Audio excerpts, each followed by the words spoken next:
husband cheat on me, bitch.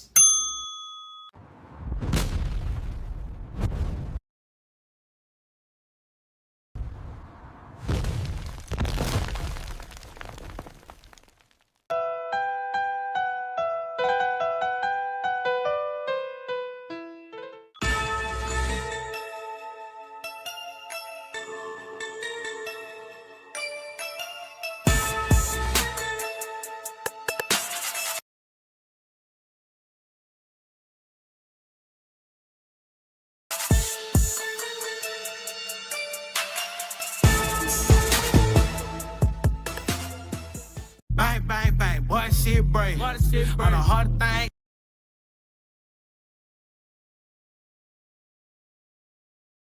Got an Alabama, you can add next say. Hello everyone, it's the Black Barbie representing the Hit Squad all the way from Ohio. So please like, share, and subscribe. Yo.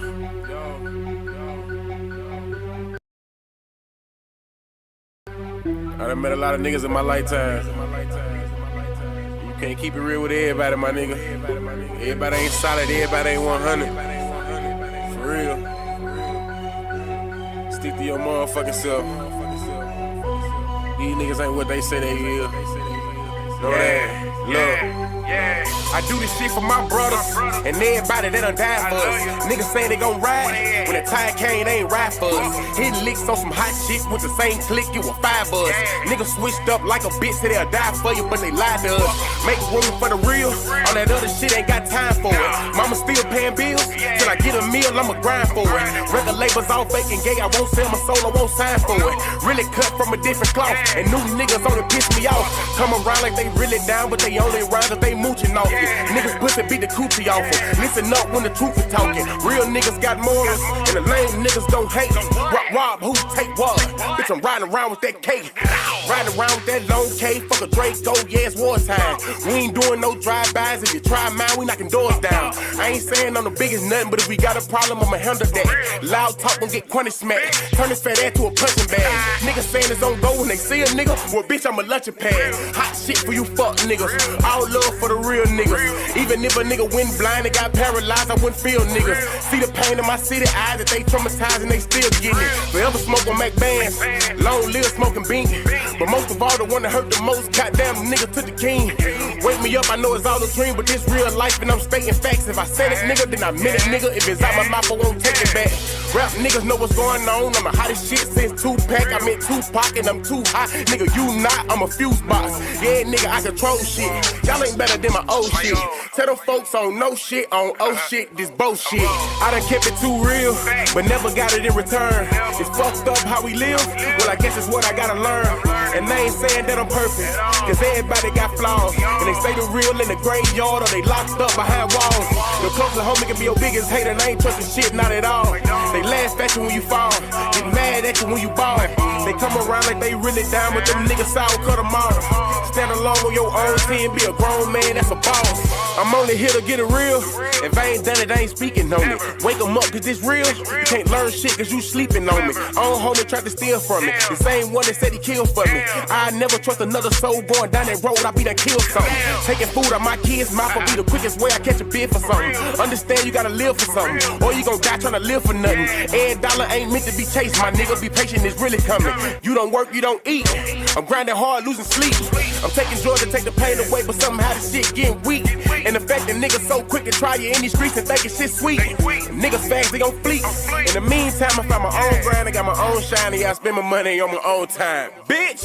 I done kept it too real, but never got it in return. It's fucked up how we live, well I guess it's what I gotta learn. And they ain't saying that I'm perfect, cause everybody got flaws. And they say the real in the graveyard or they locked up behind walls. Your closest homie can be your biggest hater, they ain't trusting shit, not at all. They laugh at you when you fall, get mad at you when you ball. They come around like they really down, but them niggas sour cut them off. Stand alone on your own team, be a grown man, that's a boss.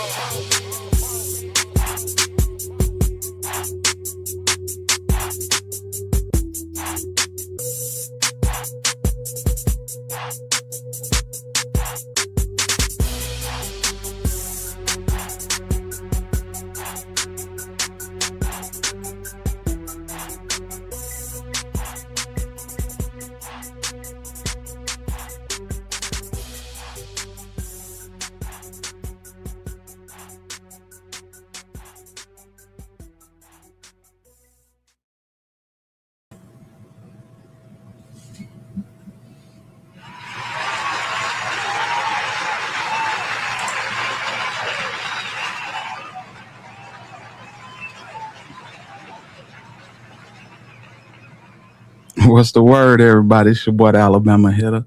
Hope you got your Coca-Cola ready. I see you, positive vibes. Salute to you. Salute to your family. Man, we got positive vibes in the building. We got the Black Barbie in the building. Salute to you, sis. We got Miss Nelly B up in here early with it. We got Divine Black Rose in the house. We got Tier in the house. Shout out to Tyranny, man. Shout out to everybody that checked in early with your boy, showing love. You know what I'm saying? It's real love on my end for y'all, man. You know what I'm saying? Yeah, we're going on with it. We got my dog Key in the building, man. Salute to you, man. Um, what's up with y'all, man? Everybody been good? Dub JJ, what's the word? E-Babe in the building. What's going on with it? Man, I hope everybody been good, man. You know what I'm saying? I apologize for being out, man. We just, I don't know, man. I got a bug, man, and that shit was rough. It was still rough, to be honest with you.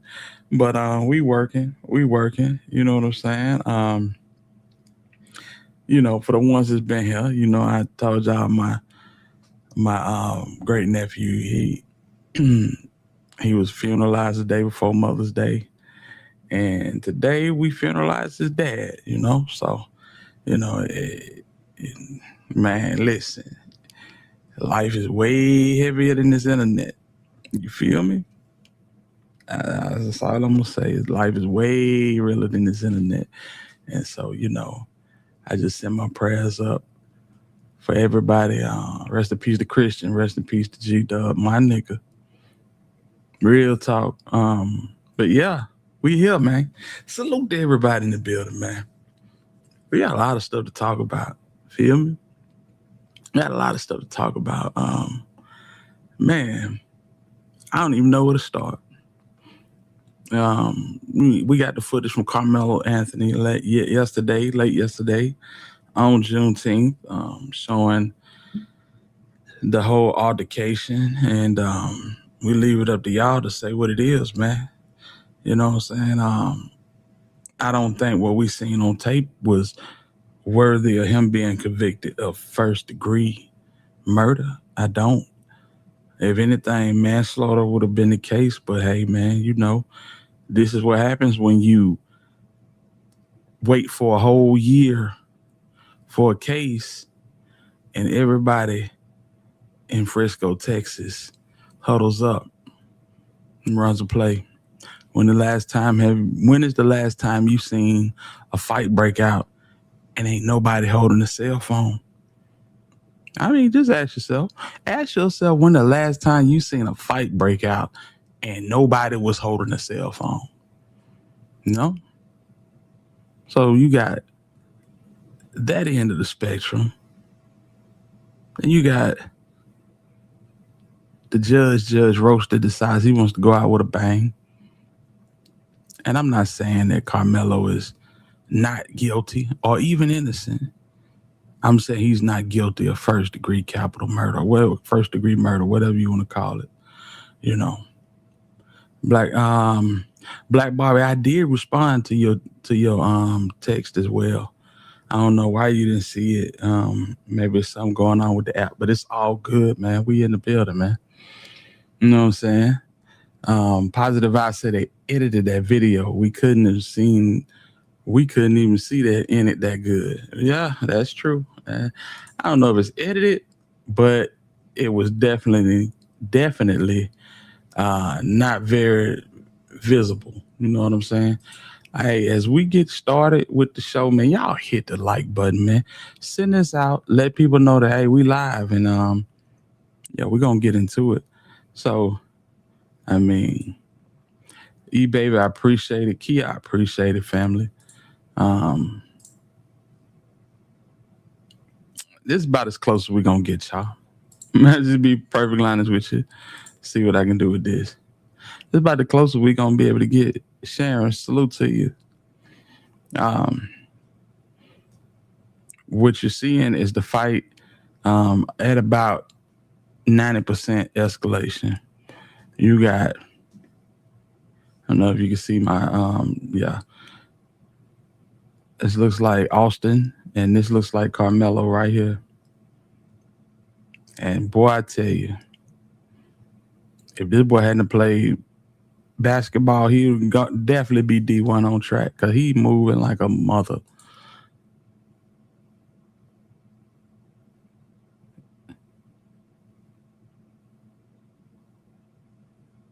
Okay, let's see here. Y'all know it happens so fast.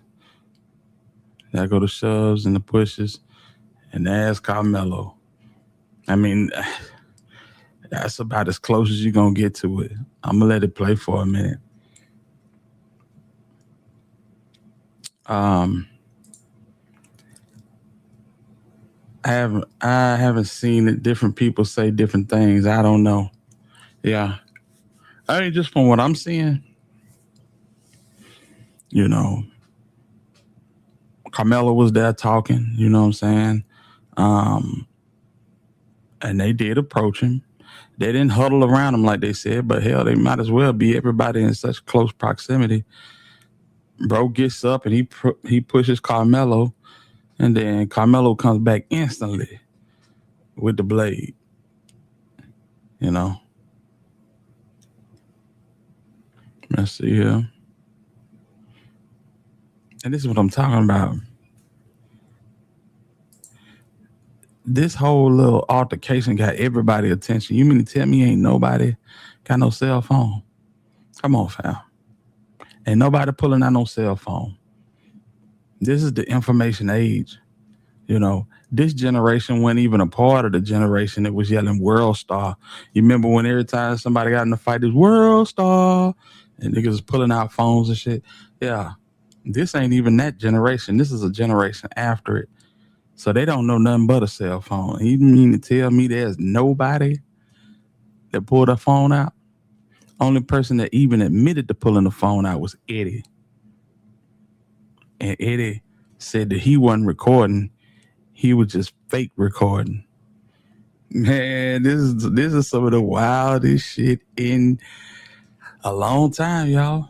Let's see if it got any sound to it. I don't got no sound to it.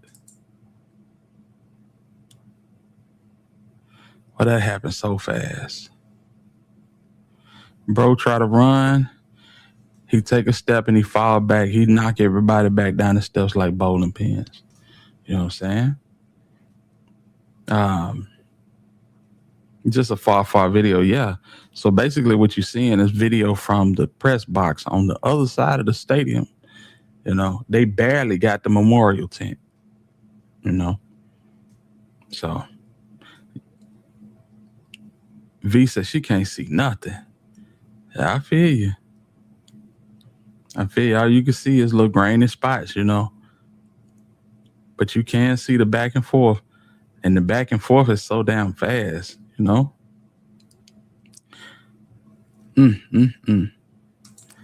Like when looking at one of them, oh Lord have mercy. Yes, sir. So my eyes hurt looking at it. You know what I'm saying? Golly. Him running is about the only thing visible we can see. And that's because they put a damn, you know, if they can put, listen to this, y'all. I mean, we just gonna be, we gonna keep this whole thing 100, right? If they can put a highlighter on him to make him look better and more visible, why didn't they put a highlighter on this entire video? Look at this. Come on, man. Put a highlighter on the whole video. Maybe we can see a little bit more of it. But, you know, it's just, you know, you want the video, hear the video. You ain't going to have the technology to make it look like nothing. So, yeah, hear the video. And there's a lot of people that's been, you know what I'm saying, talking about the fact that, yeah, this the video. He's going to, you know, being sarcastic. He's going to get exonerated from this one. You know what I'm saying? And all this so crazy stuff. But, yeah, it's wild, man. And then we got the video of him going to, let me see if I can pull that up. Let's see if I can pull that up, y'all. Let's see here. Give me 1 second.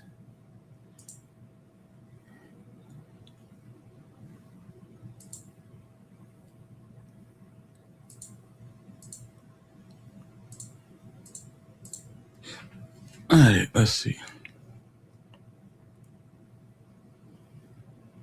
Yeah, it's a lot of confusion. I'm just gonna give you my honest opinion. That's why I didn't blog on this, man. No, I blogged on it when it first happened. You know, Charleston White says a bunch of shit about, you know, they weren't worried about, black folks weren't worried about this when it first happened. I blogged on this when it first happened, family. Because there was another kid that I blogged on in Dallas that partner let him into the school and he stood over a dude and shot him and didn't kill him. Yeah. So I definitely blogged on this. It didn't get much attention. I'm not gonna lie, it didn't get much attention. But yet and still, we did cover it. I'm trying to.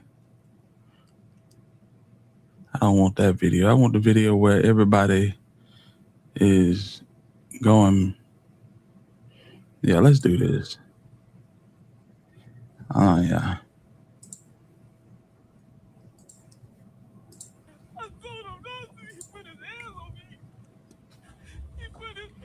So at this point, y'all know they escorting him to the police car. Is this on a loop? That's on a damn loop, y'all. My bad shit. All right, let's see here. But you knew you was in the wrong place, cause when they put him in that police car, one white dude said loud as hell, "Is that nigger?" I'm like, wow. You know, I don't care how many times you hear it and know folks is, you know what I'm saying, out here moving like that. It still astonishes you to a certain extent when you hear it, you know. And for you to just convey it that freely in a crowd full of folks, and it was black people out there. Yeah, I guess, you know, some of us do what we want and some do what we can, you know. Shit is wild to me. I ain't even gonna hold you. Let's see here. What's going on? What's going on, San Lou? Salute to you. Salute to you. And I'm so tired of Charleston White, man. This shit is unbelievable. Boy, when I tell you that his sins are gonna catch up with him, just know that's what it is. Just know that's what it is. Of course, y'all know this is them boys entering the stadium, but I didn't want this. I wanted them escorting him to the car.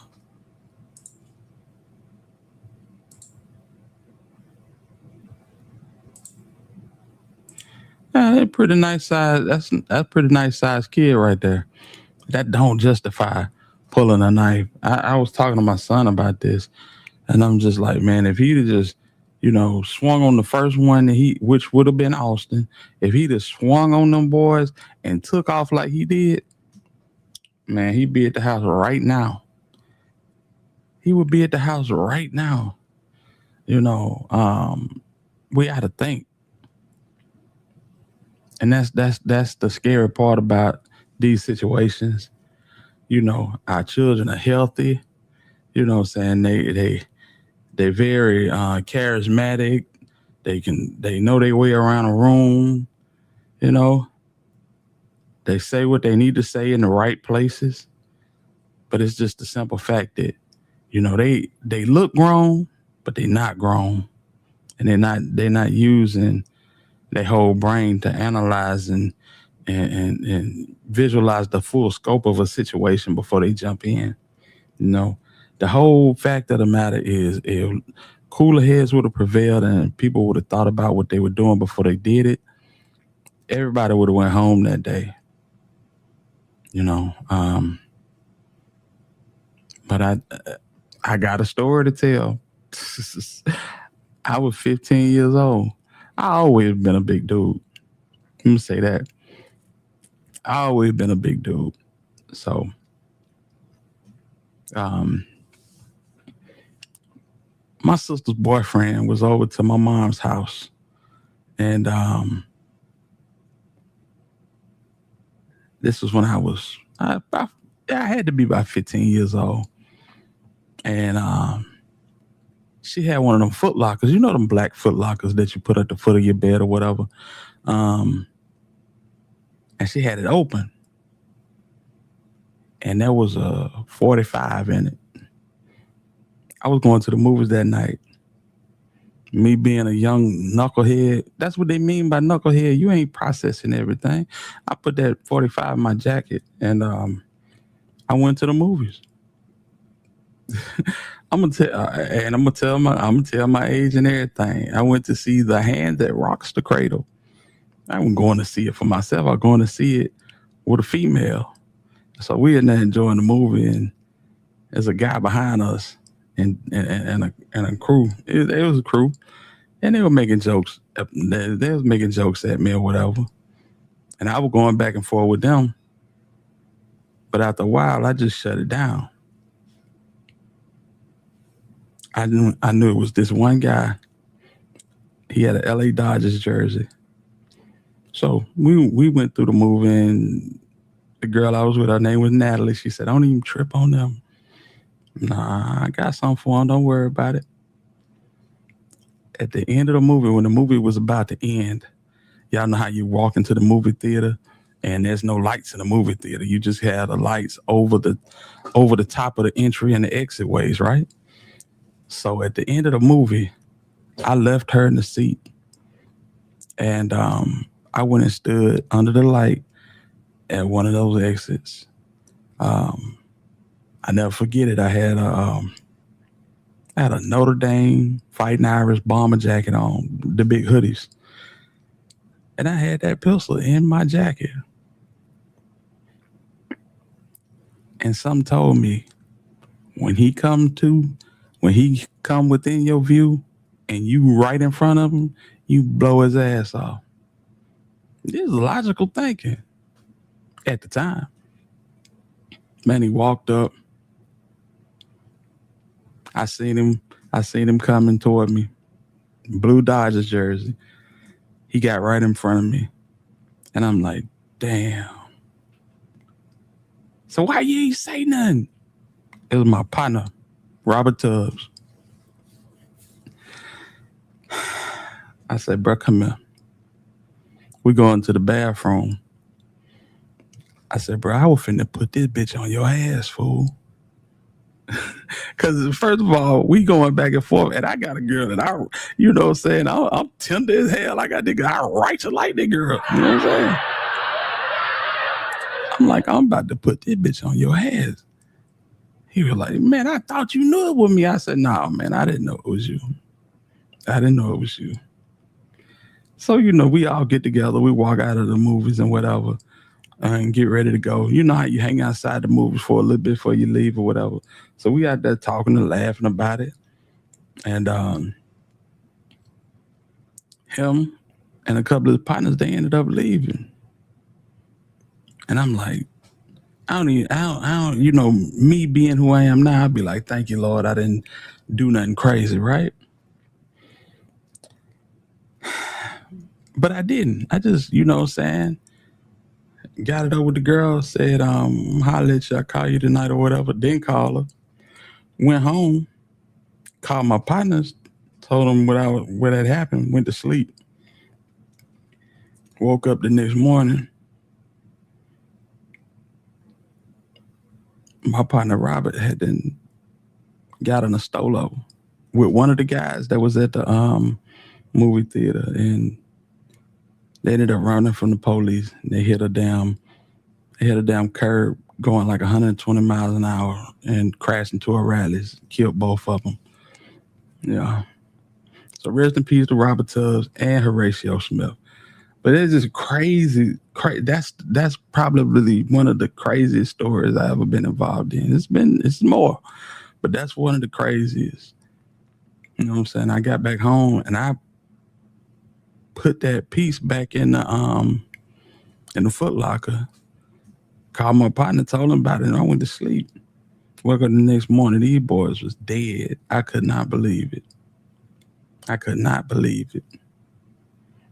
But it all boils down to decision making, and an ability to stand strong in a situation where, you know, your opinion, the opinion that you need to have may not be the most popular.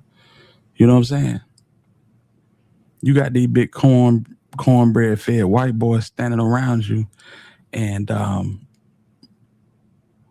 you know, if you shoot them a foul one, they gonna whip your ass. Cause you about 5'9", 100 and 160 pounds. You see these boys. They got asses like Beyonce on them. You know what I'm saying? These some big thick ass boys, you know. And so, but the logic behind the whole logical situation would be to swing on one of these niggas and take off. Cause it's adults out here. That's gonna be your help. Black Barbie said, wow, one bad decision can do to our lives. Yes. Can do to our lives or deaths. It's absolutely. Gump J, what's up with it? Salute to everybody down in the Gump, man. Real talk. Yeah, man. So, you know, but at this age, you lack that. You know, you see what's directly in front of you. A lot of times you can't remove yourself from the situation and look at the whole picture from a bird's eye view. If he'd have swung on that boy, you know what I'm saying, we would never know his name. We would never know his name. Lindette, salute. It's been a minute. Multi-purpose tool, according to some reports. It's a knife. You go to Walmart right now and buy it. It's a knife. You know what I'm saying? It's a knife.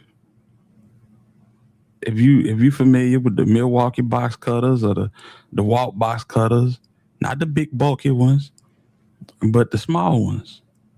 Yeah, it's a knife. 3.5-inch blade on it, little flashlight on it. It's a new age. It's a new age Swiss Army knife. That's all it is. But he put it in the right place.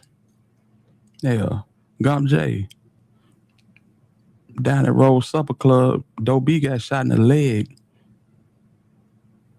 You like, oh shit, that ain't nothing. Doe B bled out though. Cause you put the right instrument in the right place. And there goes a life. You know what I'm saying? V, absolutely right. Emotional intelligence. So sorry for the long story. But yeah, you got these boys coming into the stadium, and it don't take long for it to spark off. You know what I'm saying? And when you look at them moving, when they get to the bleachers part of the stadium, they tend to walk with a little purpose. Like they already talking about the situation. Like they see somebody up there that don't supposed to be up there, and so they kind of move with a little purpose, you know. But I still say that this shouldn't have been, you know what I'm saying, murder one. If anything, manslaughter. But these folks, they put this together. They put it together, and it's as Trump tight as it's gonna get.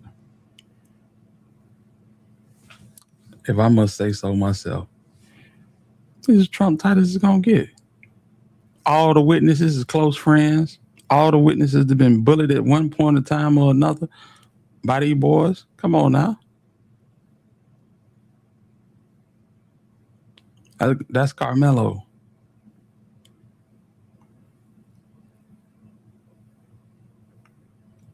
And I'm telling you, Centennial. Now the story is, Centennial was bringing 2 buses this day. Karmelo was on the first bus, the 10th, and other students were on the second bus. The way I see it, we all get out together.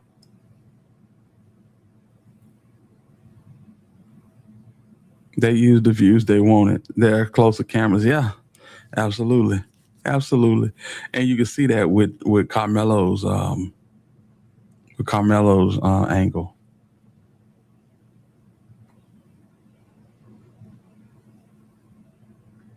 But they put this one together.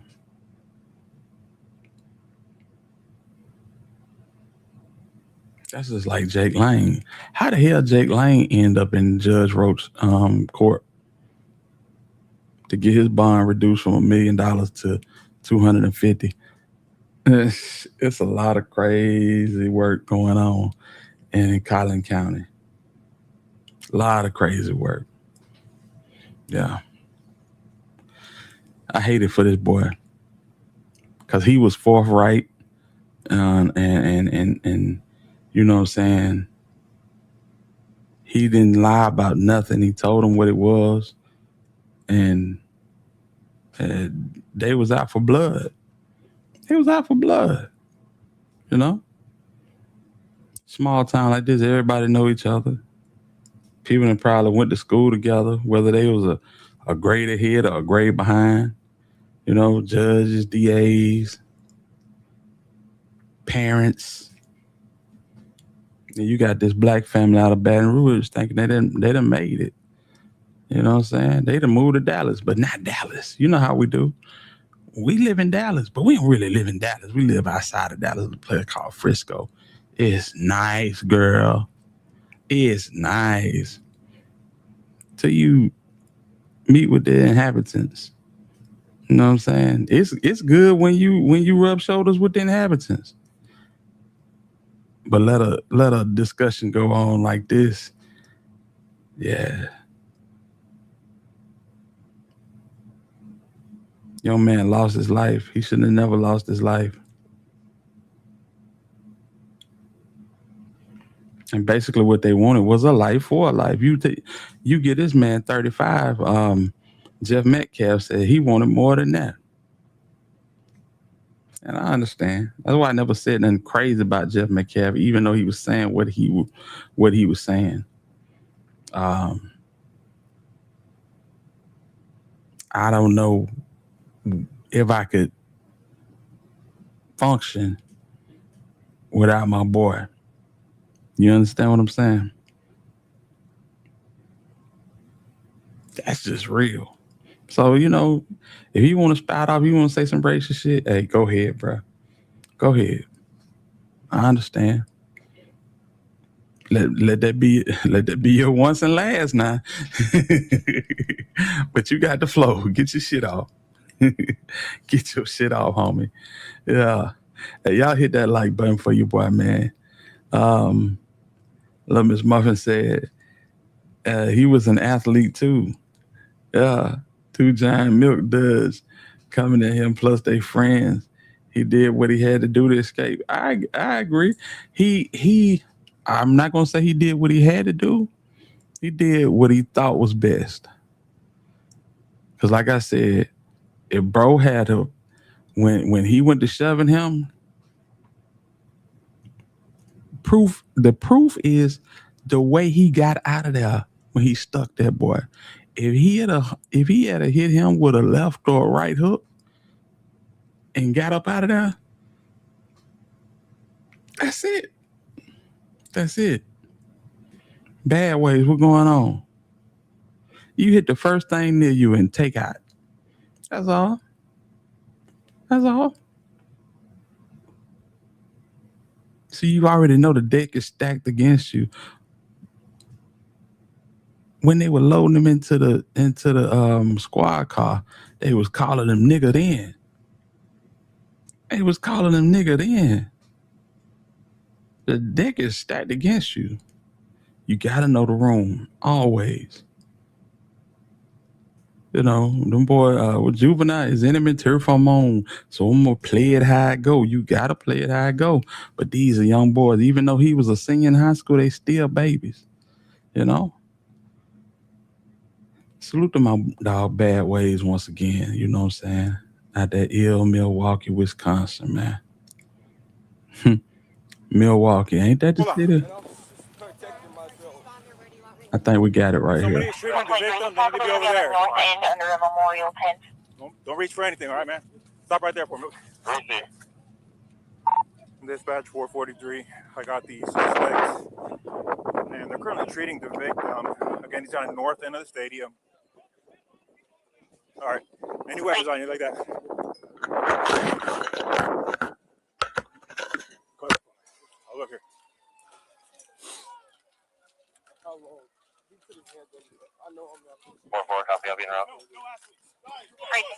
Help me, y'all back up a little bit. Come over here for me. Go over here. I'm gonna put your handcuffs for now, okay, bud?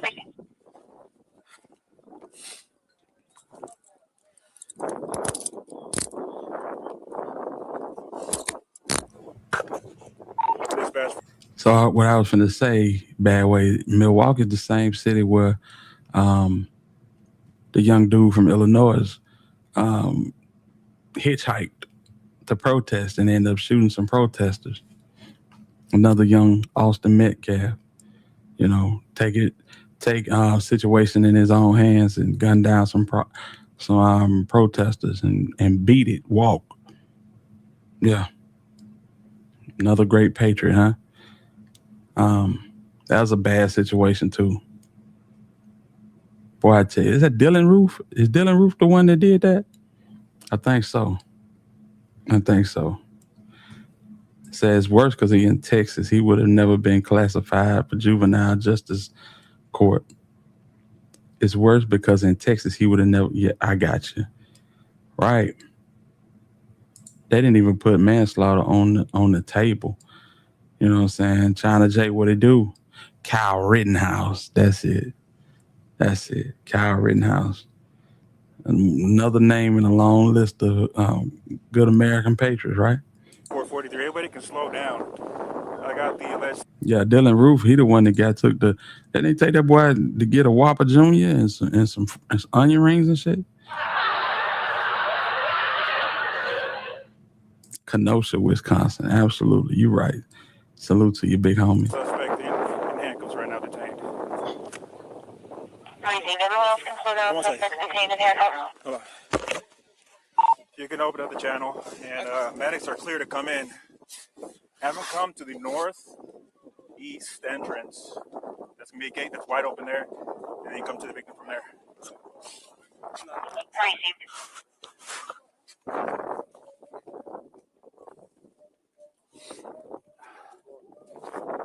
This is the alleged suspect. All right,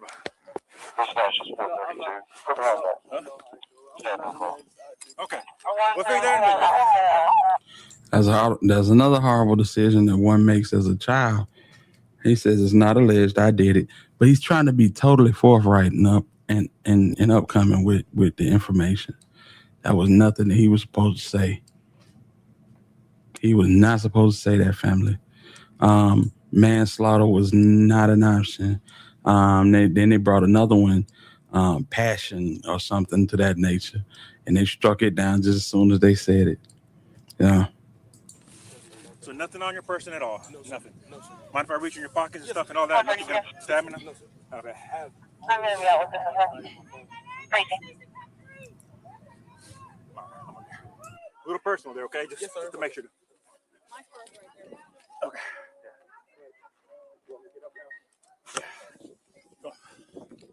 All right. The victim's going to be underneath that tent over there, so I'll get medics.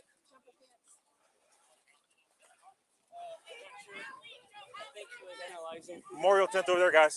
All right. He put his hands on me. I told him not to. He put his hands on me. What's happening right now? Victim. So he's saying right there that Austin acted alone. Say he put his hands on me. Told him not to. It's just wow. Some people need to stop thinking that they have the right to question why a person is somewhere. Little Miss Muffin, it's the real deal. It's Karen mentality. Now we laugh and joke when we see it on social media, but it's not just limited to older white women.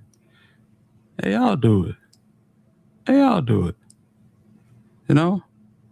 They feel like they're defending the homeland as far as wherever they are, whether it's, you know what I'm saying, a mall in a part of town, or a park in their neighborhood, or sidewalk in their neighborhood. Hey, bro, what you doing over here, man?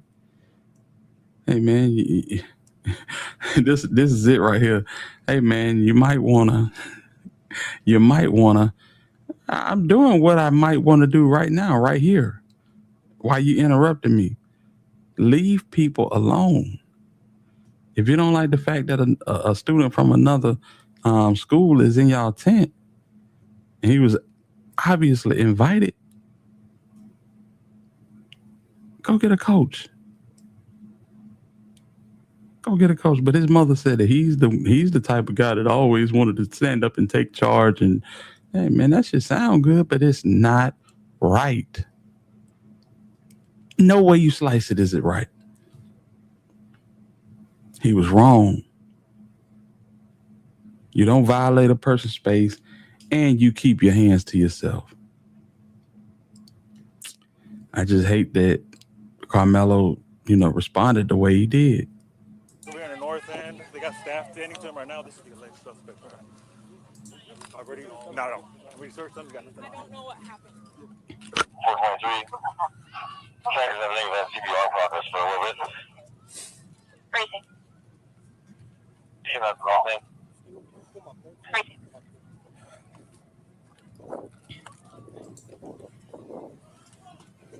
Sorry, over here for a side. Up to you. It's up to you. That's fine. This is closer. Okay. Let me do one more little check of you, okay? Yes, sir. You don't mind for reaching your pockets, anything like that? You good? You're just wearing the one pair of pants? I'm wearing some little under. Well, yeah. No, ma'am, I don't think so. What's your name, man? Karmelo Anthony, Karmelo. 4:30, show me out. Okay. Brazy.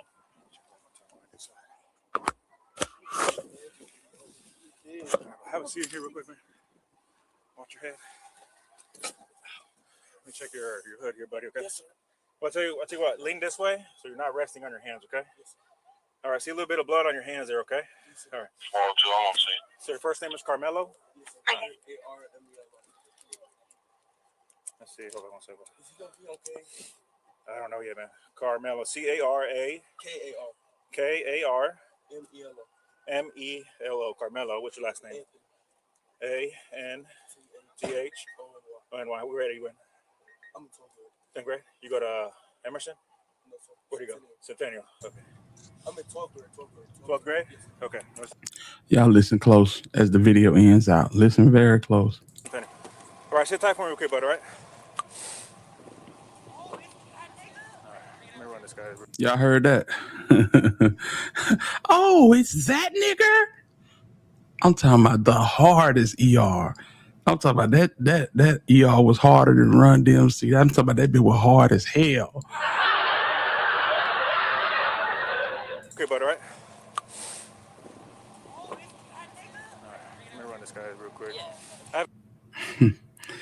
Boy, I tell you, to even be comfortable uttering something like that in public at that volume tells you are not in the right place. You are not in the right place, family. Yeah. Let me run this guy real quick. So, Hilda, do you feel like he fell on the blade? There's a lot of speculation that he did fall on the blade. As we saw the video, unless Karmelo left that bitch in his chest, that's the only way I feel like he could have, because he did try to take a step toward chasing Karmelo and fell back, So I'm not sure. It's been so many lies from our people and their people, and lies because of the simple fact that you don't have nothing to go on. And I was over there by Scope. Shout out to Chris Scope. I was on his panel a couple of nights ago, and I was telling them that they wouldn't even gonna let media bring in pads or pens to take notes. That's how Trump tight they had this thing, y'all. The only media that they wanted in the building was local news affiliates. They wanted like the people that took flights and came in, the social media influencers like Neek at Night, you know, Queen Sheba, even Chris Cole, Just Say No to Skull and Ratchet and Queen 88 and all them people. They did not want those people in the courtroom, period. They were changing the times that you had to be in line in order to get into the courtroom. It's a lot of crazy stuff that was going on, family. A lot of crazy stuff. But it was already set up from the get go. You know what I'm saying? And someone's always asking to tell people what. It's crazy. You know, people, where you headed? Where you headed, bud? I don't even know you. Why are you talking to me? Leave me alone. Leave me alone. You know, it's one thing when a law enforcement officer asks, but when just a regular person that feel like they own the air that I'm breathing, ask me, hey man, you got to leave folks alone, man. You got to leave folks alone, man. So the Karens and Kens always defending the stolen, racist, ran down raggedy. Man, I swear. They never learn to leave people alone. Never. And it's sad. It's sad because if they had to let well enough be, like, okay, he in the tent, he must know somebody over here. Matter of fact, he was talking to somebody the whole time he was in the tent, and he wasn't talking crazy. Only thing that I can say that may have aggravated these boys is they were talking about the football season, last football season.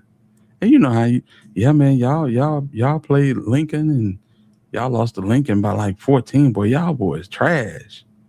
And it goes from there. Hey, buddy, you may need to go somewhere else, man. And that's how it starts. That's how it starts. We talking about Texas, so football talk can easily result in a fight. You know, it might not have even been a situation to where, hey man, this is a suspicious black dude over here. We need to get him out of our tent. I don't even think it was that, y'all. I feel like it was just a situation where they were talking ball and, he was going over the schedule. These are two different schools. Call the team trash, or you know what I'm saying? And there it is. That's where it goes. It just goes from there. And that's when the other stuff comes in. That's when the other stuff comes in. Cause I'm telling you, y'all done been out here in this world, and you think you able to talk on a certain level with certain people that is not of your same ethnicity, and it's all good. But when you strike a nerve, then they take it there on some other stuff. Come on, man. They keep that shit in their back pocket, and I swear to God, I'm not speaking about all of them because all of them are not like that.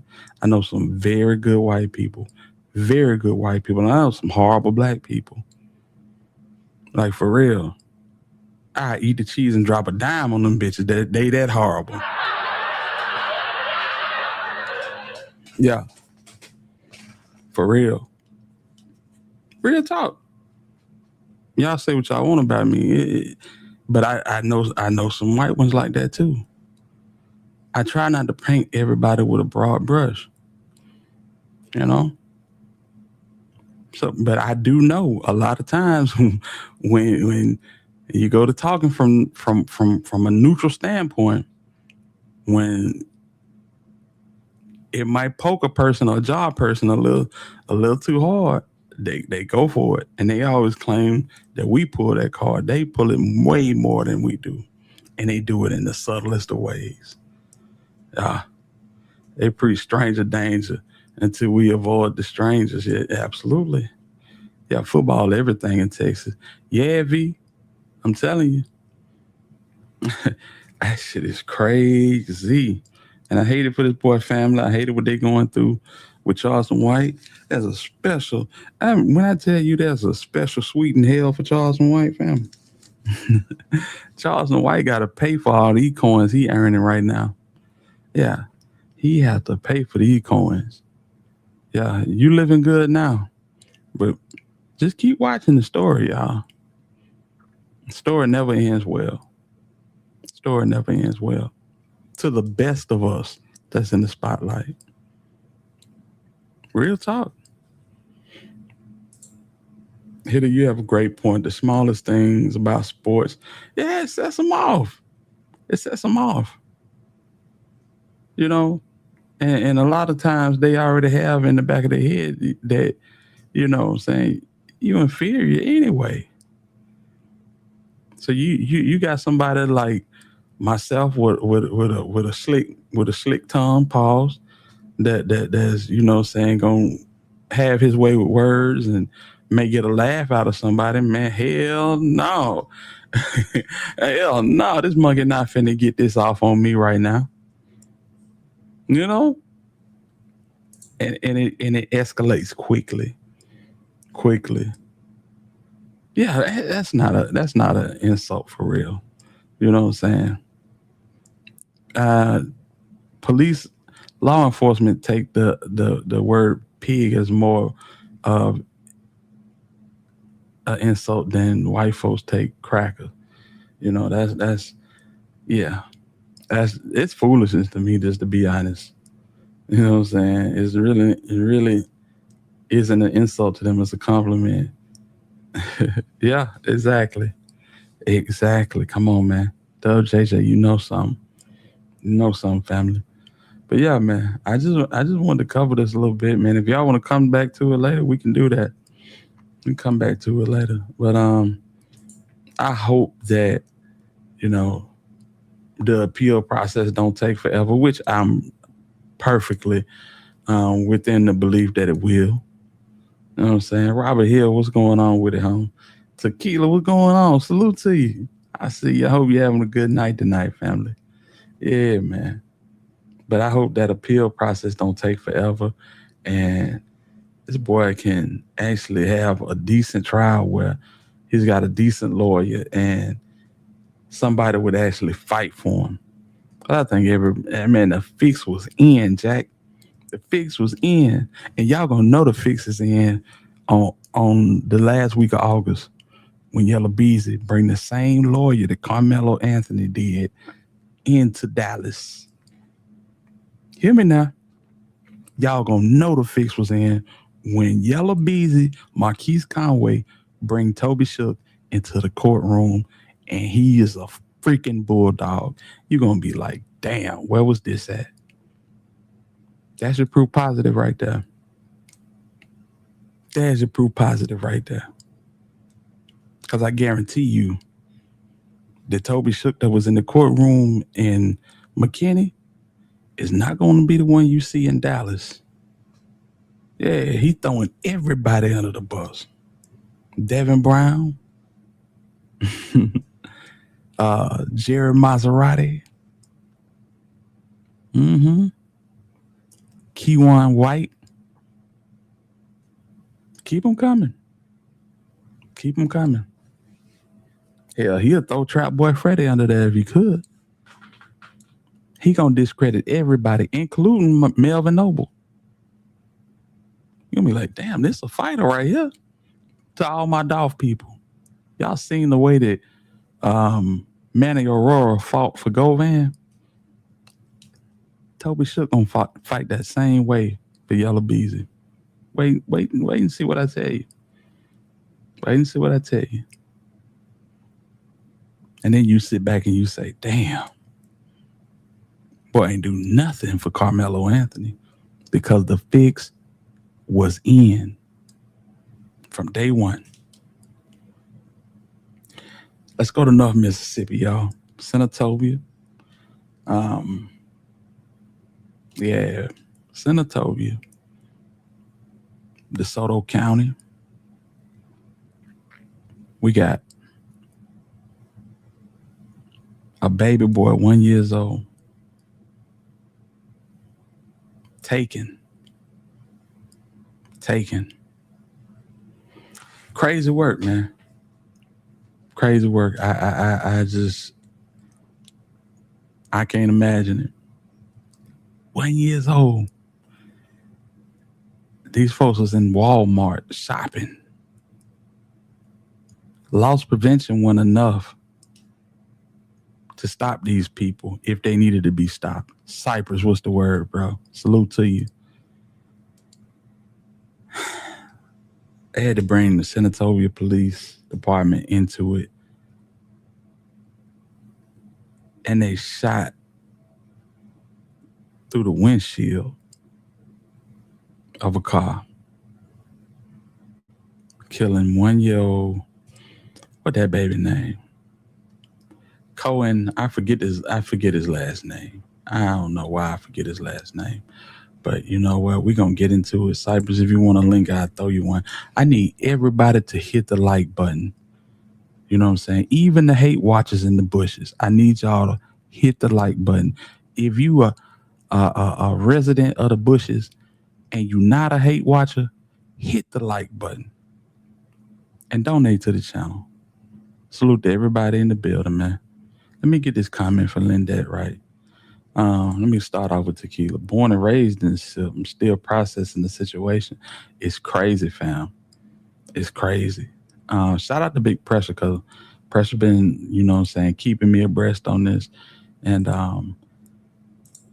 showed that the father of Lil Kohen was protesting today. They shut the Walmart down today. I don't know if it was just for one day or whatever, but they shut it down today. One of the busiest days of the week. You know what I'm saying? We finna get into it. Set up from the beginning. Did you see the judge spoke out of the trial? Yes. We're gonna come back to it. We're gonna come back to it. Yeah, they prepped these boys. They went to these folk houses and prepped these kids. They prepped them. One of the kids answered a question about Hunter, and Jeff Metcalf shook his head and he changed his answer, family. Yes. I'm telling y'all, you got something of this magnitude and there's no cell phone footage from nobody in a whole freaking stadium. You have got to be kidding me. You got to be kidding me. Kohen Wiley, rest in peace. I hate this for that family. I hate it for the mother, and I hate it for the father. They too young to even realize the gravity of this whole situation. It's crazy work. We're going to the family TV. Cypress, what's up with it, bro? What going on here though? Ain't nothing but love, man. You all right? Yeah, man. You know I had to come through, man. Man, I appreciate you, homie. Real talk. All right, y'all, let's get into it.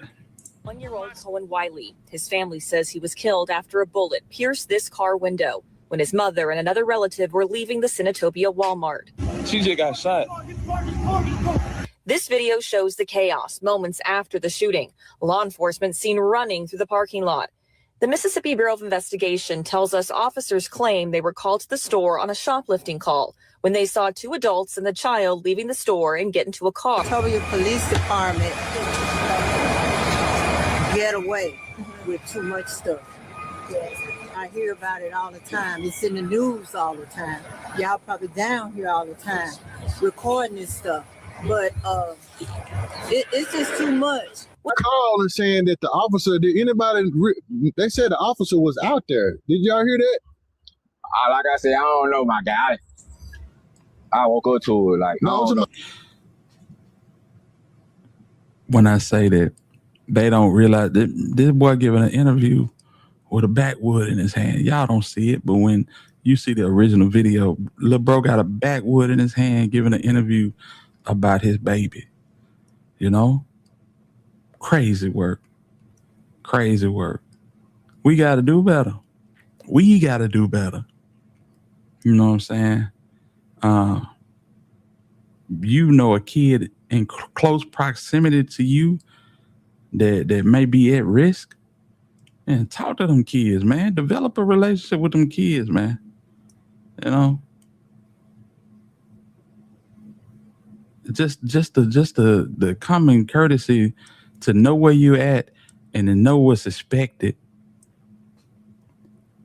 shouldn't be lost on this young man. You feel me? This is the generation and the age where when you speak out against anything that the masses do not approve of, they discredit you immediately. You don't give them a reason, fam. Out there at the rally today. That's what we just got a call say he was about that. Okay. I don't know too much about that. You did hear? Some people saying eye for an eye. Do you believe in eye for an eye?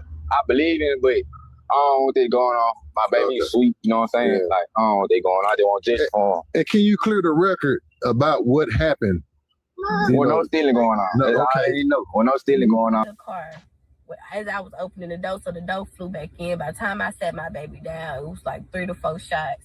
One of the shots hit him in his rib cage, and the other shots hit her in her arm and her thigh.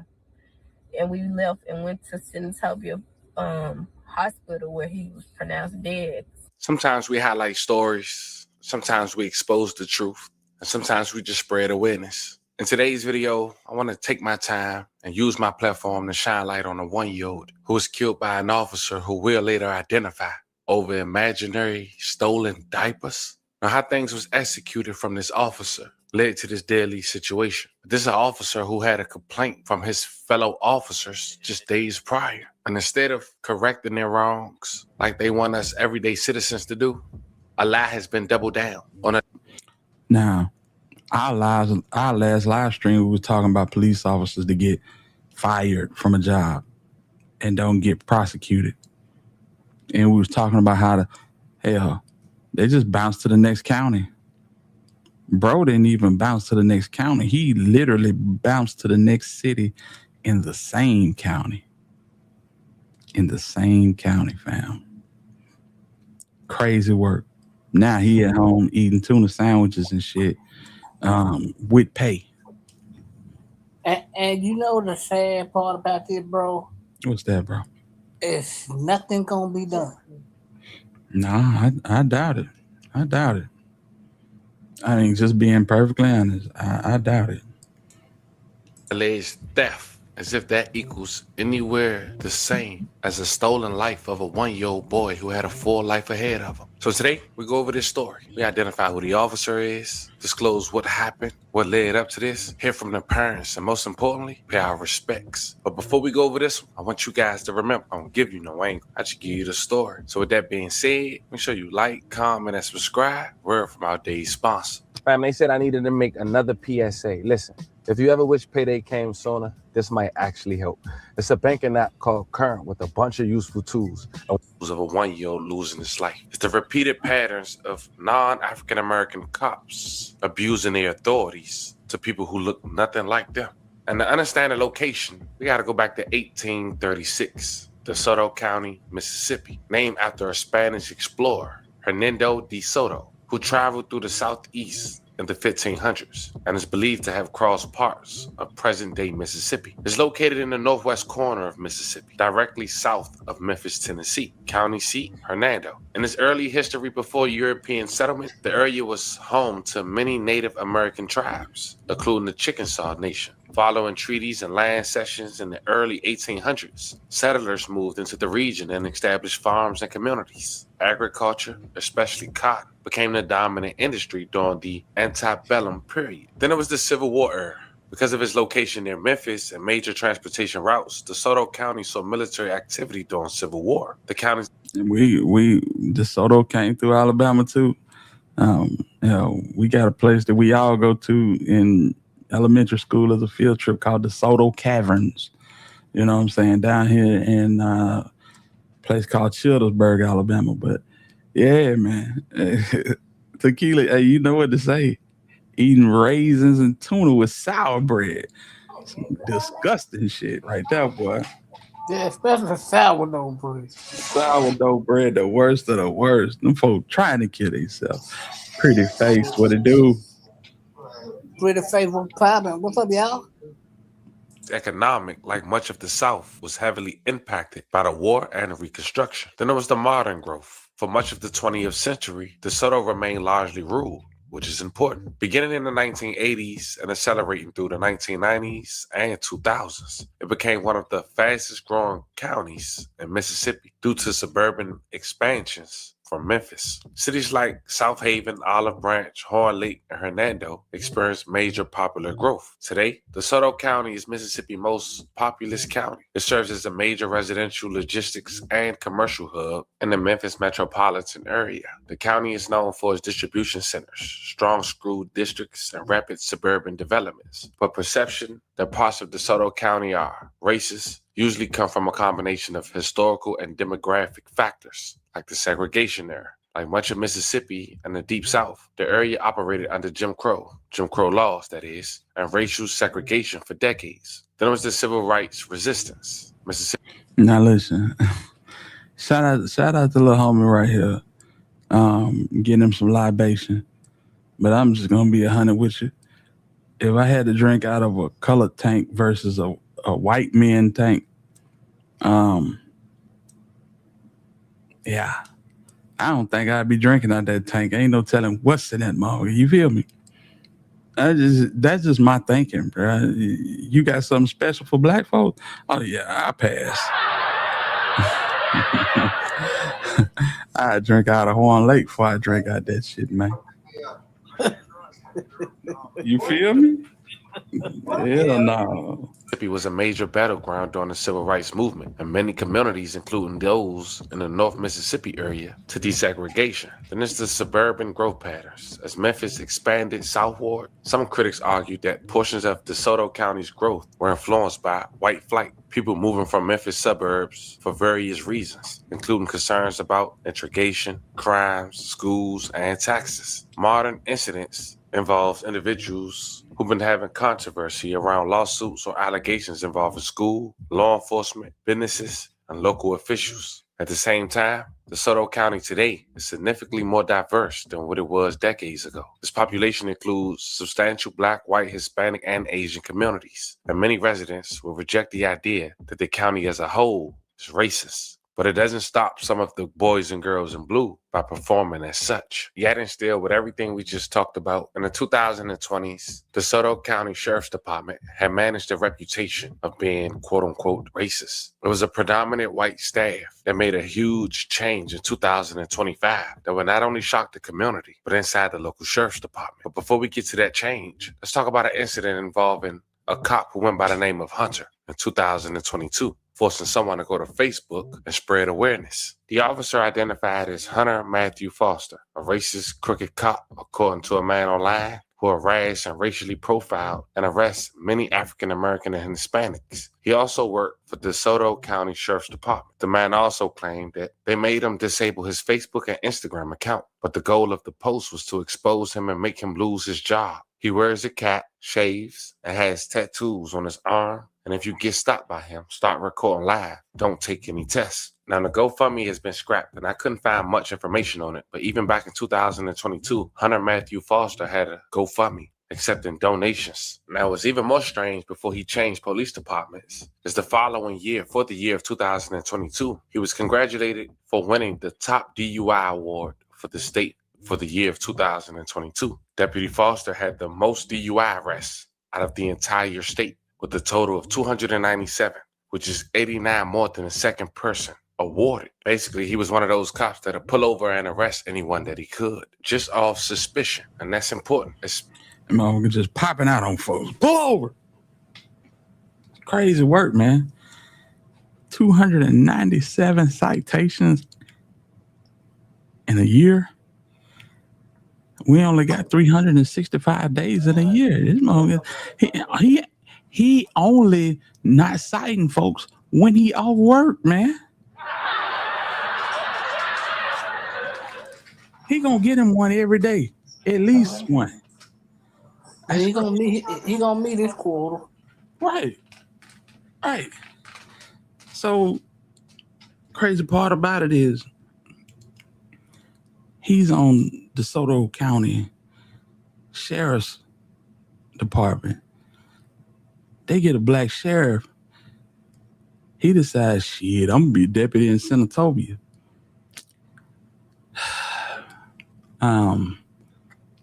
A department with a history of corrupt activity. But let's keep going. Y'all hit that like button. I want to say what up to Chevy Blue. Salute to you, sis. Who we got? We got T with Goldie. Salute T. T with Goldie. And yeah, man. T with Goldie. Like ZK said, hit that like button, subscribe, and donate to the channel, man.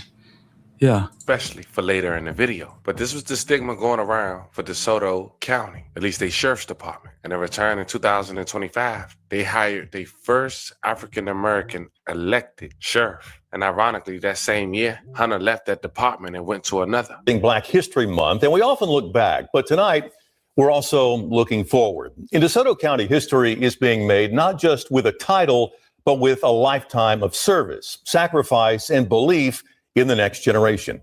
WRIG's Alex Coleman introduces us to Sheriff Thomas Tuggle, the first black man elected to the office in modern county history. And a leader who says progress isn't about forgetting the past, it's about building something better together. In DeSoto County, Mississippi, Thomas Tuggle is known as a no-nonsense sheriff. You come to DeSoto County with a paper tag, a flimsy paper tag, a no tag, a stolen tag, an expired tag. We're going to light you up. I mean, Hey, check out Buddy right here. All right, you got the sheriff, you got the guy beside him, the guy beside the guy. He like, motherfucker, I've been here 20 years. I should have got this damn sheriff shit. So salute to him for taking the spot, the first black sheriff ever. But you sound just like them. You sound just like them, homie. I'm just saying. That's why you got in there. Thomas Tuggle is known as a no-nonsense sheriff. you come to DeSoto County with a paper tag, a flimsy paper tag, a no tag, a stolen tag, an expired tag. We're going to light you up. I mean, that's just right then and there. Don't come down here for anything other than, peaceful means. Tough on. He didn't say up here. He said, don't come down here. Elaborate, Cyphers. You know what it means. And he like one. He just like them. That's what he telling you. No, he telling you Memphis niggas stay out of Mississippi. That's exactly what he just said. Yeah, but because they don't like us coming down there no way. He said, do not come to our city, Memphians. We got time for you niggas and them shiesty man, stinking ass shiesty man. Y'all don't want them hoes 7 months in a row. Ain't washing them, you sharing them. You got boxes on your gun. We don't want none of that shit. Yeah, we lucky. A flimsy paper tag, a no tag, a stolen tag, an expired tag. We're going to light you up. I mean, that's just right then and there. Don't come down here for anything other than, peaceful means. Tough on crime. I want to assure every citizen of DeSoto County that your safety is our top priority. We are fully prepared to protect our community from any criminal activity that attempts to spill across our county line. Clear, direct, and firm. I want to emphasize that crimes against children will not be tolerated in DeSoto County. But for Tuggle, the badge is more than authority. It's a calling rooted in service. Yes, sir, I think it does. Black History Month still matters, says Sheriff Thomas Tuggle, the first black man elected to this office in modern county history. Not just because of where Mississippi has been, but because of where it's going.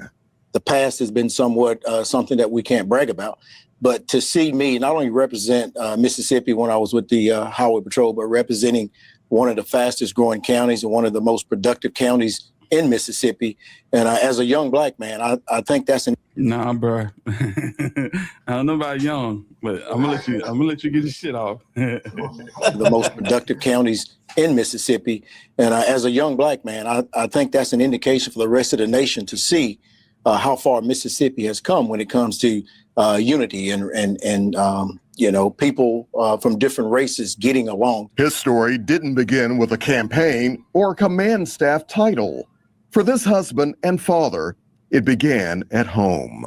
Well, I come from humble beginnings. My mom raised 4 kids, on $163 a week, and she refused government assistance. So it was at that age I realized, I didn't realize at that age, but it was later in life I realized she was telling not only me, but my twin sister, my brother and sister, is you go out and work for things. That lesson became a blueprint for life, for leadership, for service, inspired by President Reagan. Oh, hell no. Hell no. Not the dude that was caught on phone taps talking to Nixon, calling us monkeys. That's who inspired your homie. President Reagan was on phone tap calling those monkeys, talking to Richard Nixon, Tricky Dick. And that's your inspiration. Damn, that's crazy. Service is something that I was drawn to. And then in 1985, he made a speech. And in that speech, he said that some people spend an entire lifetime wondering whether or not they made a difference in life. Marines don't have that problem. It was then I said that I'm going to join the United States Marine Corps. From combat veteran to Mississippi Highway Patrol to the sheriff of the county he calls home, the mission never changed. I tell parents, if we don't invest in today's youth, tomorrow has no future. That belief led him upstream, if you will, to classrooms, into mentoring into the lives of children, still deciding who they'll become. Alex, at some point, we got to go upstream and find out why they're falling in. We're reaching these kids in the 3rd, 4th, and 5th grade. If we don't have positive contact with these kids before they get to the 8th grade, it's almost impossible to get them to transform their life. He says it starts with relationships and grows with trust. Believe it or not, I'm getting more calls from grandmothers than I am actually mothers, because grandmothers are holding their grandkids accountable because mom wants to be that enabler. So, but what does it say is once we establish that trust, the buy-in, then we can move the goalpost toward transformational leadership. Leadership, he says, is an investment from law enforcement, from schools, from businesses, and from the community itself. We can't do this without our stakeholders, and they're calling us and Thomas, what can we do? And I say, sir, 300 donuts can transform an elementary school. So they're stepping up and they're meeting us halfway. And these investments, although may be small for our stakeholders, but they're huge for these kids. It's a shift from fear to faith. And it all comes down to one word: trust. And what I say about that trust is a simple phone call has solved some of the most complex crimes in history. Trust, he says, that crosses race. Trust that bridges generations. I'm not saying that man didn't deserve that job, but looking at that 5-minute clip, fam, other than the news anchor and that sheriff himself, I only saw one other black person, which was this lady at the very end, clapping her hands, overly excited about the change about to come to her local sheriff department. Not because she's an officer, but because she's been dedicating her life past retirement to support the people in DeSoto County, Mississippi. Fast forward, not even a year later, in 2026, the same woman would go to the local news and voice her frustration at the local police department after a 1-year-old baby was killed by the hands of an officer. One who we briefly went over recently made a change from DeSoto County Sheriff's to Senatobia Police Department, was held responsible. Let me slow down for a second. See, police got a call on June 14, 2026, and officers have responded to a shoplifting call at a Walmart on US 51 in Senatobia, located roughly 40 miles south of Memphis, Tennessee. Authorities encountered 2 adults and a child leaving the store, entering a silver sedan. According to Mississippi Bureau of Investigation, an officer discharged his weapon because the driver allegedly thought, or at least told the public, that the driver allegedly drove towards law enforcement. So you got to take that with a grain of salt. No video support those claims, and people on the scene say that the driver was backing up. Check this clip out. They shot. What the fuck, cuz? What the fuck? Let me hit my phone. Hey, send me that shit. Oh, God, send me that shit, fool. Hey, what the fuck, bro? But that was fucking shit. And this one officer let off multiple rounds. The vehicle fled to a local hospital, and some say that's why the vehicle had fled, because the taller was shot and the driver The second adult was treated for critical gunshot wounds. She wasn't identified as of yet to the public. The police officer involved, as mentioned, was identified as Hunter Foster. After you check out this news clip, I'm going to instantly let you check out what the dad had to hear. Then we're going to hear from the mother. Then we're going to wrap this up. Loss of 1-year-old Kohen Wiley. His family says he was killed after a bullet pierced this car window when his mother and another relative were leaving the Sinatopia Walmart. She just got shot. This video shows the chaos moments after the shooting. Law enforcement seen running through the parking lot. The Mississippi Bureau of Investigation tells us officers claim they were called to the store on a shoplifting call when they saw 2 adults and the child leaving the store and get into a car. When they tried to make them stop, they claim the driver drove towards them, nearly striking an officer. At least one officer shot at the car. But as little Cohen's family... Fam, y'all seen what that shot was, right? Oh. Striking an officer, at least one officer...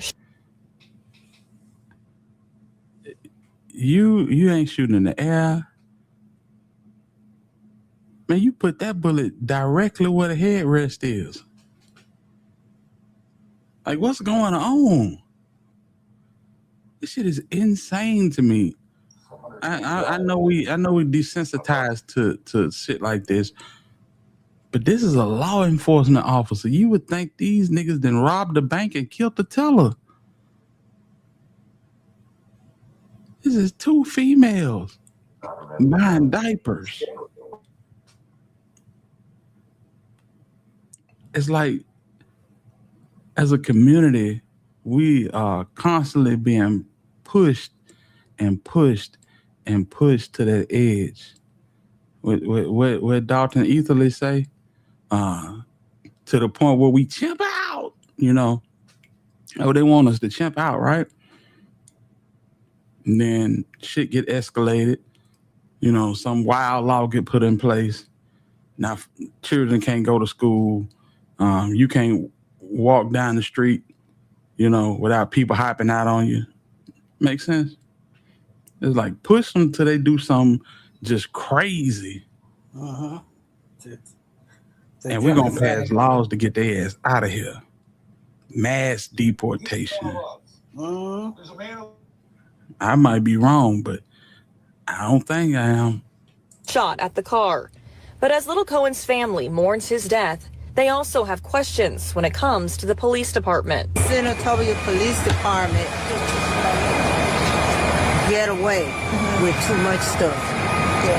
I hear about it all the time. It's in the news all the time. Y'all probably down here all the time recording this stuff. But it's just too much. We have reported extensively over the years about controversies involving the police department. Last year, the department came under fire after a woman had a taser pulled on her and was tackled to the ground after police claimed she illegally parked in a handicap spot. Also, that's what you get for parking in a handicap spot, John.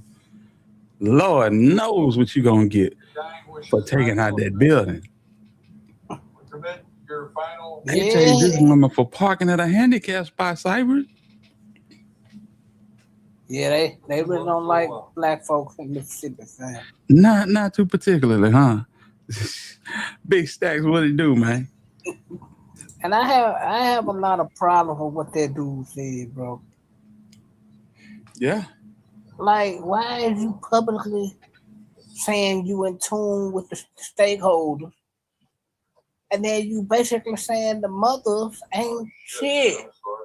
Then all the students ain't worth none of y'all but donuts, fam. Like, come on, fam. 300 donuts. Yeah. If you look at the state of the county and the city, you understand why they had to steal diapers if that's the true case. If that's truly the case, I agree. Yeah, man. But this is something that me and Cypress talk about all the time. You come over that state line, they police aggressively. Yeah, because they do not want niggas from Memphis down there, and they want every reason to put you in jail. And if we could put a name on it, we would call it white flight policing. That's exactly what it is. We don't want y'all down here. If you come down here legally, we're going to watch your ass. But if you come down here with that shit, we gonna bust your ass. Hey man, if you ever want to go somewhere where they feel like niggas not allowed, that's it. That's what I'm saying. It's the same type of policing that we just talked about in Frisco. This is the same type of policing that people in Birmingham get when they go over the mountain. Yeah, there's a neighborhood in Birmingham called Mountain Brook. It's one of the richest zip codes in the country. Right here in Birmingham. We don't call it Mountain Brook. We call it over the mountain. Yeah, you go over that mountain, your ass might not come back. You might come back indicted. For real. For real. Like what? They're like Port St. Joe out there down in Panama City. After dark, you better not be down there. Yeah. To my folk in the Gump. It's some areas in Prattville you don't want to go to. You don't want to go to some places in Stanhope. You don't want to go to some places in Deesville. You know what I'm saying? You don't. I never want to go to a place called Stanhope. I'm good. I'm good, fam. I want for y'all to get back. For real talk. That shit, hey, that shit spiritual down there, boy. Them motherfuckers, they take that shit serious, boy. You know what I'm saying? We talk about this type of shit, but you could feel that shit on your skin. That shit make the hair on your forearm raise up when you go down there, fam. I bullshit you not. Come on, man. It's just exposing them in real time. They want the old stuff stripped from the textbooks and taken down museums, exhibits on slavery. For every physical piece they delete, a visual version springs forth. Oh, that's poetic. That's poetic. That's the realest shit ever. You can't delete this shit. You cannot erase it. How can you erase it when you keep creating it? Real talk. Let's keep going. At Walmart, the woman claims she had just dropped off her grandmother inside the store. In 2023, the case of a 10-year-old little boy made national news after he was detained for urinating in public. After the incident, the police chief at the time said one of the officers involved was no longer employed and the other officers would be disciplined. This was total irresponsibility. Damn right it was, sir. Y'all gonna lock a boy up for peeing in public? My God. And you won't. But you want your neighborhood people to respect officer friendly and the good folks at the police department when you installing fear in children, fam. Installing fear in children. This is Mississippi. I'm gonna pee anywhere. I ain't trying to be funny, but it's the country. Shit. Outside of South Haven and Jackson and Meridian, Hattiesburg, that shit is the country. What the fuck is you talking about? Big ass potato rocks and dirt roads. Cotton. Yeah, Meridian. Don't let me, Lord Jesus, don't let me forget Clarksdale, because there's some shooters over there, boy. Let me tell you. Yeah. Clark Vegas, they get down. Yes, sir. Yes, sir, they do. Lord, shout out to the SIP. Jesus Christ. In 2022, the police department and the housing authority went head to head after what many called a rough arrest of a 31-year-old man was caught on camera. Since these incidents, the department has new leadership. Today, I spoke with the mayor, who would not say how many officers were involved in this latest incident or if anyone was on administrative leave during the investigation. But a longtime community organizer says this weekend's shooting brings up the need for change. The community is suffering, and we're tired of the proliferation of this type of violence being administered from the police force, and we're tired of it. Yeah, y'all stand behind. Y'all ready? Y'all.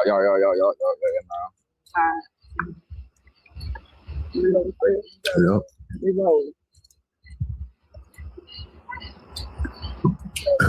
All right, ladies and gentlemen, we are standing here with the father, and we're not going to release his name because we don't want nobody bombarding him. Yeah, for real though. Yeah. But our question to you is, how does it feel to know that you had so many people to show up from places I mean, we don't even know you guys, but a lot of people wanted to be here to show support. How did that make you feel seeing all the different faces? I feel like I ain't want my son to be known in that type of way. You feel me? Like, but I appreciate it. But I know like, so already some most folks popping around there cause it trend, you know. So how it's popular right now. I already know how it go. They on my boat right now. I already know how they go.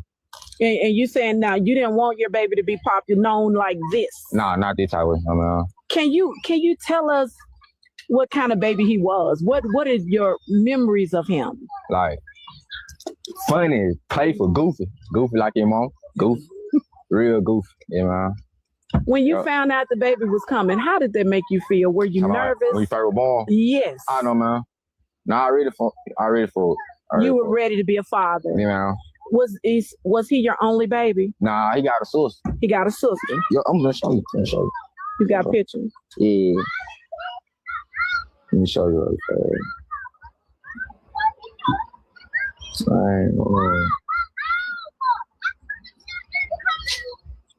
I was gonna show a picture on the gutter, but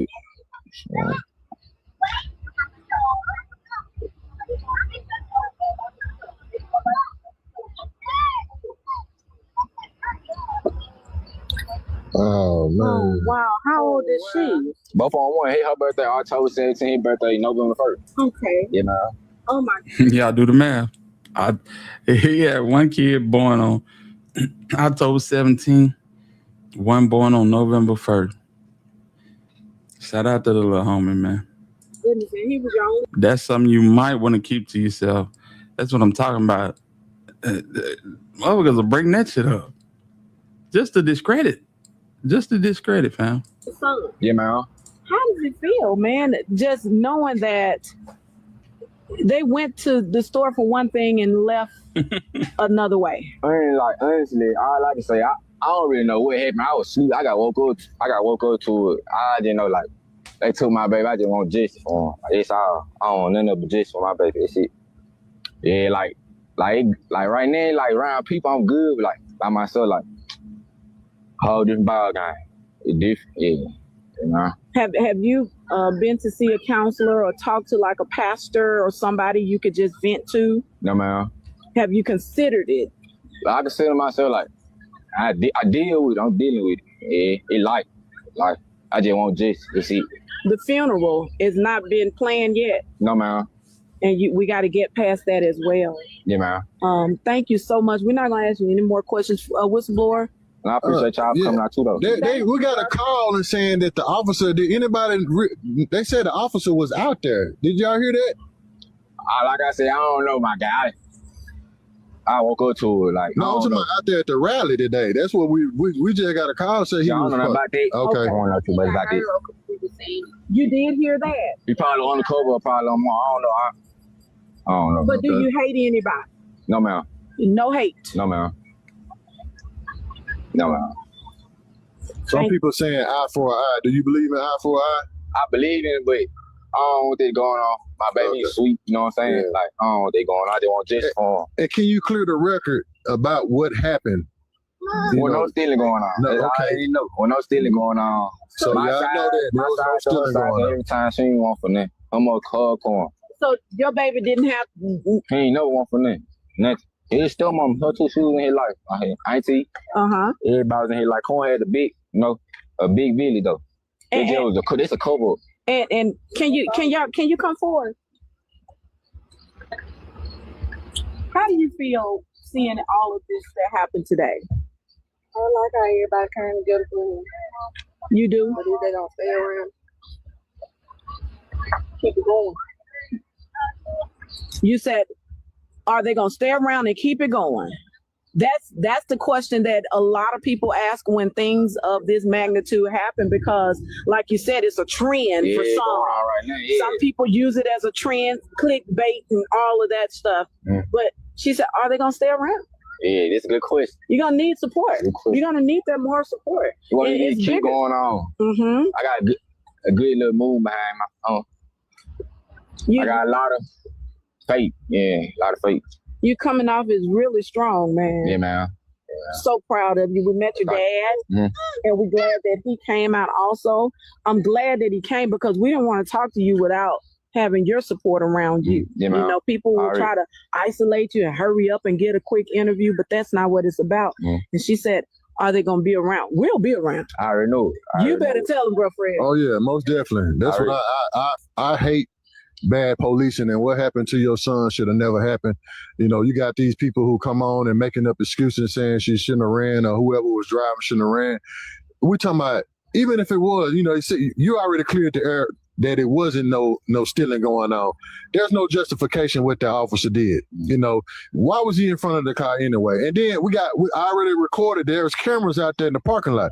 All they had to do was get the tag number and that's it. That's it. You know, it seemed like you were just triggered. Yeah. Since the tragedy. You know, it's a senseless tragedy. Yeah. So and they're saying that she fled the scene, but we had a nurse with us today who says every minute counts. And so I'm told that she was trying to get the baby to the hospital. Did you hear anything about her trying to get the baby to the hospital? You did? Since, like me personally, I ain't just, I don't know. Okay, I got you. Well, we're not gonna ask you anymore, but thank you guys so much. And I appreciate y'all too for coming out, driving down here and stuff. For real. I appreciate y'all. For real. Thank you, bro. All right, love. Marcus Keith. Delicia Wiley. Hey, shout out to SD. Let me see. My dog K Dizog in here. Salute to y'all. Yeah, man. You know, it's just that, you know, it's the whole thing about knowing the room, knowing the gravity of the situation, you know. And like I said before, the image was cropped. The original image showed little bruh standing up there with one hand over one arm. The arm that he had his hand okay, so he had his right hand over his left arm. The left arm was extended all the way down. He had a backwood in his hand, fam. It's like, why would you even have that on camera? You know, everything, yeah, man, no, man. You know, I don't know nothing about none of that, and it won't justice at the end of the day. You know, it's a cover up. And it's just like, wow. But salute to them for being strong and holding his head. Big Pressure in the building. Big Pressure actually sent me something. And the attachment is no longer available, but I think he as in the father has linked up with, I think, some Hebrew Israelites out of Mississippi, and they were protesting today. They showed him he had a gas mask and a bulletproof vest, so I'm thinking that, you know, everything then kind of ramped up in Senatobia as it relates to this situation, you know what I'm saying? But I hate it for him, man. That girl, she young as all get out, you know. He should have said that was exactly what she was doing, you know. It's wild. Do the real one for sure. Bless his heart. Yeah, absolutely bless his heart. Bless his heart. But you know, he spoke. He said what he wanted to say. You know what I'm saying? Kara, salute to you. Good to see you in here. Y'all hit that like button and donate to the channel, family. Donate to the channel. Cypress, I don't know where you at. Come back. We still got a lot to cover. You're gonna want to be here for some of it. You know what I'm saying? Let's go. Delicia Wiley lost her son to the negligence of law enforcement in Senatobia, Mississippi. Can you please tell what happened? It was me, my son, and another friend of mine who was at Walmart. As we was leaving out the Walmart, they tried to stop her, but I kept walking because it had nothing to do with me. Okay. I wish someone could have been a spokesperson for him. Well, they do have a spokesperson, that is the attorney, Benjamin Crump. Yeah, Benjamin Crump is the attorney for them. So I hadn't seen him speak on anything as of yet, but I want y'all to listen to something right quick. of mine, we was at Walmart. As we was leaving out the Walmart, they tried to stop her, but I kept walking because it had nothing to do with me. Red flag. Red flag. Chat, y'all let me know. Let's talk about it. Let's talk about it. Because if I'm going to the store with my partner and we coming out together, if they get stopped by law enforcement, I'm stopping too. Like, what's wrong? What did he do wrong? We were just in there shopping. What's going on? I hate to say this, y'all. Y'all can come at me. That's what I'm here for. But when you hear this right here, they tried to stop her, but I kept walking because it had nothing to do with me. that is a red flag. That is a telltale sign that somebody been taking something. And it might not have been you, but somebody was taking something. I'm sorry. It is what it is. Your partner that brought you to the store get stopped and you keep walking because it ain't had nothing to do with you. You know what it is. You know what it is. Her partner was the one that got stopped. Her partner was the one driving the Vine Black Rose. I'm so sorry this happened to her, and I've been praying relentlessly. But the bonnet, please, Lord, forgive me if I'm being insensitive, but I just know how they already try to depict us. Absolutely. I get it. I get it. But when you say that you keep walking because it ain't had nothing to do with you, but the person that they stopping was your whole ride there, and I'm assuming that's your partner, that tells me one thing. You was the decoy. You got something to buy, and she might be in there putting something in her purse. That's it. Truth gonna come out, y'all.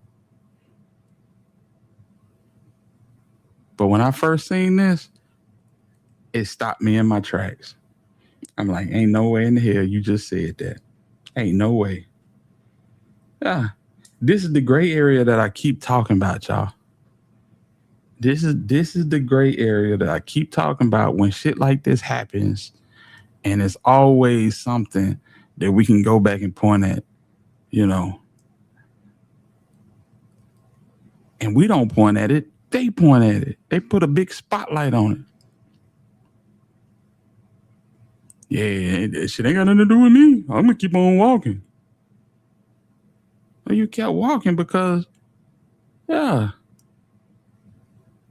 Come on, man. Let me let this ride. And listen, I don't care if she went in there and stole some sanitary napkins, some pantyhose, whatever was taken, it does not equal losing a life. You can go on this very app and see hundreds of videos of people stealing out of Walmart and being carried into the side office right by the exit for loss prevention and getting handcuffed and taken out.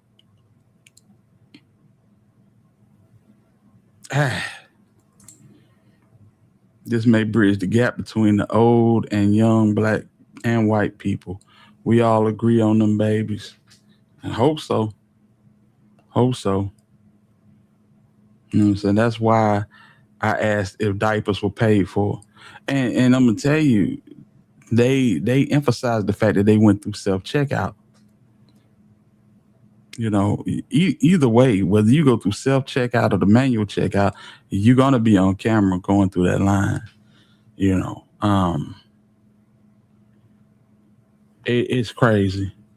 I've seen it online too, where people are accusing Young Miami of being an influence for this action. Now, let me tell you something. If you listen to Young Miami saying, well, where are my scamming ass bitches at? Putting that shit in y'all bag. And you decide to go to Walmart, shame on your dumb ass. Damn, Saks Fifth. Damn, Neiman. Let's go to Walmart, Dollar General. Put that shit in our bags, bitch. Come on.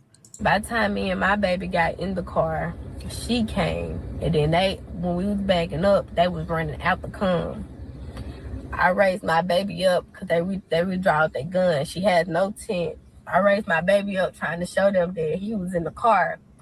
So she was backing up and she hit a car. As I was opening the door, so the door flew back in. By the time I sat my baby down, it was like 3 to 4 shots. One of the shots hit him in his rib cage, and the other shots hit her in her arm and her thigh. And we left and went to Senatobia hospital where he was pronounced dead at the scene. And they told me I wasn't gonna be able to see him until he get back from Jackson.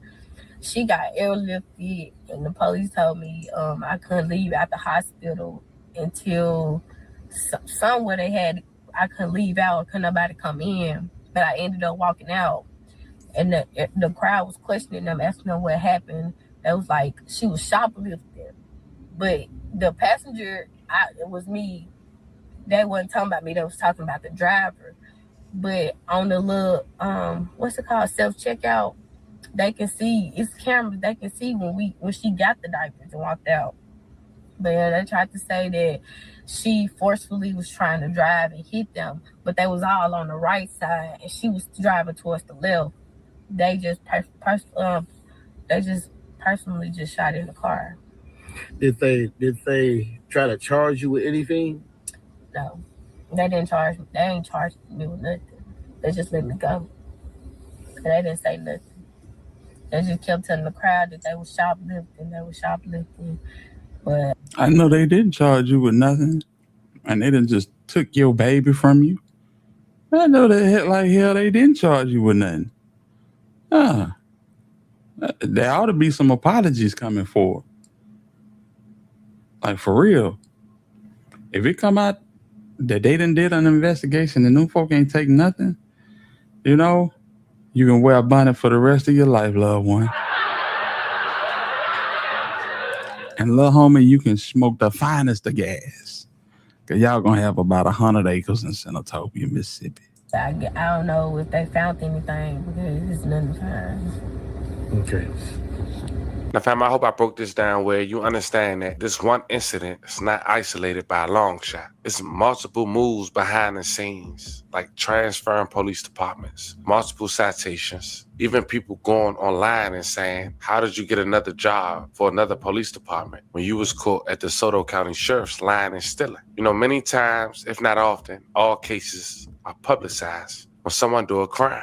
Why is that not the case for these officers? Why did that man have the opportunity to leave when it was a black sheriff and go to another county or another police department rather in the same area? Maybe they helping each other, but this situation is sickening. We've seen so many cases where firearms was drawn and no one was shot. And we know we emphasize the cases where no firearm was displayed because it deserved that attention. But what the hell you gotta say to prompt you to shoot at a car knowing a toddler is in the car over some stolen Pampers? That as of now, is not true at all. So now what? What's the consequences? What's his fate? Will he serve time? Will he get indicted? Well, this is what they had to say about their near future investigation. Department of Public Safety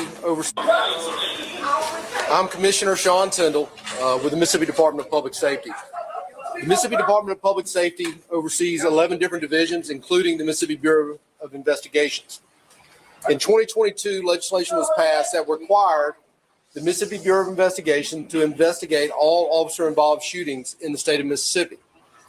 As part of that legislation, once that investigation is complete, our files are turned over to the Mississippi Attorney General's office, and they will review and make a determination as to whether or not to present that case to a grand jury and whether or not that trial against any officers would proceed after that point. This was done to bring independence to the process, one where the public could trust the process knowing that it was independent from local agencies. Mississippi Bureau of Investigation policy now dictates that once that investigation is complete, our entire file, as well as any evidence collected, body cam footage, dash cam footage, surveillance footage, will also be available to the public as part of a public records request. The purpose for that is because we believe that transparency creates accountability, and with accountability, we're able to maintain the public trust. Those policies and procedures will be followed in this case as well. Public trust been out the window, homie. Hey, listen, squad. Hey, to everybody in the bushes that's watching, I need y'all to hit that like button. You know what I'm saying? Just go on, hit that like button for your boy. Do me that. To the hate watchers, man. If y'all in here watching and hating, God have mercy on you. We two hours into this shit. Oh boy. Lord have mercy. Y'all hit that like button, fam. Yeah. To make no mistake, this is a very tragic situation. I want the public to be assured that the Mississippi Bureau of Investigation will conduct its independent investigation. We have 5 agents working on this case, gathering statements, gathering evidence, and working diligently to prepare a file to present to the AG's office. I would ask that the public maintain patience as much as possible. And I know this is a very frustrating time, but maintain patience as this process is done. And keep in mind that it's important for us to be able to interview witnesses without threat of intimidation. And one of the things that we don't want to have is witnesses that are afraid to come forward out of intimidation. So it's important that we keep civility during this process so that we can get to the bottom of it and we can analyze all the evidence and then ultimately make it available to you all. And again, I understand your frustration. Unfortunately, these incidences have occurred all over the state of Mississippi. And over the last several years, NBI has done numerous investigations. And in all those cases, the ultimate findings were made available to the public. And so I want you to be assured that it will be a thorough investigation and it will be one where transparency is there.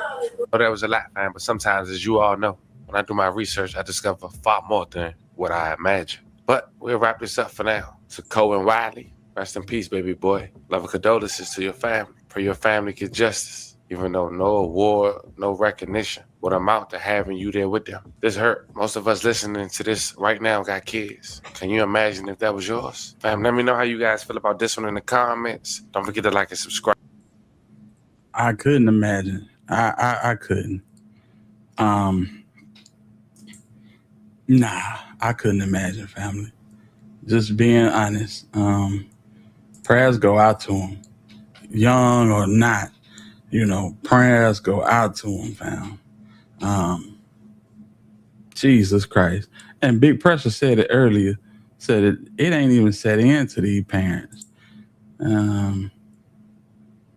Okay. He said, I agree. It's time to bring the music censorship back. Music do have a negative influence on the culture. I tell you, Big Pressure, can't get the toothpaste back in the tube once it's out. You know what I'm saying? You just can't. You just can't. You know what I'm saying? For one, what's censorship gonna do when don't nobody listen to the radio no more? I remember we had an R&B station. You could play Bell Biv DeVoe Poison on there, and they wouldn't even play the rap verse. And I'm like, damn, y'all blurting the rap out, but the niggas that's doing the singing is the same ones that's doing the rapping. Yeah, prayers up. They definitely in shock. I believe that. Yeah. I think the little girl was 19. Ain't no telling how old he probably 20, 21. Yeah, Bush baby, hit that like button for you, boy. Hit that like button, man. Let's see here.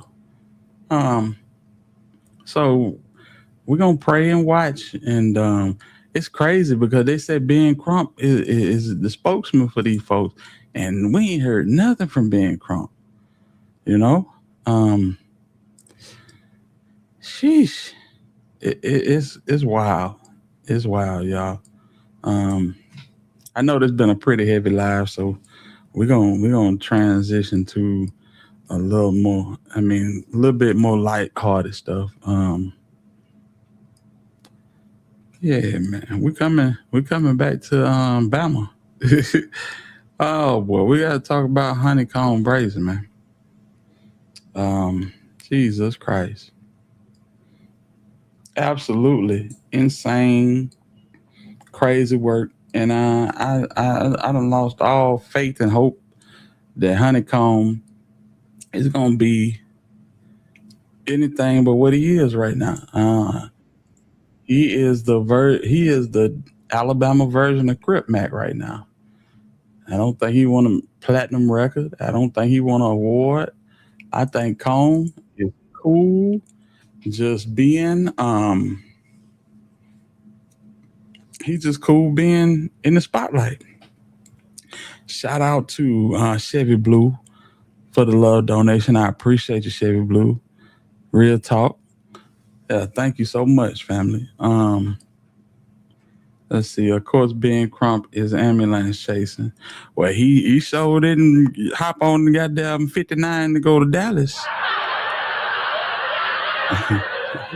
They had a motherfucker that was accused of shaking a baby until the baby caught brain damage. That was their spokesman.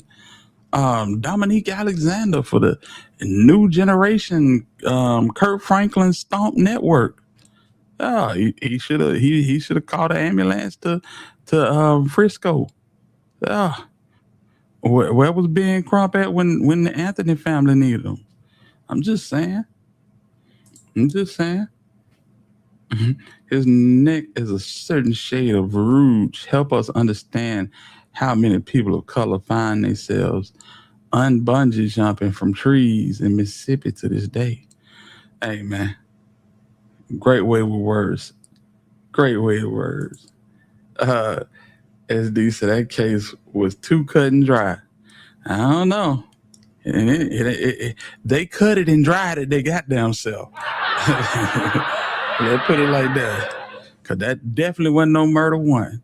You giving manslaughter, listen, we all going home. We're going to be like, damn shame what happened to that boy. You know what I'm saying? But murder one, 35 years? Oh, they cut that and dried that shit out themselves in the backyard on the clothesline. Lord have mercy.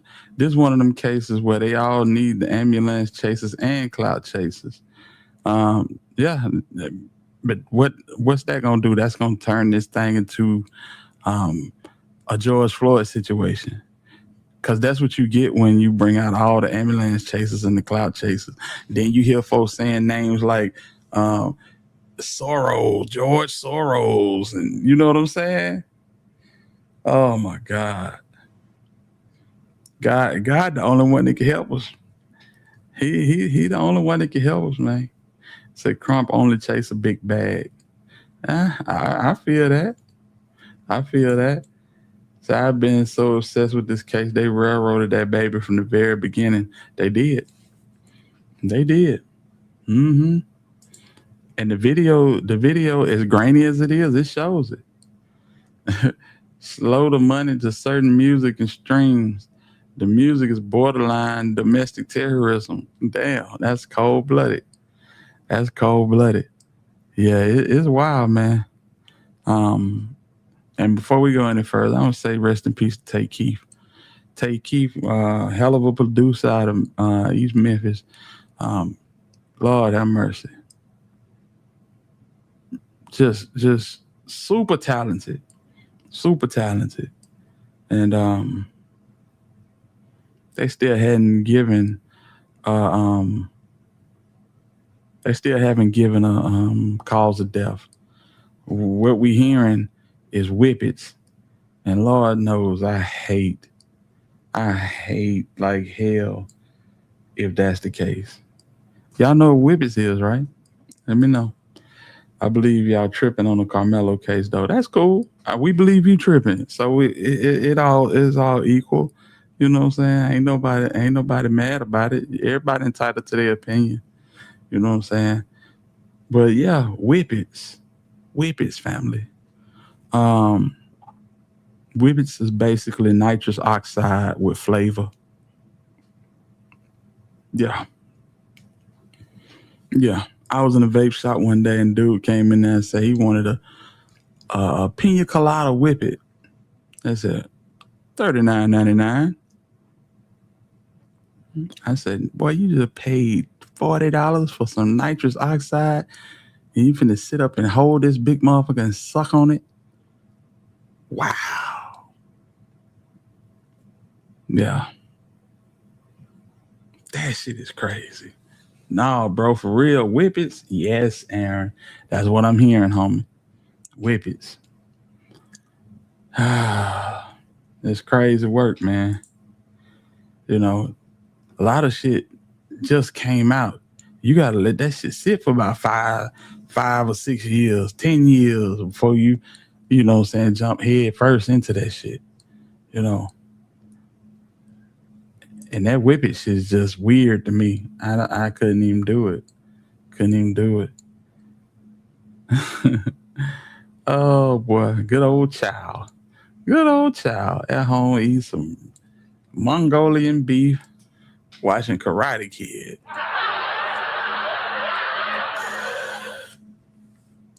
Yeah, man. So,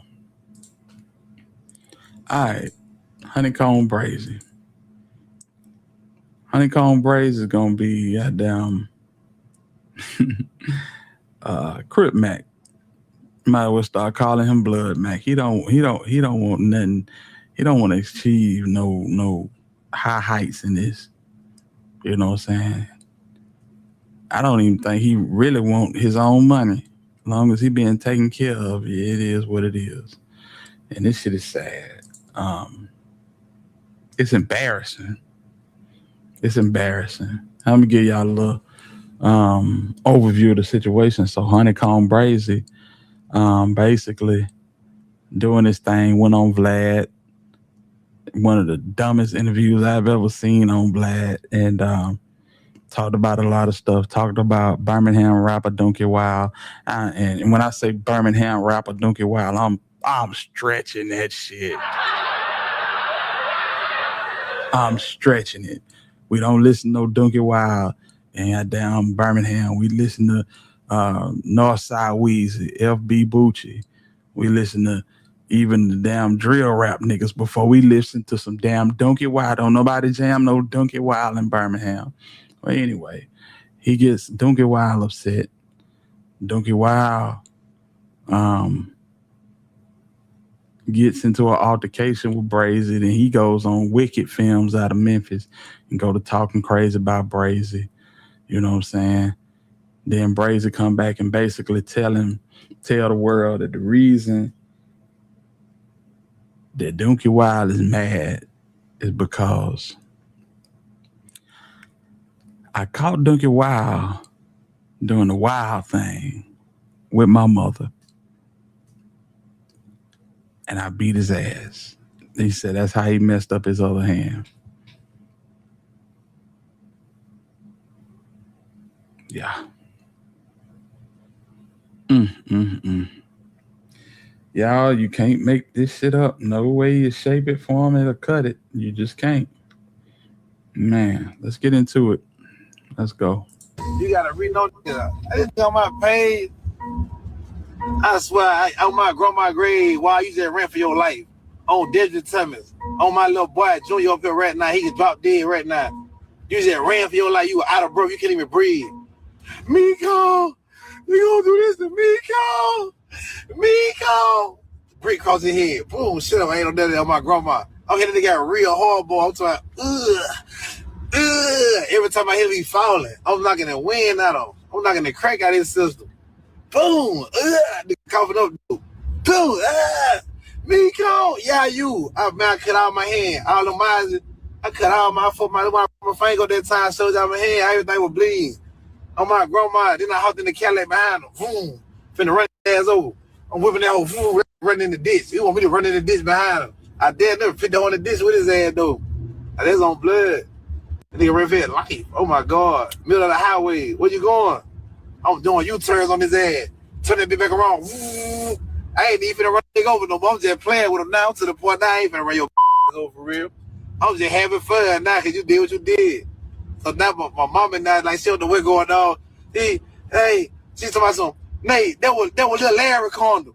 That was L condom. And now L, they said that was your condom. On my grandma grade, they said it was your condom, L. Where you at, L? On blood.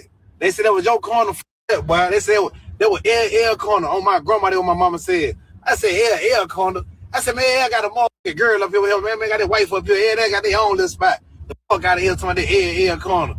Man, I swear to God, my grandma folks I said was Larry corner, man. That made me more mad. I'm about to hit with the brick. I'm like, you little. I'm so mad I can't hit my mom with the brick. I want to hit her with it so bad though. I say you nothing.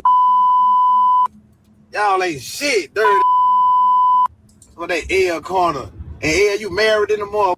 The wife gonna get on your ass. You need to be joining my live right now and tell me that there's your condom now. Cause why you got a condom and you married? Fuck all that. I'm telling on y'all they on my mama. All that.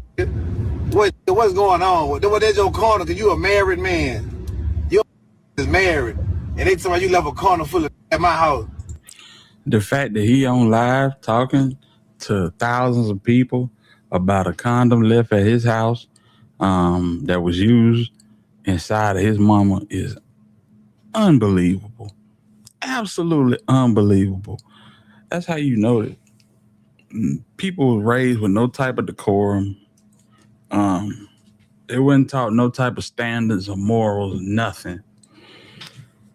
And then you burning up this dude, Larry. You said the man got a girl, so you dry snitching on him. Who you hit at my house, Ed? Where your wife was? Then your wife already busted your whole head, and then the wife busted his head, had to send him to the hospital. I'm like, damn, I ain't even get to see Ed for real. Whole head was busted open. I'm trying to see what's going on. God damn, what the f***? They're talking about, man, f*** everybody. Man, I could have been hit everything that wild head, man. I'm just silent, bro. I ain't never tried none of his hoes, bro. I ain't no baby mama, none of that. That like that real sus. And that I know that. That's why I'm so mad. I stayed with your mama. What you talking about? You gonna lose like that? Why you weird as for real? And you can make it sound real, try to make that shit sound over there, man. You fake it. And they don't just cut us off of that. Yeah, why would I cut you off for nothing? When I went and get the whole real about your, I went and get Rollo fam going there about your. Why would I just out the blue cut you off? I just did a video with you. I'm out here trying to turn you up. I'm doing what you had the motherfucking gold told and them everything. You know what I'm saying? How the fuck would I just say you out the blue? Man, ain't no like that, man. I fuck with niggas who I killed daughter and shit. Still to this day, man. I'm a real nigga. I don't cut people out about nothing. If I can afford a daughter I killed and make sure she's straight, what if I can't afford a nigga that made something straight? I ain't no fake shit. Y'all just think y'all do some real shit 2-3 times. Y'all come do some fake shit 100 times. Nah, I don't go like that. When you do that fake ass shit, don't bring up the real shit you did. It don't mean that no more. Cohn don't want to be no rapper. Cohn a fan, man. He's a fan and he want to be accepted. And for this reason, he'll never be nothing in the rap game. And I hate to say that because I really was rooting for this dude. Bro, we was really rooting for you and you let the whole state down. You got the whole state going at you right now. Birmingham niggas saying you can't come back here. Mobile niggas saying you gay. You can't go back down there. You know you can't go back down there. And then anytime your mama get a wild hair, she turn her damn camera on and go to talking. This shit is embarrassing, home. This shit is embarrassing. You done single-handedly talked your way off the Alabama Mount Rushmore. Yeah, you're done. You're through. You through. Dobie, Pimpin' the Gangster, Rich boy, Big Yavo. That's what we going. Honeycomb, you're through. This shit is sad. Y'all get so stupid, get to bringing up everything y'all did after y'all do some fake shit. But you know how many did some real shit and turned police and told them, you know how many, you know how real Simmy the Bull was? The judge got it. You know how real Simmy the Bull was. The judge got it before he got his ass. He was really in the word to him. And that thing, no, boom, there you go. So what the fuck is y'all talking about, man? You better understand life, know what this shit about. All that plan, I ain't got a twist. I'm telling you, in real life shit. So what he's saying is he still mess with the dude daughter who he killed. Basically what he's saying is he still take care of the dude that he killed daughter, because the dude that he killed was his partner. So basically this is the story. Kohen went to serve dude baby mama, and while he was serving her, dude came over to the house. He found out Kohen was in there. He went haywire. He automatically thinking something crazy. He tried to kick his way in the door. When he broke in, Kohen shot him, killed him, beat the case, self-defense. So what Kohen is saying is he basically still look out for his daughter, even though he done, knocked off. He done knocked her dad off, basically. Yeah. Crazy work, man. Crazy work. Yeah, man, I was rooting for Brazy. That last stint in the can did something. I swear to God it did. Yeah, man, he got out the case. Yep. He said, okay, tell me something. That shit ain't sound right at all. I feel you. And it ain't much that Kohen say that's gonna, sound right, but let's go. Then they say G gonna do the interview, dog. I'm like, say what you doing. So now he mad at Say Cheese because Say Cheese interviewed Donkey Wild. He told Wicked Films that he was gonna slap shit out of him for doing an interview with Donkey Wild. What type of dumb shit is this, man? These niggas ain't your friends, Kohen. They working. They working just like you supposed to be doing. So just because a nigga want to get both sides of the story, now you want to fight a nigga? This showed that a nigga has not been educated at all. When the nigga say he been in jail over half his life, he wasn't lying. And that nigga wasn't reading the Quran or goddamn 48 laws of power, none of that shit. No GED, no nothing. Let niggas tell it. He was in there stabbing niggas and getting his feet rubbed, the whole Johnny. You know what I'm saying? South Memphis, what it do, man? Salute to you. My nigga, what going on, man? Man. Like, damn, y'all know I'm Tupac, mixed with Soulja Slim, mixed with the old Boosie. Mixed with, I ain't gonna say the old, I ain't gonna say the name. Mixed with Jay Prince. Mixed with a little Big Meech. Man, I'm all that shit. I'm mixed with a little everything, boy. A little C-Bird in me. So I got all that shit in me. On God, I got a little big head in me. I got that big head shit in me on my mama. You know I'm a big head fan. You are everybody fan, and that's your problem. That's your problem. You a fan of everybody. So you ain't trying to put your brand on. You just want to be next to a nigga. And damn Sauce Walker checked your ass, and now you sitting up eating dinner with a nigga like you part of the family. You just want to be next to a nigga, Kohen. You ain't trying to build nothing. And that shit is horrible. It's horrible. It's a awful look, man.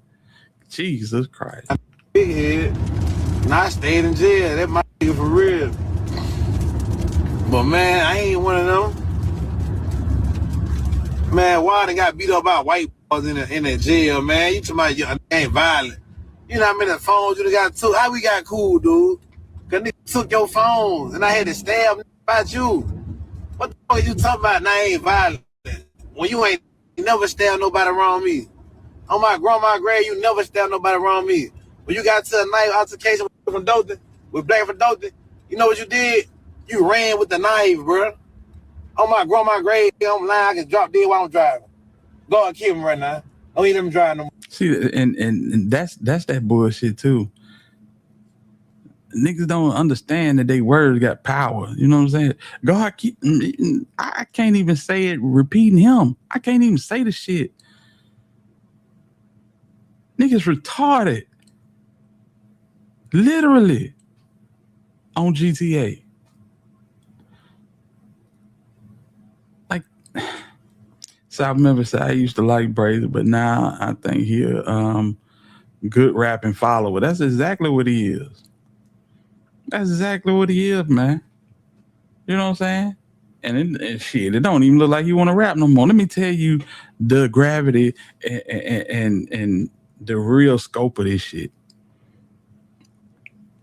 Kohen is signed to Rap-A-Lot Records, Jay Prince and Jay Prince Jr. Their biggest project right now is releasing a video for a song that came out 20 years ago by the name of Mo City Don by Zero. Niggas ain't pushing this nigga video. You go on IG and you pull up Rap-A-Lot, they ain't pushing nothing but Mo City Don. Guess what? Zero not even signed to Rap-A-Lot. He ain't been signed to Rap-A-Lot for over 20 plus years. That just lets you know niggas is not taking this nigga serious. The old man just got a soft spot for him, and he got more money than he know what to do with, and he gonna throw him a bone every now and again. It ain't shit for the old man to put this man in a house and get him a couple of cars. There ain't nothing to it. He could do that shit for the whole Fifth Ward, and it wouldn't hurt. Jesus Christ. What do hurt is seeing a nigga like this who we felt had so much potential just crash. You know what I'm saying? Say it must be lovers. They something. Said the whole label is lame. I ain't gonna lie. They ain't what they used to be. You know what I'm saying? They ain't what they used to be, bruh. What? No video for Bird Doodoo? That's exactly what I'm saying, bro. That's exactly what I'm saying. How you 30 years old, bro, and your vocabulary is that of a nigga in the 10th grade? It's sad. It's sad, homie. Oh, the light red, why did kill me, God? If I'm lying on my mama, do why up the knife, the nigga black up the knife, and then he hit a little prison stand, and Duke Wild said, ooh, that know what he doing. I ain't finished. And he nigga like, come on, got on 2 knees on that. Man, Black got down on 2 knees with the knife, like, swatted with them whole, like, old school way. Like, come on, let's do it. I'm finna kill you by your phone. Man, that way Black told that nigga, I'm finna kill you by your phone. That said, you can have it. Man, you can have it. And ran. I said, man, I shit had my heart broke, man. I said, no way. Nigga just how there like this, got me out here with him. I'm like, I don't stab, shoot it out. So I was so mad about that. But Black with blood, those, you know, I couldn't really just get at the with them, my boy. So I'm like, man, I was so mad because I feel like Black really crossed me out. So, you know, me, I'm like, bruh, any that whole play with him again, I own blood on my grandma, nigga, anybody play with him again, it going down. I'm stabbing in the I don't give a who it is. So I had to stamp that. So after Black got his phone, everybody looking at him like, oh, he's sweet. This on blood, you became a lick because you ran with a knife. Now everybody looking like, oh my God, he's sweet. So now they get another phone. Oh my God, why you get the other phone for, man? You can't even keep the first one. He get the other phone, nigga ain't go from Birmingham, not from his same city. Nigga from his city like shit. Another city got him. We might well get his ass shit. Ain't no way for that our home, but we might well get their ass ourselves. So Go got this on my grandma, Go got him. Phew. They come wake me up. Hey, come. Go got the phone, man. What? I'm like, yeah. So there we go with that bitch. I wake up early in the morning. So let's go. They gonna go over here. Let's go. I get with that bitch. I get Duke Wild tonight. Duke Wild got the knife on him. I'm really on some shit like, hey, You gotta go on, but you gotta stab yourself out the gate, man. Go hit the yourself, and then shit, I'm with you. So when we pull up on it, I'm really finna make Wild go with his move, cause I ain't really finna stand for you like that out the gate. Like you finna show me you'll do it first, then I'm gonna go behind you. Man, I go with this. I wait the nigga go up. I'm like, oh now, bro. I'm like, get up. He like, what up? I'm like, man, what's up with Wild phone? What up with the phone? Where that phone at? Man, let that go look at us. That go said, man, I know y'all little they woke me up by no phone. Oh my God. That nigga said, that both of us said, bro, I know y'all ain't woke me up, so I no phone. Pin his shoes off. Get up out the bed, pin his shoes off. He like, what up? What up? What up? You know me, I'm like, I'm waiting on Wild to just go and go with his move, like, go on, stab him. I'll let stab him. You got to call me a now I'm mad. So now I'm like, you know me, I can't just hold in. I'm like, what you mean? How we get into it now? I'm like, what you talking about? What you talking about? I'm like, wow, give me the night. Give me the night, Wild. Give me the night. This nigga Wild, and like he only want to give me the night. We pulling that. He get to pulling that. He pull it. Boom. I like, get it to me. I get that. When I get that, I like slide it behind him. Like, man, get it to me. When I slide that hoe, I'm like, what you saying, go? I'm like, what you talking about? Straight hit his ass in the face. Boom. On my grandma, you can have my nigga Money D from Birmingham. Money D from Birmingham. This is an OG.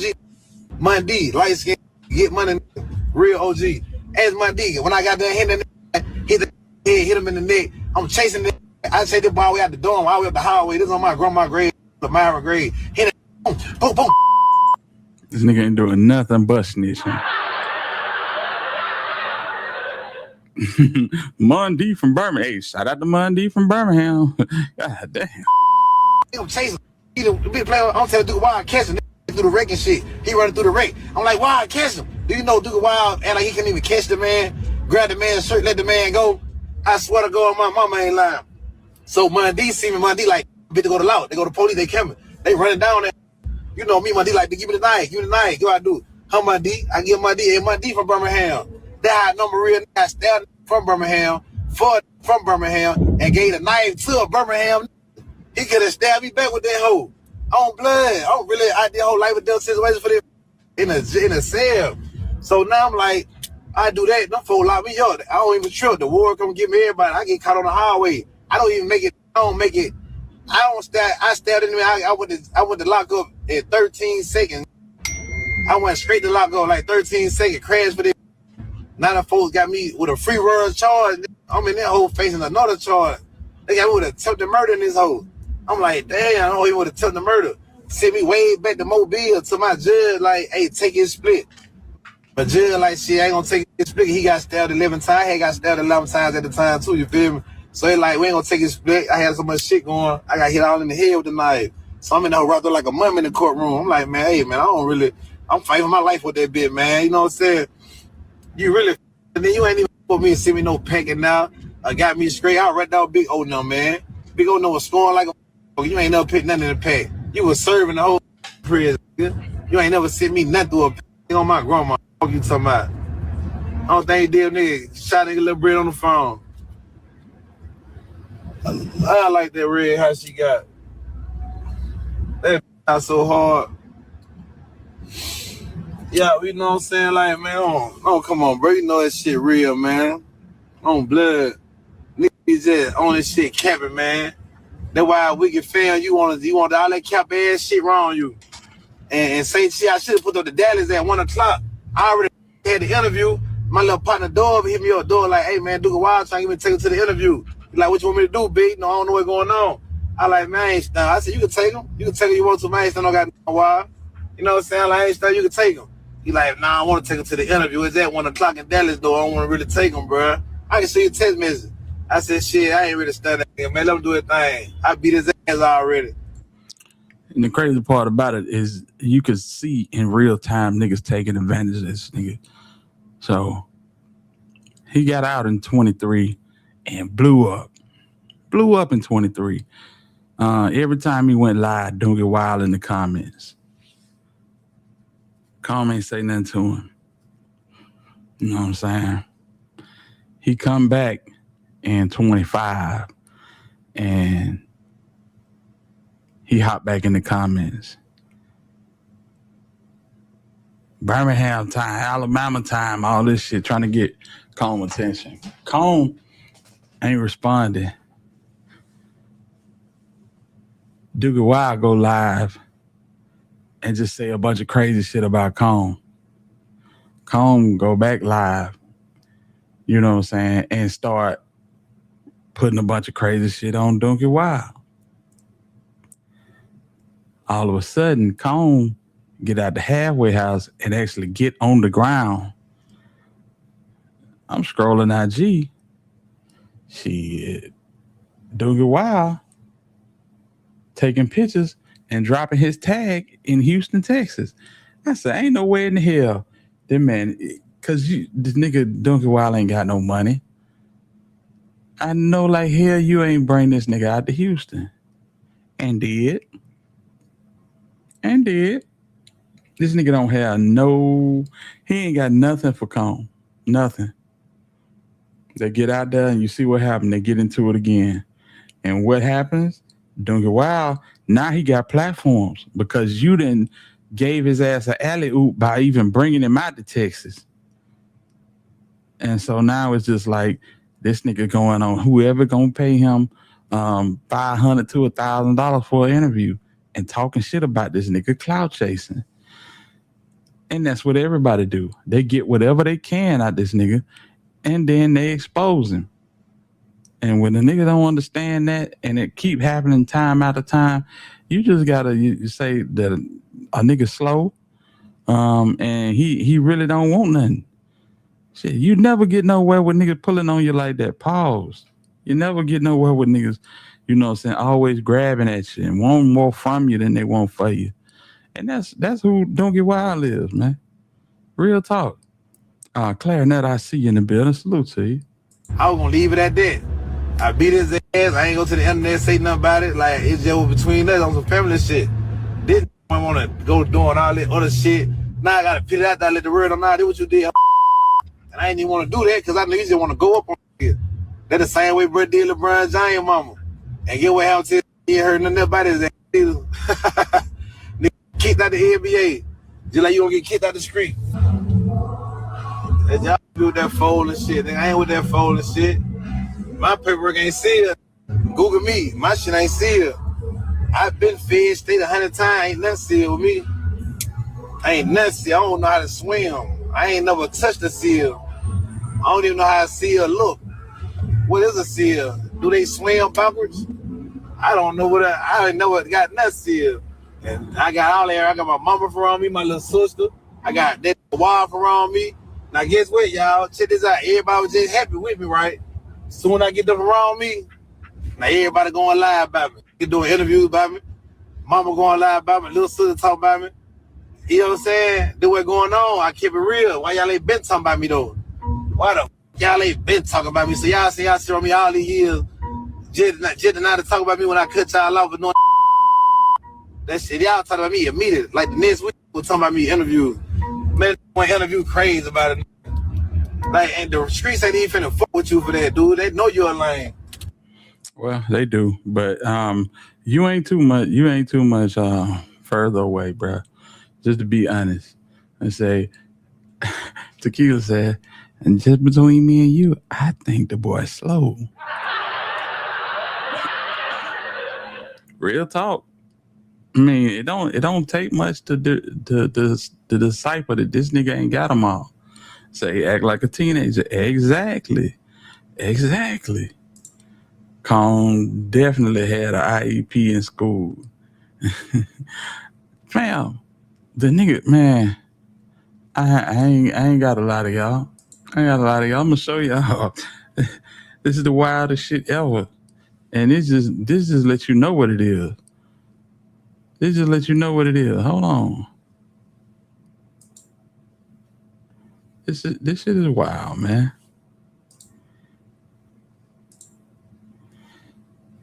I gotta show this to y'all, man, because this is insane right here. I just wanted to let my special ed teacher know I love her for real. She always cared for me the right way, even when I'm in jail. Hey, Miss Harris, tell these people about when I bought that gun to school in the 3rd grade. She almost had a heart attack. I went straight to jail. So this is Miss Harris, his special ed teacher. Gang. Where I come from, we don't brag on shit like that, fam. We don't brag on that type shit. You know, you go to school, you graduate, you get on with your life, start living and shit. You might bump cross a nigga that went to school with you, that was in, you know, that class with like 7 people in it, and them nigga got on Viking helmets and goddamn leg warmers and goddamn cowboy vests and shit. And you be like, hey man, nah, real shit, my nigga, that nigga used to be in LD. That nigga was special ed like a motherfucker, man. Yeah. So you got a platform, and your Instagram got, let's see here, your Instagram got 500,000 people on it, and you want to give a special shout out to your special ed teacher. Let them niggas know that you was the nigga in the damn classroom with 7 people in it, and y'all had on goddamn bicycle helmets, goddamn leotards, and you know what I'm saying, and that bitch coloring and eating Jello bowls and shit. God damn, boy. It's bad. It's bad. But hey, but it get worse. It get worse. Y'all, let's see here. What I'm about to show y'all now is Tanisha Jones, who, by the way, hit my IG last night. Yeah, before we go there, let's go there. Let's see here. Yeah, Pocketbook hit me up last night. Let me see how I can get this. Nah, I can't do it like that. All right, yeah, let me do it like, yeah. I just do it like that. Yeah. Pocketbook hit me up last night. She was mad because of something I said on social media. Oh boy. So yeah, what's up with that? What's up with that? I imbalanced you. I said, I really hope y'all can get it together. Not gonna lie, all of this is embarrassing. So basically what I said, I commented on the post. I said, this shit is embarrassing. She said, yeah, what's up with that? I imbalanced you.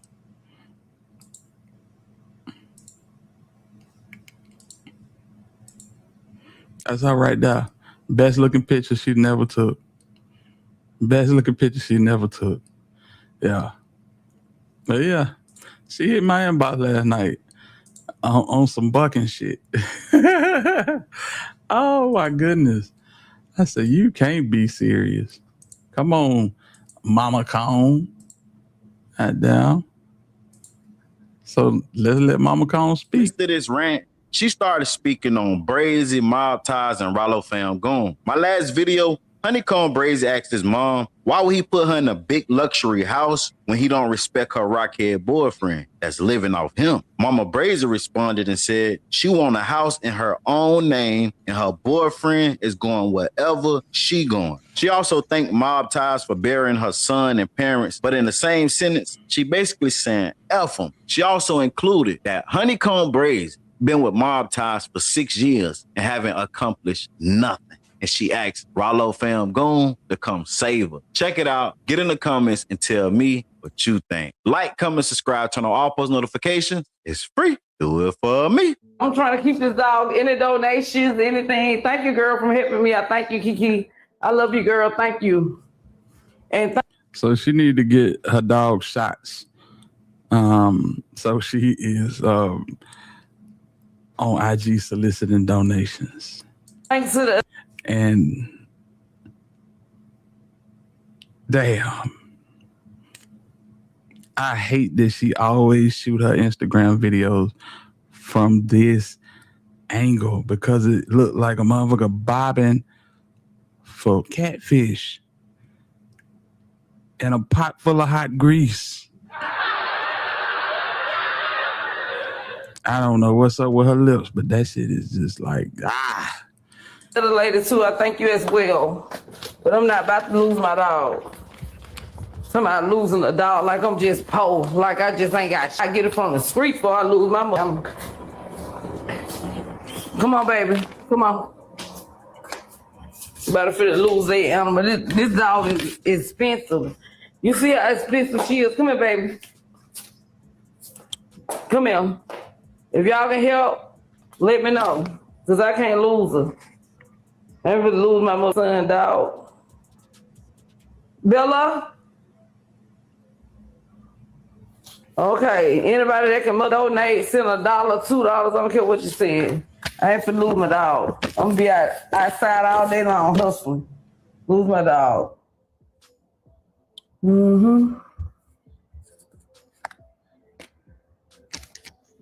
They already took 500 out the later account. She told me she need her 500 back. So it's 500 got to be back into her account, but you ain't finna put my dog outside. I just got here.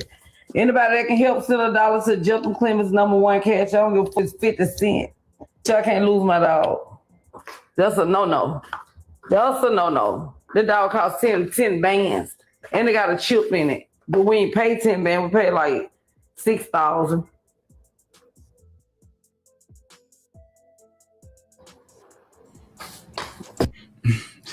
Oh, we're sipping a Bud Light through a straw. One more time. What are we doing? Jesus. I can't lose my dog, baby. Yeah, them still families they get. I know what's going on. Yeah. Hey. Duka, why I need to send. Listen.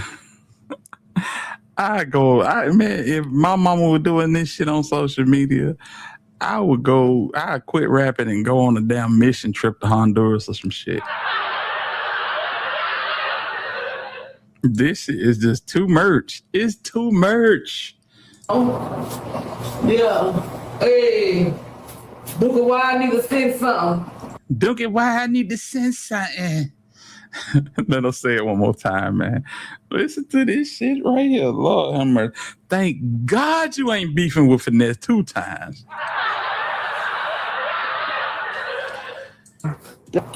Yeah, them still families they get. I know what's going on. Yeah. Hey. Duka, why I need to send something. You got my name out there like that and shit. Come on, I just gotta wrap my hair around. I ain't finna let no more children upset me, girl. I don't know what he talking about $2,000 because y'all got 1.8 million. You still don't want to pay for me. Then put me in a house with somebody else's name. Ain't nothing wrong with my name. Get my own.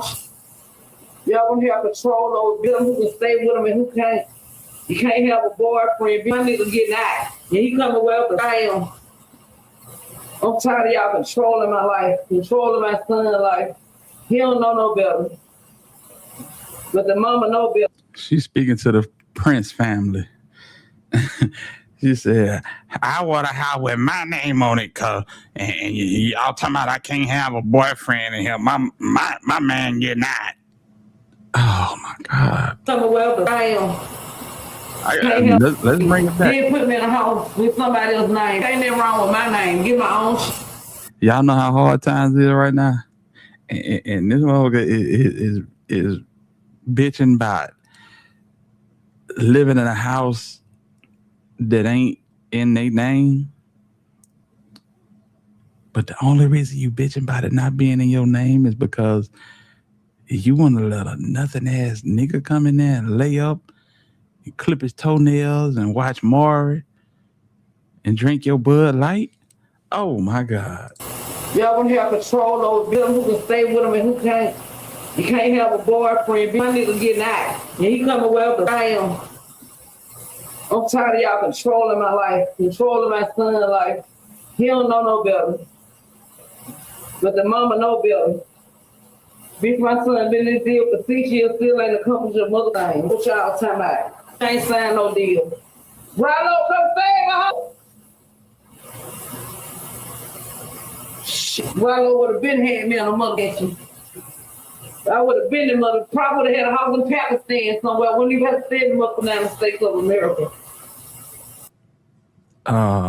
Baby.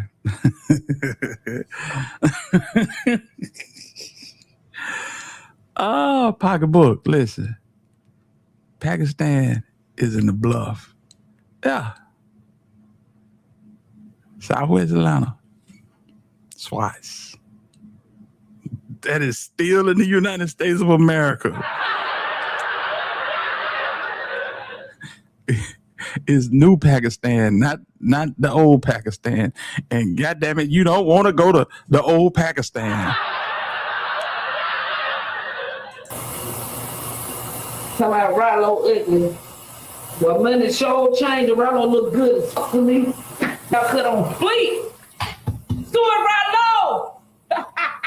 Tell them about it. Shout out to Maltese Broccoli from burying my mother, parents, and son.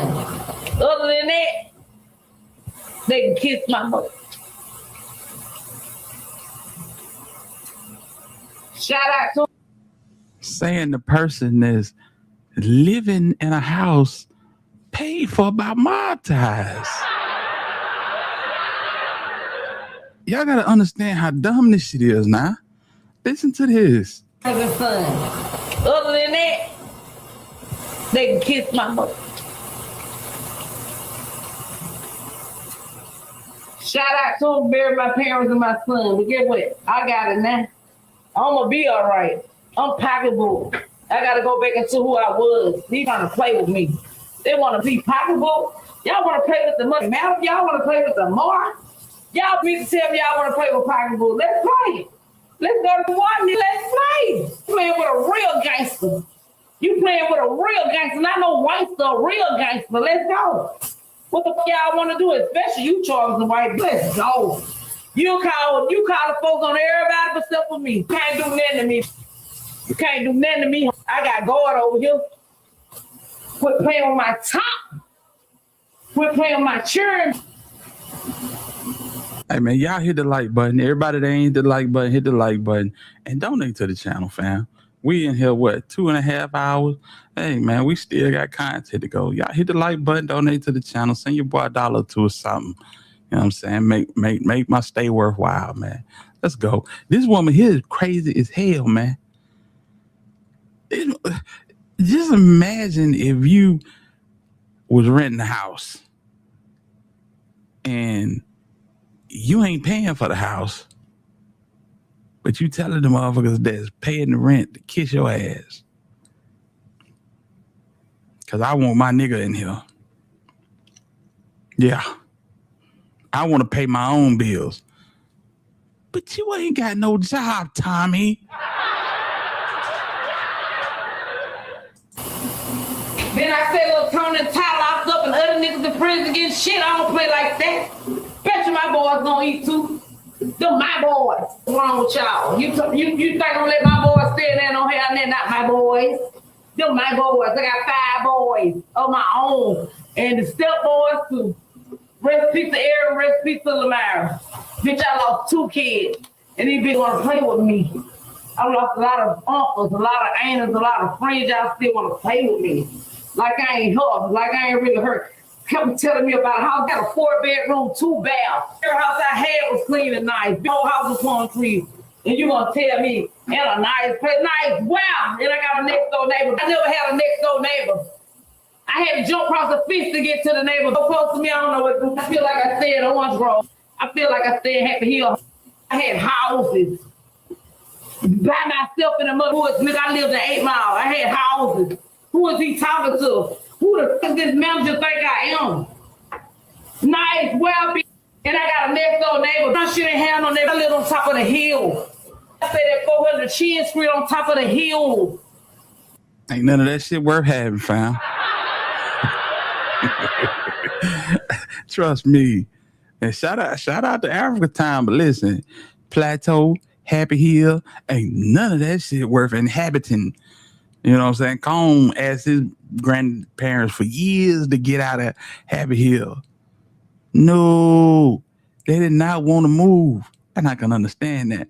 But you don't come on this bitch talking like you lived in a gated community. Happy Hill is not that. Ain't none of that area that. So let me give you all just a small tidbit, a small Happy Hill Plateau. I forget the other two hoods. They make up what they call in Mobile Africa Town. Africa Town is the place where the last slaves that came off the last slave ship that was transported in the transatlantic slave trade landed in Mobile, Alabama.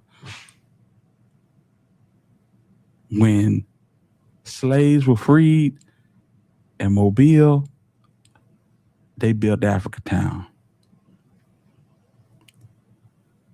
Y'all tell me what y'all think that look like right now. Given the state of this country and how they feel about black culture, y'all can just tell me. You ain't got to tell me. Just imagine in your head what Africa Town look like right now. And if you want an idea, go to Cone First Video, freestyle. That's Happy Hill. That's Happy Hill. It's a wasteland, man. Shout out to Mobile, shout out to Pritchett, shout out to Daphne, Saraland, all that, Robertsdale, Dothan. But that ain't the part of town to be bragging on. By my mother, they were jealous of that, borrowing my now I'm selling food, living on top of the hill. I'm a business owner. You talking about I sell food, my shit sell. My good. Y'all got me down here like I'm a savage, like I'm a crackhead, a drug addict, be all the drug addicts. This was wrong with y'all. Get out the door. She sell food out her house. She a businesswoman. To make me look like I'm the bad guy, please. I'm finna show y'all the bad guy when I get this bad bag. That's why I got some shit. Plus they stopped the toilet with. Trying to tell me he can't even unstop the toilet because of the dog. Go pay somebody $80. I'm the toilet unstoppable. I got gloves. I'm finna stick my hand in there. Finna go buy a bucket from the Dollar Tree from Happy Hill. We been dumping toilets. I don't need no more plunger. I am the plunger. Didn't I tell you I was everything? The doctor, the lawyer, the plunger, I'm everything. Then T can't do. But y'all gonna allow me like I put the wild. Quit lying on my name. I'm suing all you been put. Y'all lie like I'm the mountain. Everybody y'all want to get rid of, y'all lie like I. If you want to get rid of somebody, just tell them you want to get rid of them. Don't put me in that shit. Trying to act like everybody. I mean, you want to get rid of them, I get rid of them. Don't act like I.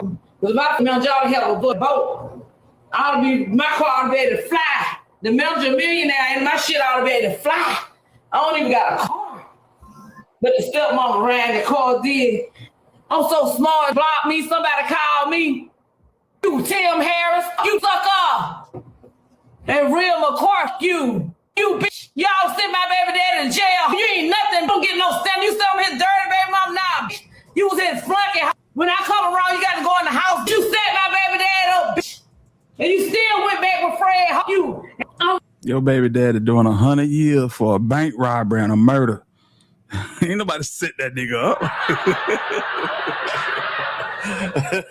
What the hell? Oh my God. I really like that in real life. What you gonna do? Pull up, because I really like that in real life. You'll lose your job, you'll lose your house, you'll lose everything. See, because I'm for real. You don't want none of this. You got my baby daddy 99 years. I don't owe you no explanation. Do you understand that? Thank you, ladies from the people that helped me. Thank y'all so much. I am grateful. Y'all are worthy to be praised. Y'all will get y'all blessings back. Thank you. I went shopping. Thank y'all so much. I appreciate it. Don't forget, I always got to get a beer. Thank y'all so much. I always got to get a beer. Oh, my God. One beer buying motherfucker. Come on, man. Man, somebody buy the woman a 6-pack. Get some Miller High Life in this funky joint. Hear that?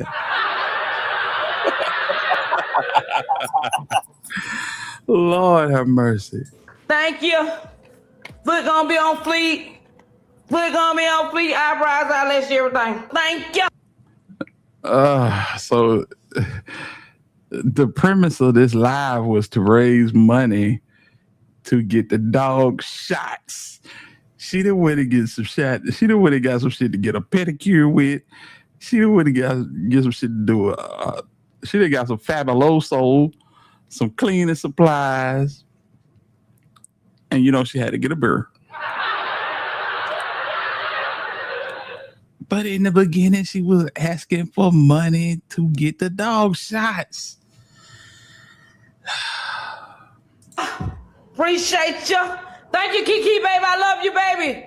Call Lil Booster for me. Call Lil Booster for me when he come through the airport. I love you, girl. I'm finna go shopping. I gotta go get some stuff for my daughter. Gotta feed my daughter. My old man getting out too. How about them apples? When it comes to Jeffro, I sell a foot for my man. Jeffrey about to be free. Let me get my other card, baby. Let me go shopping. Y'all hit that cash up so the dog can get some treats. I ain't studying that. Y'all ain't got nothing. Using my son's name for clout. I don't have to use his name. I named him. Put my baby dad in jail for 100 years. Damn. I don't got it with you. You put my baby dad in prison. And Honeycomb ain't finna even be disrespecting his mother dad. Tell me his name, Honey Smack. Your name, Honeycomb. What's wrong with you? Ass smack on that, because I be selling Honeycomb Smack cereal rolled up in a motherfucker with honey on that. Play with tea. I am the cook. I am her. I have so many Honey Smack cereals rolled up in my honey and switched them together. I sell them Honeycomb Smack balls.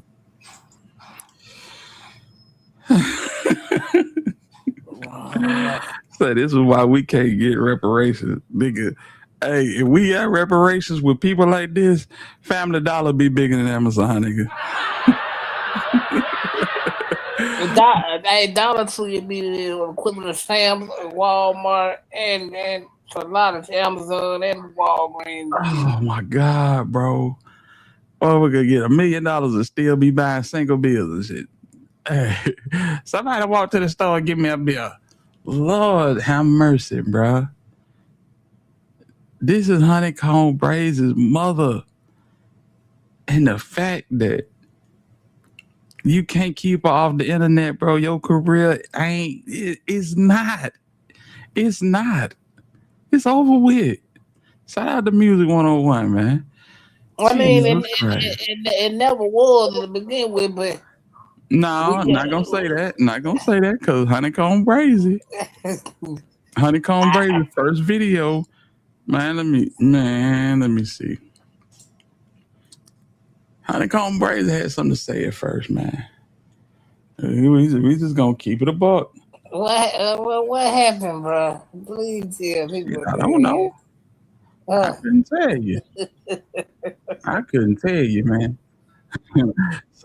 Hey, something happened along the way. And what used to be happy was sad. I don't know. Shit, that shit went a ride like a motherfucker. Look at this. Let me show you.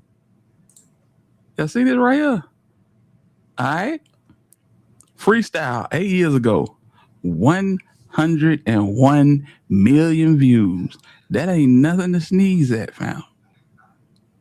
That is nothing to sneeze at. Even from 8 years ago. Okay, well, let me ask you, do he get the bread off there? Do Mob Tag get the bread off of it? He was getting the bread off of it for a while. Now, what happened? I do not know. Yeah. Crazy work, man. Let me see what everybody's saying. She strikes me as an old English type of gal, but what do I know? No, them Bud Lights. She strike me as a damn party ball type of female. Man, we ain't gonna disrespect Bud Light like that. That Bud Ice. Bud Ice. There we go. There we go. Hurricane type shit. You know what I'm saying? I love Dollar Tree and Family Dollar. I love Dollar Tree. Family Dollar, you go in this bitch. As soon as you walk into that bitch, this bitch is under surveillance. If you take anything, you may be murdered and at least arrested. When that shit come across the intercom, you know, hurry up and buy it. Hurry up and buy it. Shit. These folks is not playing. Man, that woman sound like she drink 211. A lot of them. A lot of them. Type of motherfucker to say, let's bag these cans up so we can recycle these cans to get some more beer. Man, what? Still told boothead ass woman is loud and cussing for no reason, man. I'm talking about for real. Hey, man, I'm just saying, bro. This the type of shit you can't make up. The first rapper ever, bro. Listen, this woman make Mama Duck look like Michelle Obama around here. I'm just saying. She make Mama Duck look like Michelle Obama. And Mama Duck was doing the same thing. She was hunching on Duck little partners. Yeah. She was doing the same thing. But gee whiz. I guess the more enhanced the internet get, it just make it the more worse. It said we can't have reparations because they scared of our potential. It had nothing to do with ignorant people. No, it don't. It don't. But you got to admit that if we had reparations, it's a small remnant that would make Family Dollar bigger than Amazon. Okay, no, I don't got there. I don't shop at no damn Walmart. It's Family Dollar or nothing. Not knowing that the shit that Walmart don't want to sell go straight to Dollar General and Family Dollar. Shout out to my dog Bicap in the building. Lord have mercy. So I'm crying by Family Dollar. This store is usually under surveillance. Hell yeah. Hey, you put your hand near your pocket, we coming out shooting. Hell yeah, you talk about. Man, you better not look like you touched in your pocket, they locking the door. Yes. Hey, Mama Duck, you know Mama. Hey, everybody. Mama Duck in the building. Mama Duck gonna come out there. I just want to thank the Lord for everything that's going on. And my babies, they, all 5 of them in heaven. The whole time she's sleeping with the boys, homeboys, and it's just crazy. It's just crazy. Hold on. We ain't gonna act like you just say that. You said all 5 of us in heaven? Yeah. I think Brick, Duck, I forget the other 3. But she had like 10 kids, didn't it? I know Divine Black Rose, no. Shit. I know Divine Black Rose. She had 5 boys, 10 kids in total. I think she lost 5 of them. Yeah. Mm-hmm. Lord have mercy. That shit is crazy. But yeah. Salute to Mama Duck and salute to Pocketbook Mama Brazy. Hop in my inbox last night at 4 a.m. talking about what you talking about? I imbalance you. I said, hey, I had to look twice. I said, is this honeycomb, Mama? I said, well, I be damn. Ain't no way. Yep, 10 kids. I knew it. I guess I'm cheating because I mostly shop at Family Dollar on DoorDash and Instacart. Lord have mercy. That's like back in the day when we used to say, yeah, man, you got that cheap ass Dickies suit on. I got on Dickies too, but I didn't get mine from Kmart. I got my shit from Sears.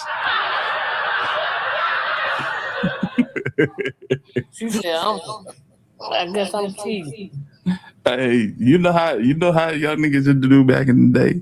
Let me check the tag on that shirt. That shirt ain't real. Hey, he got on a fake shirt. He got that shit from the Bessemer flea market. Real talk, man. Nah, we got to get into this. Man.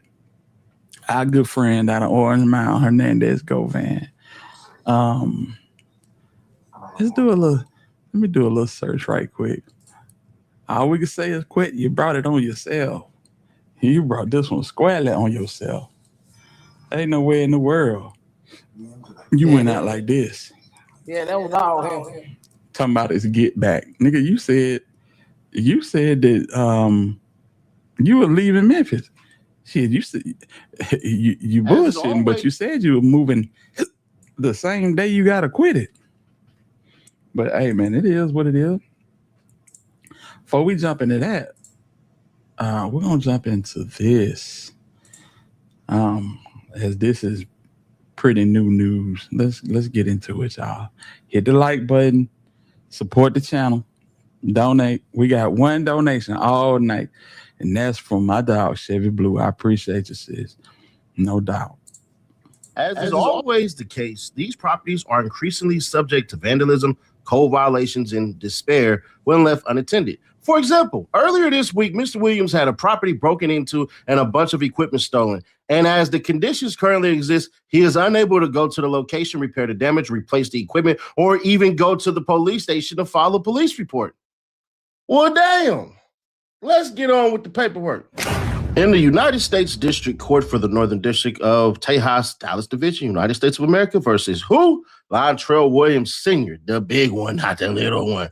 Motion to modify conditions of release. Lontrell Williams Sr., by through his undersigned counsel, files this motion to modify conditions of bond. Specifically, Mr. Williams respectfully requests that the court modify conditions 7F and 7P of the order of setting conditions of release. Mr. Williams requests that the court add the following sentence. Defendant may, with the approval of pretrial services, travel to and from his attorney's offices in the northern and eastern districts of Texas for the purposes of discussing this case. Mr. Williams further requests that condition 7P be amended for home incarceration under 7P2 to home detention under 7P3. So Mr. Williams may travel within the Western District of Tennessee for work purposes. Procedural background. Mr. Williams was arrested on April 1st, and we already know all that crap and everything. And he talks about what the judge did and all this stuff and how the government moved to stay the release order. And the Honorable Court held the hearing on May 27. The court denied the government's motion to basically hold his ass up. All right. So they had to, dare I say, pile on the sugar and say how wrong the government was to say I shouldn't be denied a freaking bond and let me out of here. But here's where it sort of doesn't make sense to me, but you ask for it all. Roll it. Grounds. In response to Bicap and Divine Black Rose comments, listen. Bro making 100 bands a month. If I was making 100 bands a month on this bit, please believe that I would at least have a decent t-shirt on. For the motion, Mr. Williams now seeks to amend those conditions of release. Specifically, Mr. Williams asks that he be allowed to travel to and from the northern and eastern districts of Texas so that he can meet with counsel and review the discovery. As the court is aware, there is a protective order in place in this case which prevents counsel from providing discovery to Mr. Williams. It is therefore necessary that Mr. Williams view the discovery in counsel's office so he can assist in his defense. Additionally, Mr. Williams is requesting that home incarceration be changed to home detention so he can leave his home for work purposes. Mr. Williams owns, manages, and is renovating more than 8 properties in the Memphis area. Some of the properties are not finished and require daily maintenance and continued construction work. Mr. Williams has tried to collaborate with multiple contractors, but it has proven to be extremely difficult to manage the properties and complete the necessary work without being able to leave his home. The daily upkeep, the completion of all necessary projects is crucial for Mr. Williams, as these properties are currently the sole source of income on which Mr. Williams relies to support his family and pay legal fees. Moreover, as is always the case, these properties are increasingly subject to vandalism, code violations, and despair when left unattended. For example, earlier this week, Mr. Williams had a property broken into and a bunch of equipment stolen. And as the conditions currently exist, he is unable to go to the location, repair the damage, replace the equipment, or even go to the police station to file a report. Now, there's two things, right? One, it's a good motion. It is, because some will be able to say, and if you're an argumentative type or you want to just debate, you would go, well, Nash, I see him saying I need to go all the way to Texas, but can he do all this stuff remotely? Like, they can't give him like an in-camera thing. And so basically, his houses, his investment houses is getting broken into while he is in Texas. Yeah. all of this shit so that he can review it. And normally I would agree with y'all, like a Zoom meeting to look at all this stuff and everything, but you run the risk of him doing the screenshot shit. You run the risk of him going like this cheese and getting the info and leaking out information and all that shit. So you don't want that part. But what you have to do is, quote unquote, protect the sealed ship. And the only way that he could do that is if he is actually there. So that's a hell of a case to goddamn say. Now, him driving from Memphis to Dallas, because what is it? It's like 200, if my math serves me right, it's 287 miles, because he has to take the 40 and it splits to 30, and then you take Texarkana and all of that shit. But he's saying, bro, I can't even go file a police report. These cats are stealing shit, because you still have to itemize everything. So my question is, who the hell told you that your stuff was broken into? Not only that, you have to show proof. You have to show receipts, text messages, emails that your property is being basically screwed over and nobody wants to do the work. And only you can do it. That strengthens your argument. But let's finish this out. Counsel also wishes to reiterate that Mr. Williams' condition of release require him to wear a GPS location monitor. Accordingly, should the court grant this motion, pretrial services will be able to monitor Mr. Williams' movements and ensure that he is only leaving his home in accordance with his conditions of release. As such, Mr. Williams respectfully requests that the court either allows Mr. Williams to be placed on a curfew from 8 a.m. to 5 p.m., or alternatively, change home incarceration to home detention so Mr. Williams is able to leave home for work purposes. 3, conclusion and prayer. For the reasons stated, Mr. Williams respectfully requests that the court modify conditions 7F and 7P of the order setting conditions of release so Mr. Williams is allowed to travel to see his lawyers and for work purposes. Respectfully submitted, Christopher Knox and Todd Donald Shapiro. So it's a good 6-hour drive, 6.5-hour drive, depending on how fast you go from Memphis all the way down to Dallas. You get Tennessee, Arkansas, Texas, right? So there's that part. But here's what's fascinating. You don't have any case law that will deny or accept this shit. I searched. I spent about a good 30 minutes trying to find out whatever the hell I can. The only thing that I have that I could find was, damn, I'm gonna drop that. Wow. This right here, right? And that's 18 U.S.C. 3142 C1B. And it says, dictates that federal judge must impose the least restrictive condition or combination of conditions on a defendant's pretrial release. These conditions are utilized if a personal recognizance or unsecured bond is insufficient to reasonably assure the defendant's appearance or the safety of the community. So it goes on to talk about travel / residence restrictions, no contact orders, substance rules, employment and schooling, mandating that a defendant maintain employment or actively attend an educational program. That's about it. Well, and then it has financial and property conditions, setting cash bonds or requiring the posting of property as collateral, which can be subject to forfeiture if conditions are violated. That's about it. That's all I can find. So we'll see. I think the judge should honor it, because you don't want him to go indigent and all that shit. But the courts can say, well, shit, you are afforded a lawyer even if you can't afford one. So the fact that you want some fancy pants ass lawyer to come in and represent you, that ain't our goddamn problem. But then you can't force counsel on somebody if they have the means or can make the means to do it. The can part right there is where it gets really, really tricky. So I'm curious to see, because this technically will be novelty. Other people will be able to use this in the future. But once again, how did you know that they broke into your shit? Did somebody call you? Did somebody text you? Did any of this shit happen? Like, what do we truly know about what happened to your property? And where's the proof? And who gave you the proof? Now, some of y'all may, hey man, that's anti. No, it's not. It's just regular shit to think about. You have to be able to fight the arguments that the other side has. Brohan had to go all the way out of the screen to hit his forehead. I'm just saying.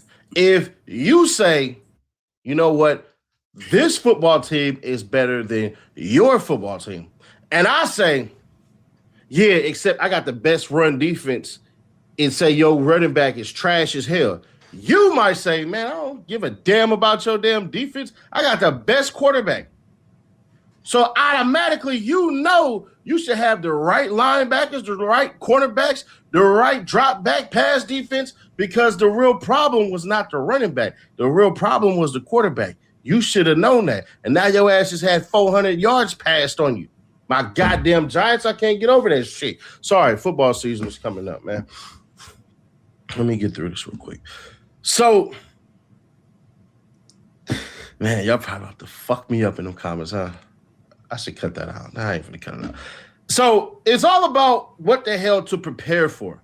I'm curious as to what the hell the feds are going to do, because next week there's going to be bombshell shit that's going to drop. Pusheisty put in, give me bond, because I've adhered to every single rule and y'all have no evidence, which is even more telling because we had that Glorilla and Pusheisty song that's about to drop. In my t-shirt every time I drum hang. You can't pick the wrong. That was being held up specifically by Gucci Mane. So now I'm wondering if Gucci Mane is a genius or not. But to the issue and to the point at hand, we'll see, bro. I'm curious. There's a lot of shit that's about to happen this week. The feds don't have to answer it by this week, but I got a strong indication that next week it's about to be set the hell off, and we gonna see. But subscribe to that bell, stay notified, and share to keep. And that's another thing. The Gucci Mane situation. Hold on 1 second. So yeah, Shiesty and Glorilla dropping that song. And both Mob Boss and Gotti is promoting it.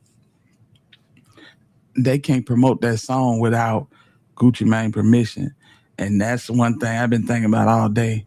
You know, shout out to Steven. Steven hit me in the inbox like, you see this? I said, yeah. I said, yeah, I seen it on Lontrell Senior page first. He was like, are you serious? I'm like, yeah. Yeah, so they dropping in the Glorilla collab with Pooh Shiesty. Look like somebody been talking behind the scenes, negotiating, and I can't say for certain, but if they dropping this, then that mean that some type of deal might have been made, you know, to either cut Guwap in or what. Now, if Guwap is being cut in, do we sacrifice this whole case to make money?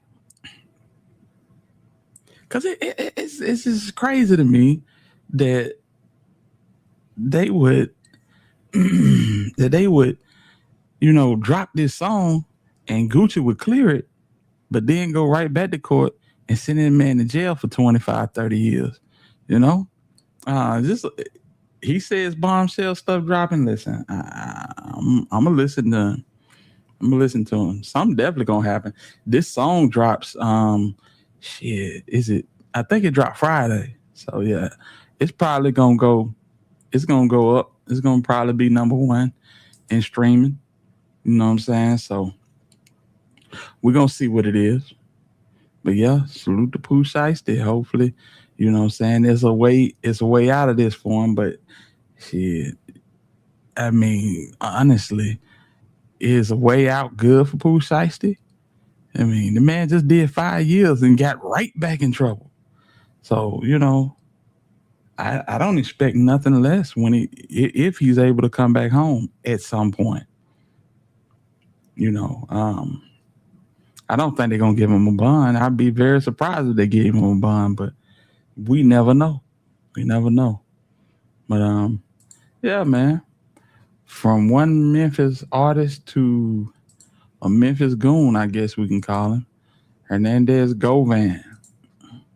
Accused of masterminding the hit that killed young Dolph, he ended up beating those charges in court in front of a jury, fair and square. They said that there was not enough evidence. They did not believe that he was the mastermind behind the young Dolph hit. Now, I ended up crossing paths with Hernandez Govan a couple of times, and to me, he really presented as a very interesting character. I was a huge fan of young Dolph. It's definitely not something where I feel like it's, you know, I'm trying to lock in with people that had something to do with young Dolph's death, but he presented to me as somebody that had been in the streets. He had got out of the streets. He had been unfairly accused of being involved in this hit, and he was turning his life around. He started a YouTube channel, started doing interviews, making content, reporting on the Memphis streets. He was the first person that knew about Pooh Shiesty sticking up Gucci Mane, and he reported on it months before everybody. Nobody believed him, but it turned out he was right. So he has become a very interesting character in the Memphis streets. He's somebody that I've followed very closely, and he's somebody that, you know, has definitely had a lot of controversies. And now he has just been arrested in some pretty serious looking charges, and there's rumors going around that the feds might be picking up the case, that they might be putting some even bigger charges on him, and a lot of people are saying that it's not looking good for Hernandez Govan, you know what I'm saying? So I'm going to break down the detail of what's going on with him, the updates that have happened so recently as, you know, the last couple of days, and we're going to get to the bottom of what's going on with Hernandez Govan. I'm not saying I condone anything he's been accused of right now. These are just accusations, but it is looking a little bit crazy. So the news broke not too long ago, okay? He could be getting sent back to prison for as many as 5 years. And he basically appeared in court on June the 11th. He'd been hit with charges of stalking, but apparently there is even more to it, and he's even been attacked recently in Memphis. And even though he beat the charges of being accused of masterminding young Dolph's murder, people in Memphis still want this guy's head on a platter, unfortunately. Donning a red gel uniform, something you often see with those considered high profile, was Hernandez Govan Friday. 3 members with the Shelby County Detention Response Team, also known as DRT, a specially trained tactical unit, escorted the 46-year-old into court. It is here where he faced Judge Greg Gilbert, who informed him of what he's now facing following his arrest. I know y'all done seen this clip multiple times, but I love homie on the squad that's bringing him to and fro. Check him out. He look like they got a history. Like, he ain't playing the radio with Quet. He stared this nigga all the way down. Salute to him. The day before. You are charged with harassment and stalking. Each of those offenses. What landed Govan in custody reportedly happened last week. Your news leaders were able to get a copy of the police report filed after Govan's ex-girlfriend called for help. The report summarizes what she alleged happened, causing her to, quote, fear for her safety and the safety of her child. His former girlfriend told police Govan made phone calls and texts threatening to post to social media explicit videos. It's also alleged he threatened to have someone shoot up her home. After officers and National Guard members reportedly checked the area, it's alleged Govan sent yet another message saying, quote, "The National Guard can't save you. They can't be there forever." Well, Friday's arraignment did not take forever. In fact, it was over within a matter of minutes. But things are far from resolved as final directives were given. You will be ordered to stay away from the alleged victim.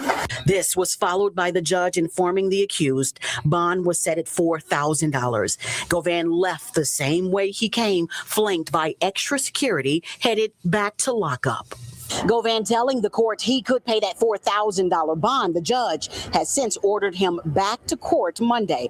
We'll keep you updated on what happens next. So he's on a $4,000 bond, and he apparently posted bond. But then around June 14th, after he got out pretty soon after, a video went around that showed him being confronted before getting into a fight. Now, I got the footage here. I might have to blur some of this. I'm not 100% sure how much of this I can actually show you guys. But basically, he went live. He was outside, you know what I'm saying, with some of the homies. But he actually ended up basically getting into a serious confrontation with somebody. And this clip has been going around. I'm not sure I can show you everything, but I will show you as much as I possibly can so you get the full context. Oh, God.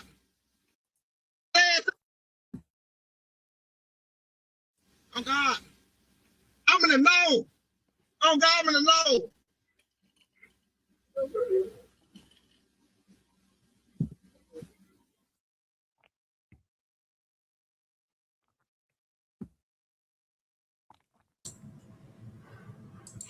Yeah, face. The National Guard is assisting law enforcement. You know, Trump brought the feds to Memphis to help police, and they ain't left. I think they supposed to leave in shit. I don't know. It's past that date. Yeah, it's past that date, so I don't know when they leaving. Shit, they might just be comfortable, you know.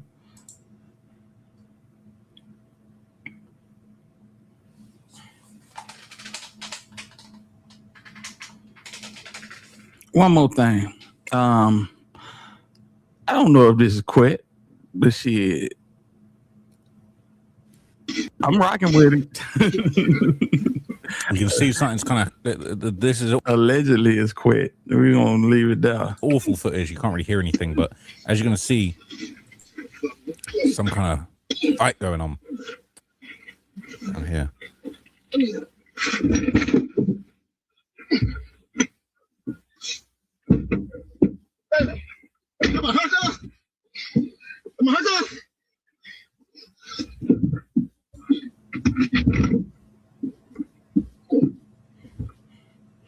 And listen, I dropped 2 videos on Quit this week, and there's a young lady with the same last name as Quit in my comments, just ethering Quit.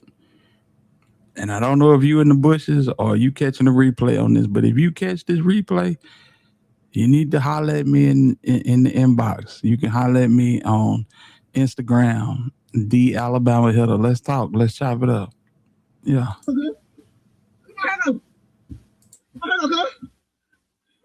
You know? Hello? Are you cool? You cool?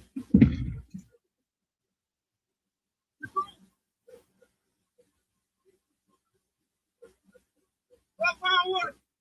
Fuck around with him. Fuck around with him.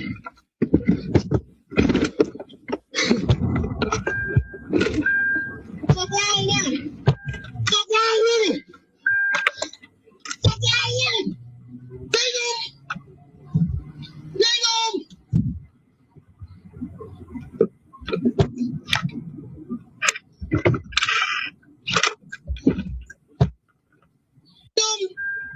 Come on, Mike. They ain't fucking with me now. Stop that. I'm diving and now with it. I'm now with it. No cap. Stop playing. Hey. Yeah. Like that, you acting like that for real.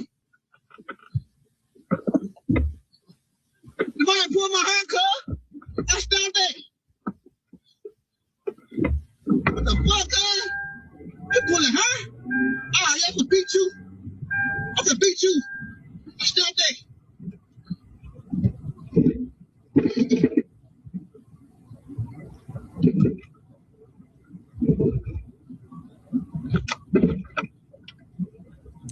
So you get the gist, right? There was a scuffle. So who is this? Well, allegedly, this person is PRE Lil Sammy. PRE obviously being Young Dolph's crew, Paper Route Empire. And the incident was allegedly, rumored to have been connected to, the beef between Paper Route Empire, Young Dolph's crew, anybody that loved Young Dolph, and, Hernandez Govan being accused and being ultimately found not guilty of masterminding the murder. Now, they're basically saying that Hernandez Govan got into a fight with Young Dolph's PRE Lil Sammy. Now, Lil Sammy was already live, so I don't know if Hernandez Govan actually got his low pulled up on him and kicked off the fight. But basically, he was complaining that he was getting his hair pulled. They was fighting. We didn't really see too much in that fight, to be completely honest with you. But basically, he would continue sounding off, and this would go viral all over Memphis. What shit like this? What shit like this? I'm gonna beat this man ass, fool. Watch this, fool. Stanley confirmed that it was him the other night. Oh, okay. Salute to Stanley. Okay, so it's real. Damn it, man. I'm down to beat this man ass, fool. So he basically showed off that he was pulling up on him and broadcasting the whole thing live. At this part, watch this. What's going on here, cuz? He's taking his shirt off. He's saying we can go right here. So he basically lining it up for a genuine fade, but it wasn't on camera. I'm going to get this shit online, cuz. So he claimed that he left Hernandez Govan swollen, bruised, leaking. All right, but really, we ain't really see exactly what happened. Okay. You gonna pull my hair, cuz?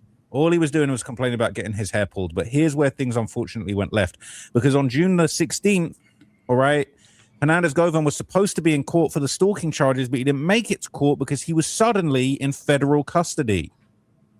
The man acquitted in the high-profile murder case of Memphis rapper Young Dolph was expected in court today. Thanks for joining us for the news at 4:30. I'm Alex Coleman. And I'm April Thompson. Hernandez Govan was arrested last week on stalking and harassment charges. Braille Brown set in court today and has more on why Govan did not appear. Hernandez Govan did not appear in court today due to being held in federal custody, but your news leader did learn that he will appear in court on June 18th. Count one. We, the jury, found the defendant Hernandez Govan not guilty in count one of the indictment. Not guilty in count two. Less than a year after Hernandez Govan was found not guilty of first-degree murder and conspiracy charges in the death of Memphis rapper Young Dolph, the 47-year-old is back on the Shelby County court docket. I would say this. Pressure said Quet know his position. I beg to differ, because if Quet knew his position, he would not be on this internet saying that a conversation need to be had between him and Gotti. A conversation do not need to be had between you and Gotti if Gotti ain't had nothing to do with it. Period. There's nothing to talk about, because you don't know Gotti, right? You know Quet. I mean, you know Juke. And even more than that, you say you was in the car when Juke was struck down, which is weird. But hey, if you want to put yourself all the way out there on the stage, just know it's going to be a hard road to sail. You know what I'm saying? It's niggas that love Gotti. So straight drop in prison, and niggas is looking out just off the strength of Gotti and Juke. Yeah. You ain't got no help. You gonna get a kufi for your head. Your ass gonna get you a fresh rug and a white kufi. You finna be Muslimed out.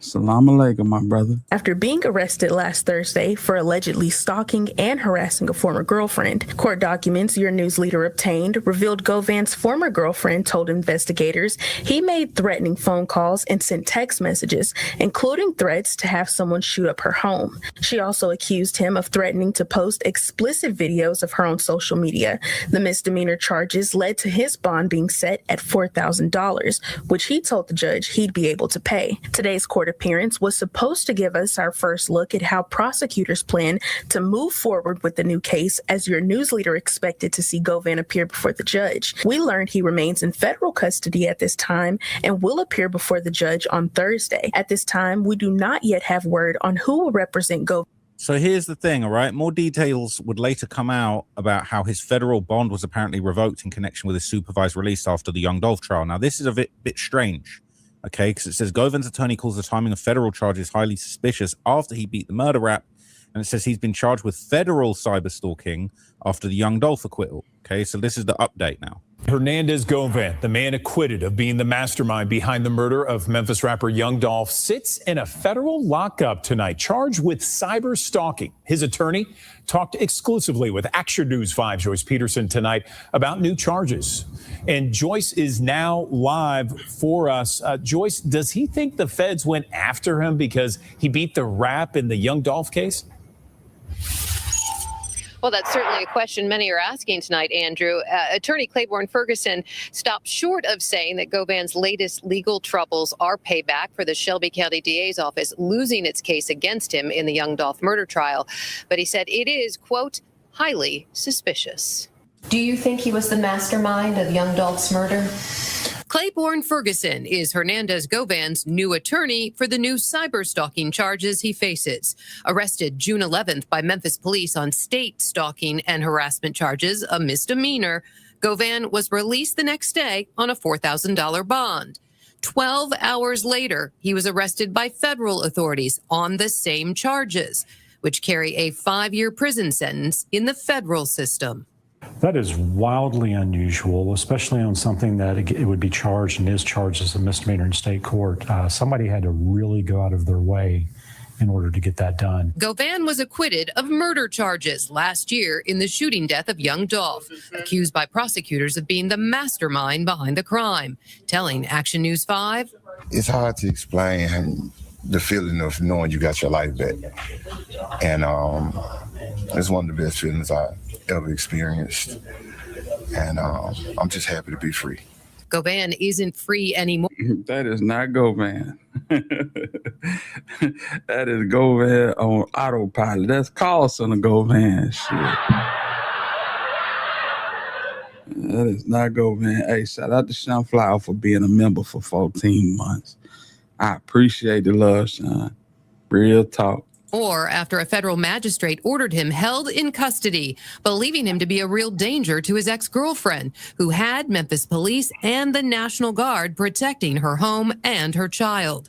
The feds say he threatened to shoot up her home because she owed him $540, calling and texting saying, "The National Guard can watch your house all day. I don't give an expletive about no police, National Guard, or nothing." The criminal complaint said Govan also threatened to post explicit photos of her on social media, all the threats made on the same day.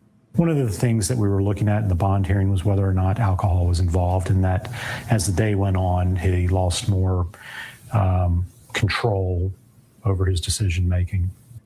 So the lawyer's kind of making it out like he got trashed, he got wasted, and then said some wild stuff he shouldn't have said. But I've got the full paperwork, and the evidence that they're putting against him is pretty serious, okay? So I'm going to read you all the paperwork, all right? You can't say, you know what I'm saying? I've met this guy a few times, right? You know, I've done a couple interviews with him, done a couple favors for him, and you can't say I'm just going to come at this impartially, okay? I'm not going to clean nothing up, but I'm just going to tell you what he's facing. This is the evidence that they're putting against him, and we'll find out what's going on, man. Sean, I appreciate the love. Thank you. Said, hey, Hilda and the squad, much love. I appreciate you, family. Keep doing your thing. I hope everybody well, fam. But it says on June the 4th, 2026, the Memphis Police Department responded to a domestic violence call regarding threatening electronic communications on Witten Pine Drive in Memphis, Tennessee. Get my mic all crispy, nice. Okay. The Memphis Police Department contacted the victim, henceforth referred to as JJ, who had been receiving threatening text messages from Govan since the previous day on June the 3rd. JJ was in fear of her life and the life of her child and requested that police officers clear their home to ensure Govan wasn't present. That's crazy. The text messages were a result of approximately $540 that Govan provided to JJ to pay for a rental car. When there were complications with the booking, Govan told JJ to keep the money. JJ stated to the Memphis Police Department that during a phone conversation with Govan, he had threatened to shoot up JJ's home. Due to Govan's messages, the Memphis Police Department and the National Guard checked the area at the time of the complaint, where Govan sent the message stating, "The National Guard can't watch your house all day, lol." And this is why I said what I said in my video. And listen, y'all don't watch the movie. Let me see, Will Smith and Jaden Smith, Pursuit of Happiness.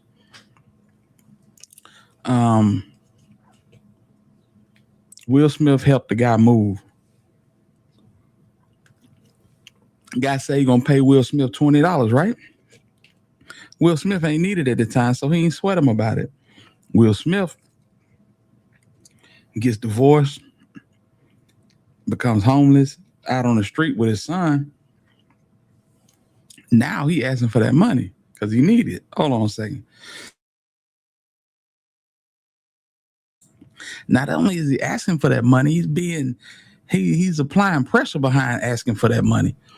So what I'm saying is, my theory to this whole thing is Govan didn't need the money when he gave her the money to book the rental car. Probably wasn't able to book a rental car under his name for obvious reasons. Felonies, and probably took a rental car, damaged the rental car, brought it back damaged, and didn't pay. You know how stringent it is to rent a car these days. But fam, Govan is an avid bettor. You know what I'm saying? One thing we all know, that Govan is an avid bettor. Bet with Quet is the YouTube page. Let's take a look here.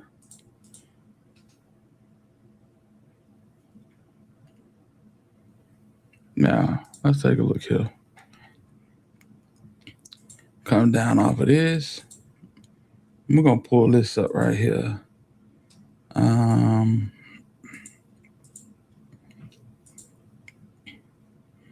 going to go here. Yeah. So, you look at this. Don't have a DraftKings account yet? DM me now. I have a way for you to win some extra cash today. You know what I'm saying? We took the Spurs tonight, looking to go 2-0 on the road. You know what I'm saying? Okay. When was that? That was a week ago. Okay. Let's see here. We betting the house on the Spurs tonight. Gambling talk, nigga. Bet the house on the Spurs. When you bet the house, that means you putting everything on them. Okay. All right.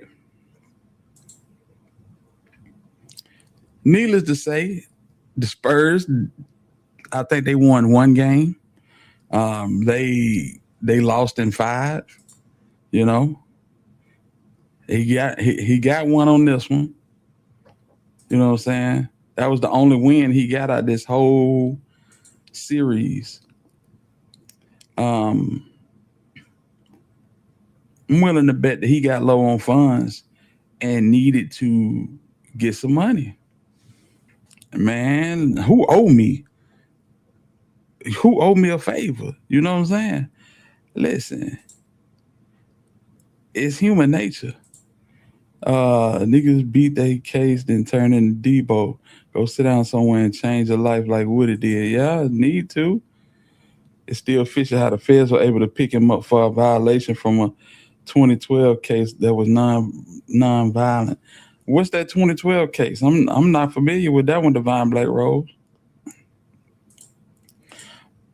But needless to say, I feel like all of that betting and betting wrong put you in a tight spot.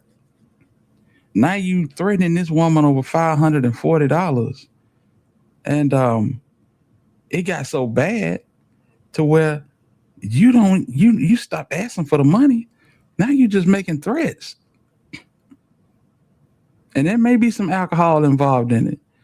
Because damn it, if she's saying that she can't, she got your money, and if you need to get to an interview, you could take her car. Why is you still threatening her? You know what I'm saying? There's a lot of stuff going on, but I think the root of this was betting wrong and losing big. That shit happens. It happens way more than people like to admit. You know, gamblers always tell you when they cashed out, but they'll never tell you when they lost their ass. And yeah, I really believe Quet lost his ass. You know, but this right here gonna put him in a bad spot, Jack. Ooh, it's gonna put him in a bad spot. You know, that case in 2019 in South Haven, you know, accompanied with this case, then you got the whole situation with the Dolph situation and all the other petty shit that he got on his docket. Man, I don't know. They probably gonna get Quet the max. You know what I'm saying? This is real shit. Stay out the way, dumb. Damn, that's an old one. That's Cheddar, dumb. I agree with you and 50. Yeah, he needed to sit himself down. He needed to relocate. The truth, what's going on, man? Salute to you. Salute to you, man. You know what I'm saying? Yeah, that's one of my favorite movies too. You know, but that's what happens when you down on your luck and you need some money. You think about who might owe you a favor,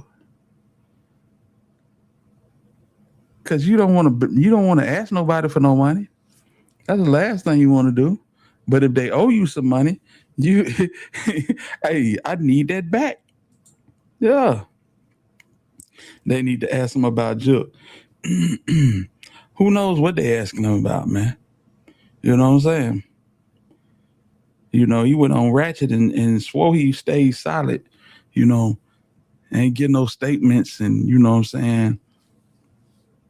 I feel like he want to get his hands rubbed down because he didn't mention nobody's name.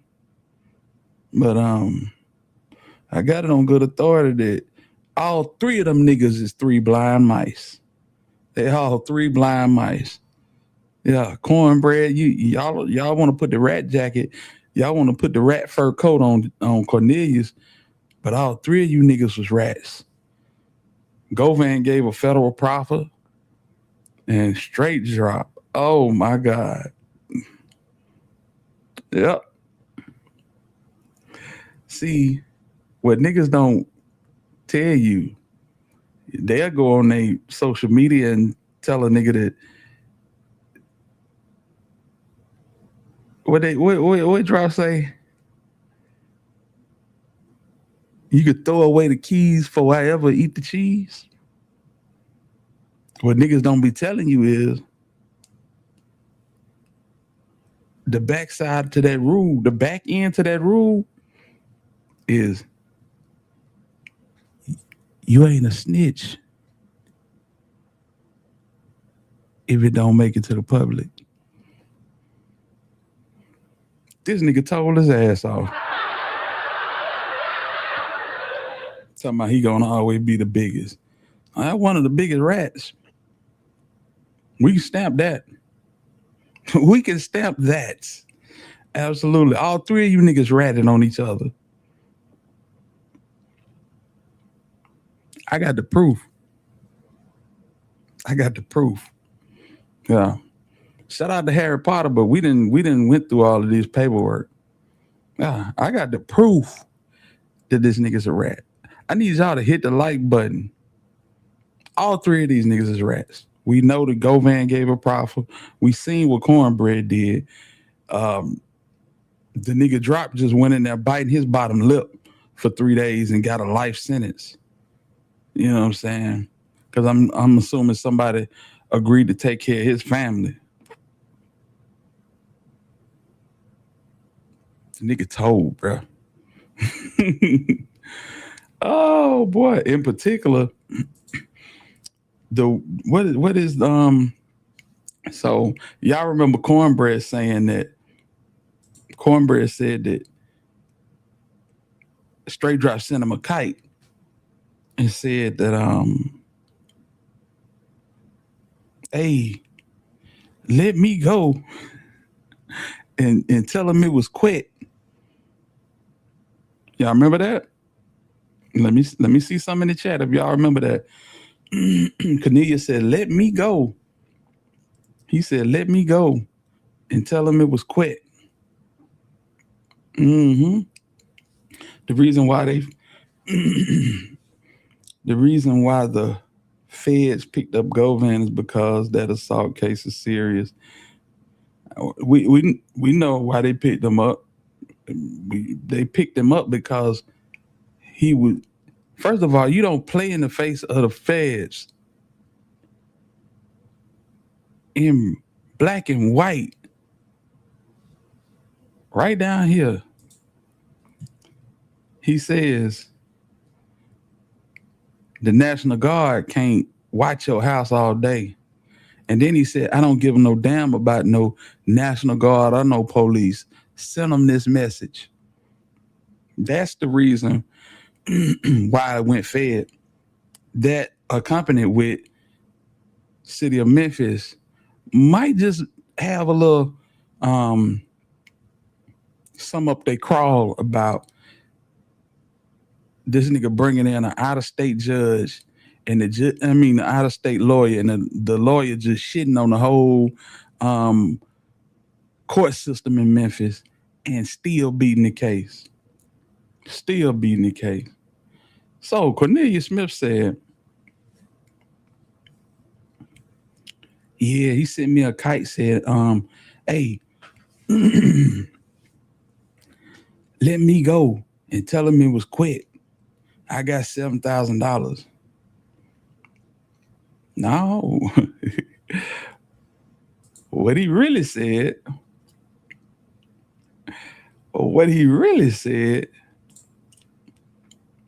let me see if I can find out what he said. What he really said was,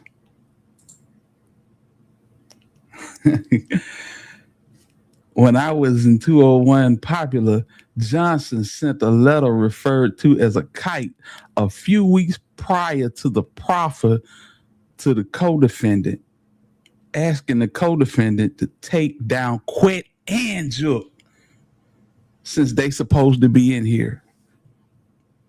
The letter was provided by the co-defendant and the co-defendant attorney to the Shelby County Assistant District Attorney. The co-defendant stated that she contacted MMS via social media, but never received a response. The co-defendant stated she intended to ask MMS for payment. I'm sorry, MIMS. That's true. That is the true statement. He said, give them Quet and Jook, nigga. Hit the like button. This nigga said, get them Quet and Jook since they supposed to be here. So now you ain't got a crackhead. You ain't got a pill junkie. You ain't got a nigga that's around here weed eating and cleaning nigga baseboards for a couple of pills saying that you was the mastermind. You got your little homie saying that you was the fucking mastermind. What we talking about, fam? Memphis dropped the ball on this. Memphis dropped the ball on this, man. Come on, man. I need somebody to hit the like button. I need somebody to donate to the channel. We ain't got number 2 donations. We got Chevy Blue, and we got, who else we got here? We got Chevy Blue, and we got Sunflower. Come on, man. That shit is real, man. All 3 of these niggas told, man.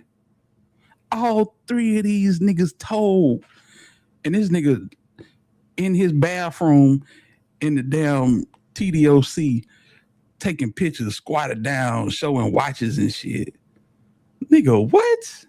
No, you told too. You told too, homie. Yeah. He a slow, dumb criminal, talks too much. Hey, man. But like I said, he didn't ask to just take down Quet. He said take down Quet and Juke since they supposed to be here. So that ain't a junkie line on you. That's your truly homie. That's the one that you say you solid with. They gave a statement on you, homie. Oh, this ain't a statement because it's in a kite to the co-defendant, right? Right. Boy, I tell you, it gets deeper. It gets deeper. I swear, y'all, boy, I tell you, somebody decided to show me some love. I want to appreciate them for that. That's what I'm talking about. Salute to my dog, Divine Black Rose in the building. I appreciate you, loved one. Real talk. Y'all support the channel, man. Support the channel. Oh, but this shit is real, man. And a lot of people knew a lot of shit. And they ain't say nothing. Manipulation is one of the worst things you could do to a person, in my opinion. He manipulated them young boys. And it was too late once they realized it. Bingo. Bingo. Absolutely right, homie. Absolutely right. Let me remove that. Yeah. I also believe they picked him up because he talking too much about Juke murder. Well, I don't know about that, sir. I mean, it could be. It could be. Everybody got they thoughts on what they believe. But that video or that live stream, and shout out to Ratchet. Ratchet hit me up and you know what I'm saying, gave me my props on the video. So I appreciate that. That was Cornelius' sign to save himself. Exactly. But you put all this shit on Cornelius, like Cornelius is, jumped out, and you know what I'm saying?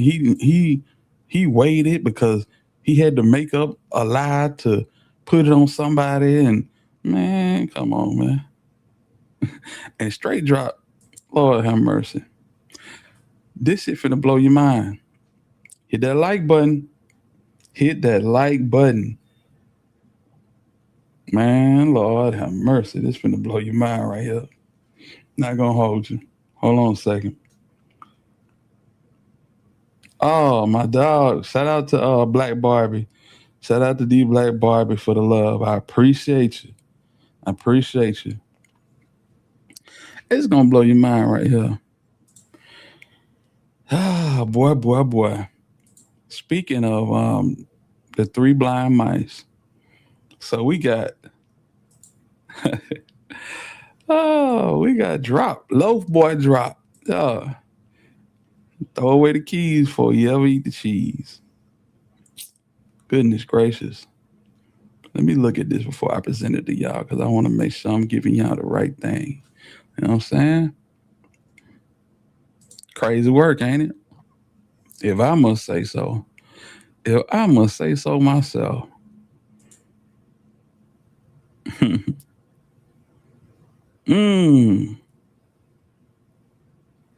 Damn.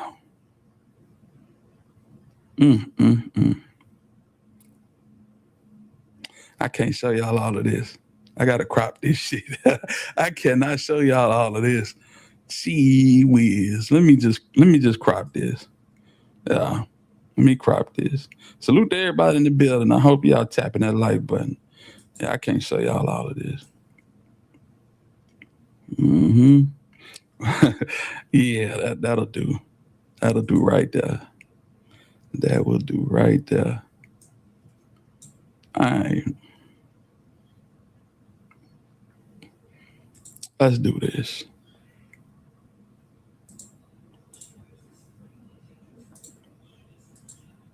Because it's a lot of shit in the game, bro. It's a lot of shit in the game, and people know a lot of shit and didn't press the button on it, which is crazy to me. I'm just saying. Jay Real, I appreciate you, homie. Salute. Appreciate the love, man. Let's go here. Check this out. Investigators began an oral review of Johnson.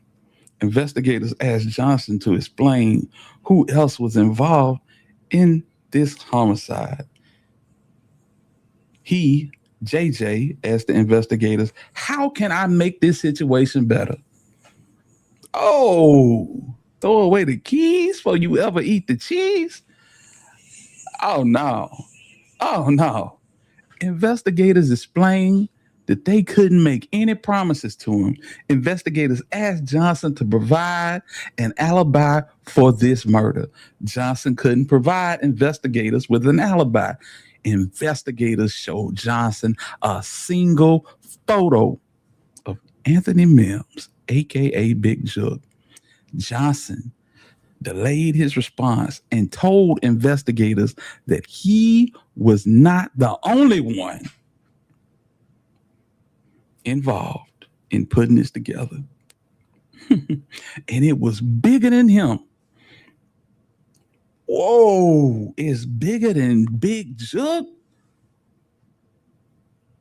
Say it ain't so. Investigators showed Johnson a single photo of Cornelius Smith and told investigators that he knew him. Investigators showed Johnson a triple photo of Trayon Ingram. Y'all want to know what JJ told him? Oh boy.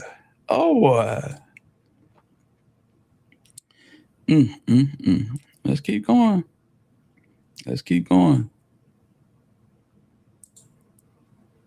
Gee whiz, what I tell you.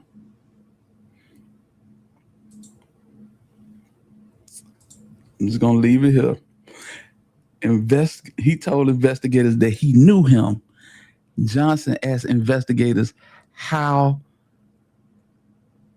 was Ingram involved into this murder. Investigators explained that he gave him JJ the white Mercedes during the murder. Johnson didn't respond. Johnson told the investigator that he was willing. Here we go.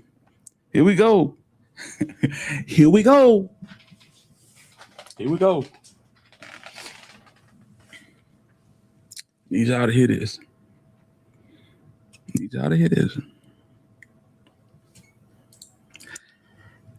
He was willing to cooperate on this case and not one, not two, not three, 4 other murders that he knew about.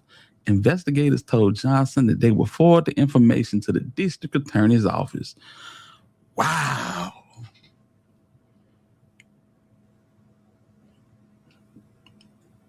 Call Cap.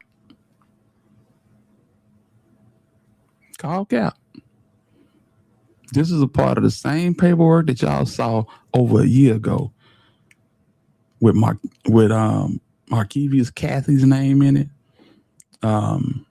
Snoop Bands, Adolph Thornton on a menu. This is the same paperwork, fam. This man said 4 murders. He got info on 4 murders. Rose, what's popping? What's going on?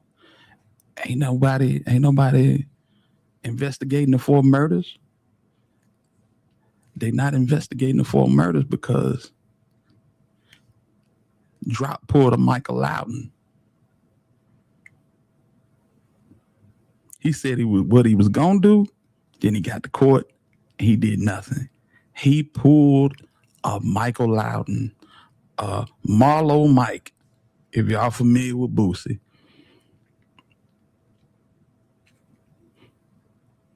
And if y'all thinking like I'm thinking, when you think of 4 murders, who come to mind? Off rip, who come to mind? I'm waiting for the chat. Who come to mind when this man said he can give them information on 4 bodies? Who come to mind? I'm waiting.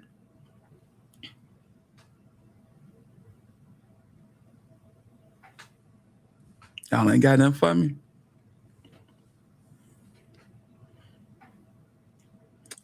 I don't think he can give information on Teezy. He was already incarcerated when Teezy.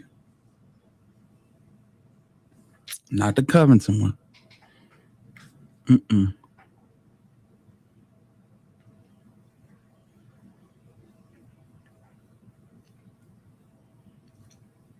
I still don't see it. I wouldn't even say Jeremiah Taylor, but I wouldn't rule it out.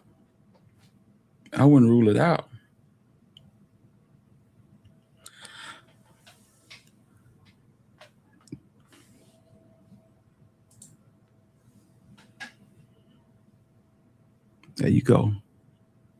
Howard Barnett.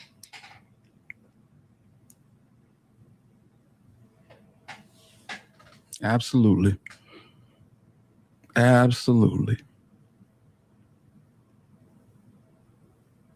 The clean-cut, cute kid from Orange Mound. When he got pressed and he seen his life flash before him, you know, the drop guard. He said that I can give you 4 bodies right now. Right now. And then to go in that court and look like an absolute dumbass for 3 days. Go back to your cell and post it. They can throw away the keys before I ever eat the cheese. I'ma always be the biggest. You the biggest fool. You let a nigga trick you plumb off the streets.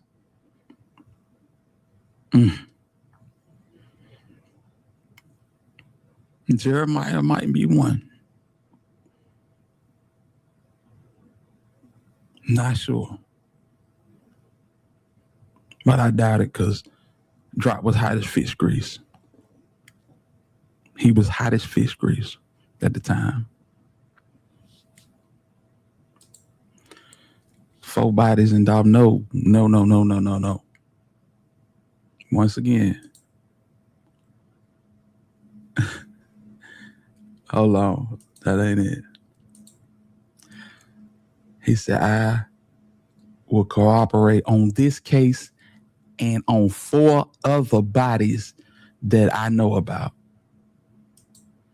Yeah.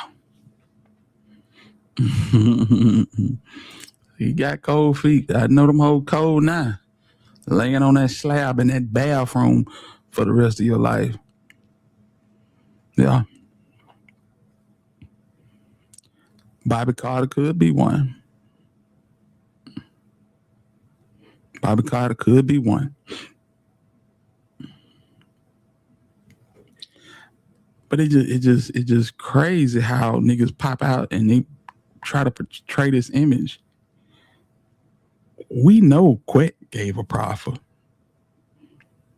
Quet was in the court a whole week before his trial started. Him and his lawyer getting shit struck from the trial that they couldn't bring up in court. Hell, they said Cornelius gave 2. Well, I'll be. So if Govan is back in the clutches of the federal authorities.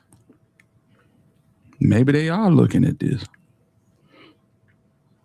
Maybe they are looking at this. Maybe it is Adolph's revenge, as some may want to call it. I don't know. But it's all open for review. Dolph case hasn't been tried on the federal level.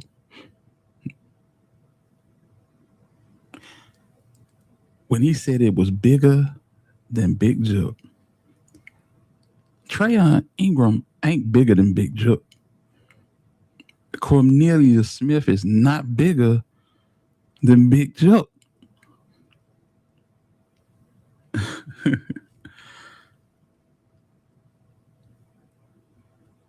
Wow. It's bigger than Big Jook. It's bigger than AM. Wow. I don't know. Y'all let me know what y'all think about it. That's saying a lot. That's saying a lot. All they is tied to an organization to it. All they is going to do is tie an organization to it. I got you. Rico. Could very well be. They don't get you in the wash, they going to get you in the rinse. If they don't get you in the rinse, they going to get you in the wash. That shit is crazy, y'all. It is absolutely crazy. And then you come out here and you sit on these platforms and you talk all this shit about Cornelius. Oh yeah, I thought the drop yesterday, man. Man. Drop good. He got another appeal coming. You know, he got one left. Drop good. With 100 years. Let me be technical. Life in 35. He good. Yeah, he good, cause shit, I'm out. Shit, he better be good. If he ain't, I don't give a damn about it. That's what Govan was basically saying. He good, cause I'm good. Shit, as long as I'm good, he better be good. My thing is, Govan is in the feds. How many stories he telling? Who knows? Who knows?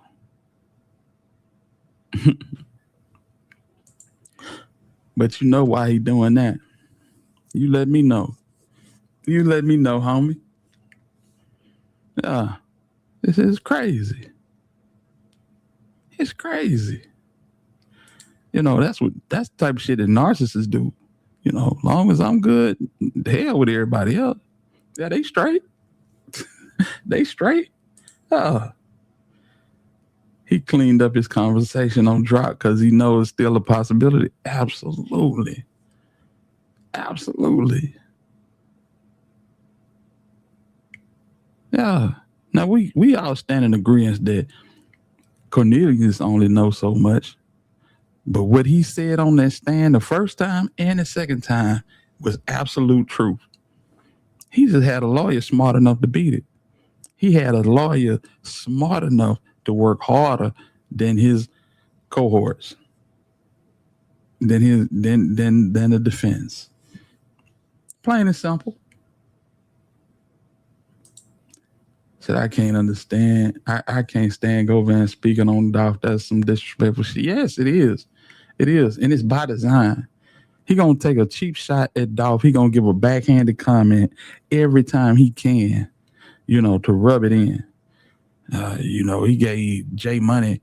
He gave my sister like $1,500 or $700. Nigga, is it $1,500 or $700?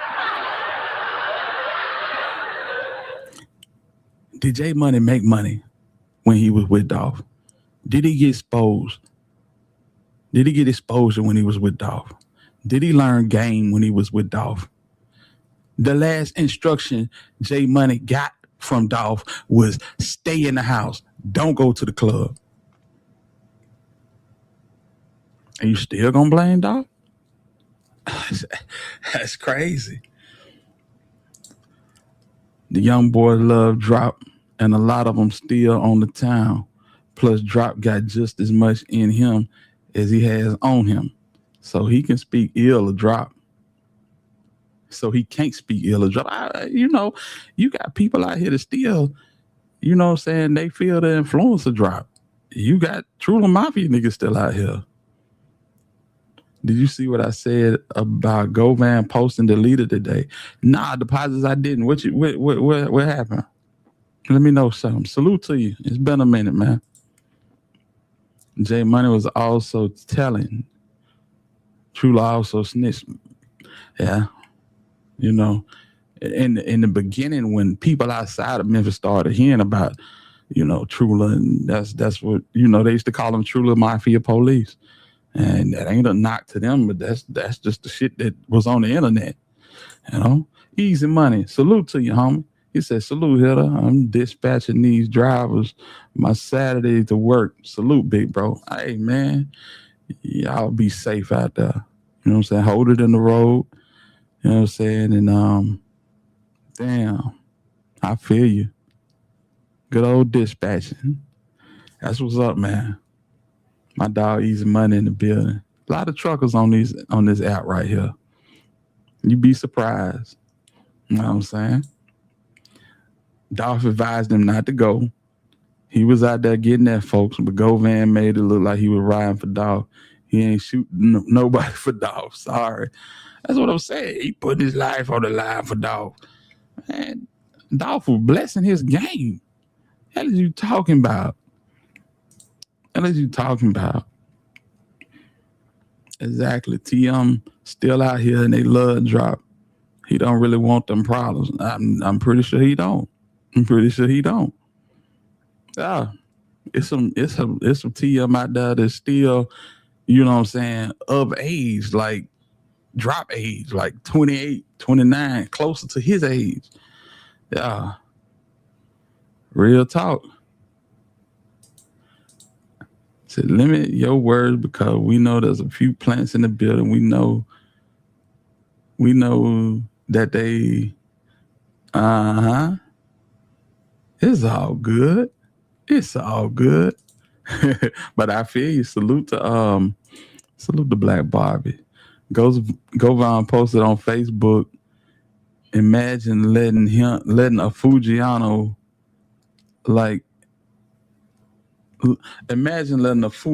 lookalike beat him up. But damn.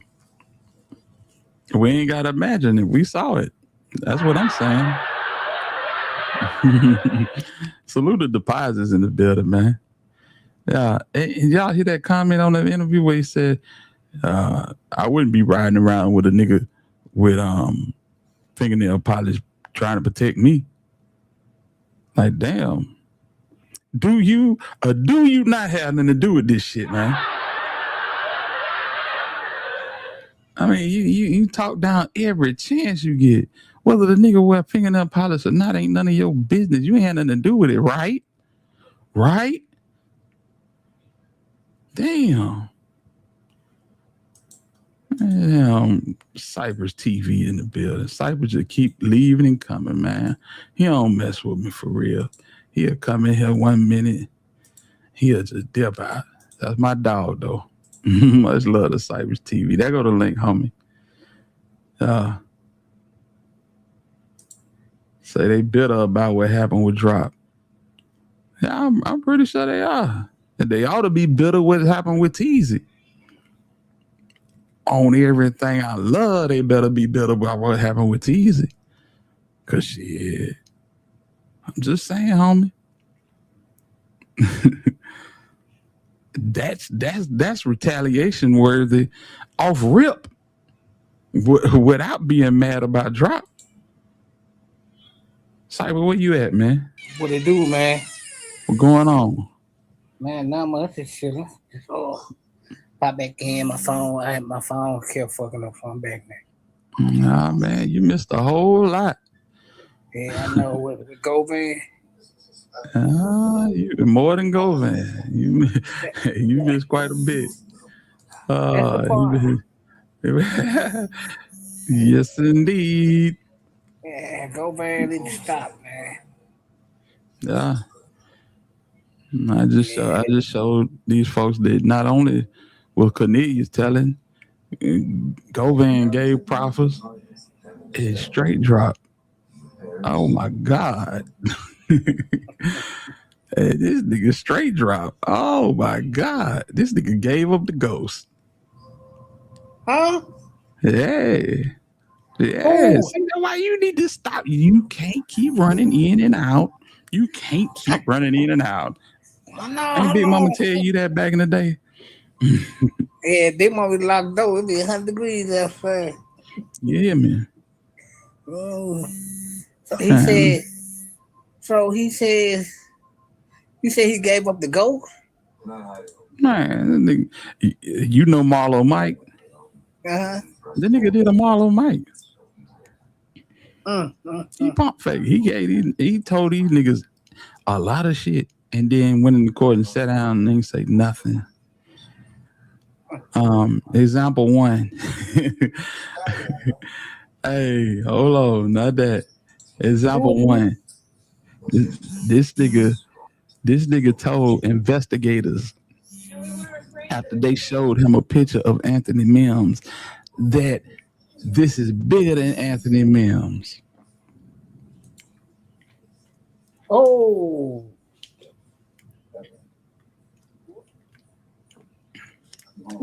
Yes, sir. So he dropping it like it's hot like that? He said that he would cooperate on the Dolph case. And he also said that he got information on at least 4 more bodies. Oh, who said that? Govan? Straight drop. Loaf boy drop. Justin Johnson. Yes. Oh, Mr. You can throw away the keys before I ever eat the cheese. right. So, so he recently just said this? This was in the Discovery Pack home. Investigators showed Johnson a single photo of Anthony Mims, a.k.a. Big Jook. Look at the screen. Johnson delayed his response and told investigators that he was not the only one involved, putting this together, and said that it was bigger than Anthony Mims. Investigators showed Johnson a single photo of Cornelius Smith. Johnson told investigators that he knew him. He said investigators showed Johnson a single photo of Trayon Ingram. And investigators, hold on, let me see.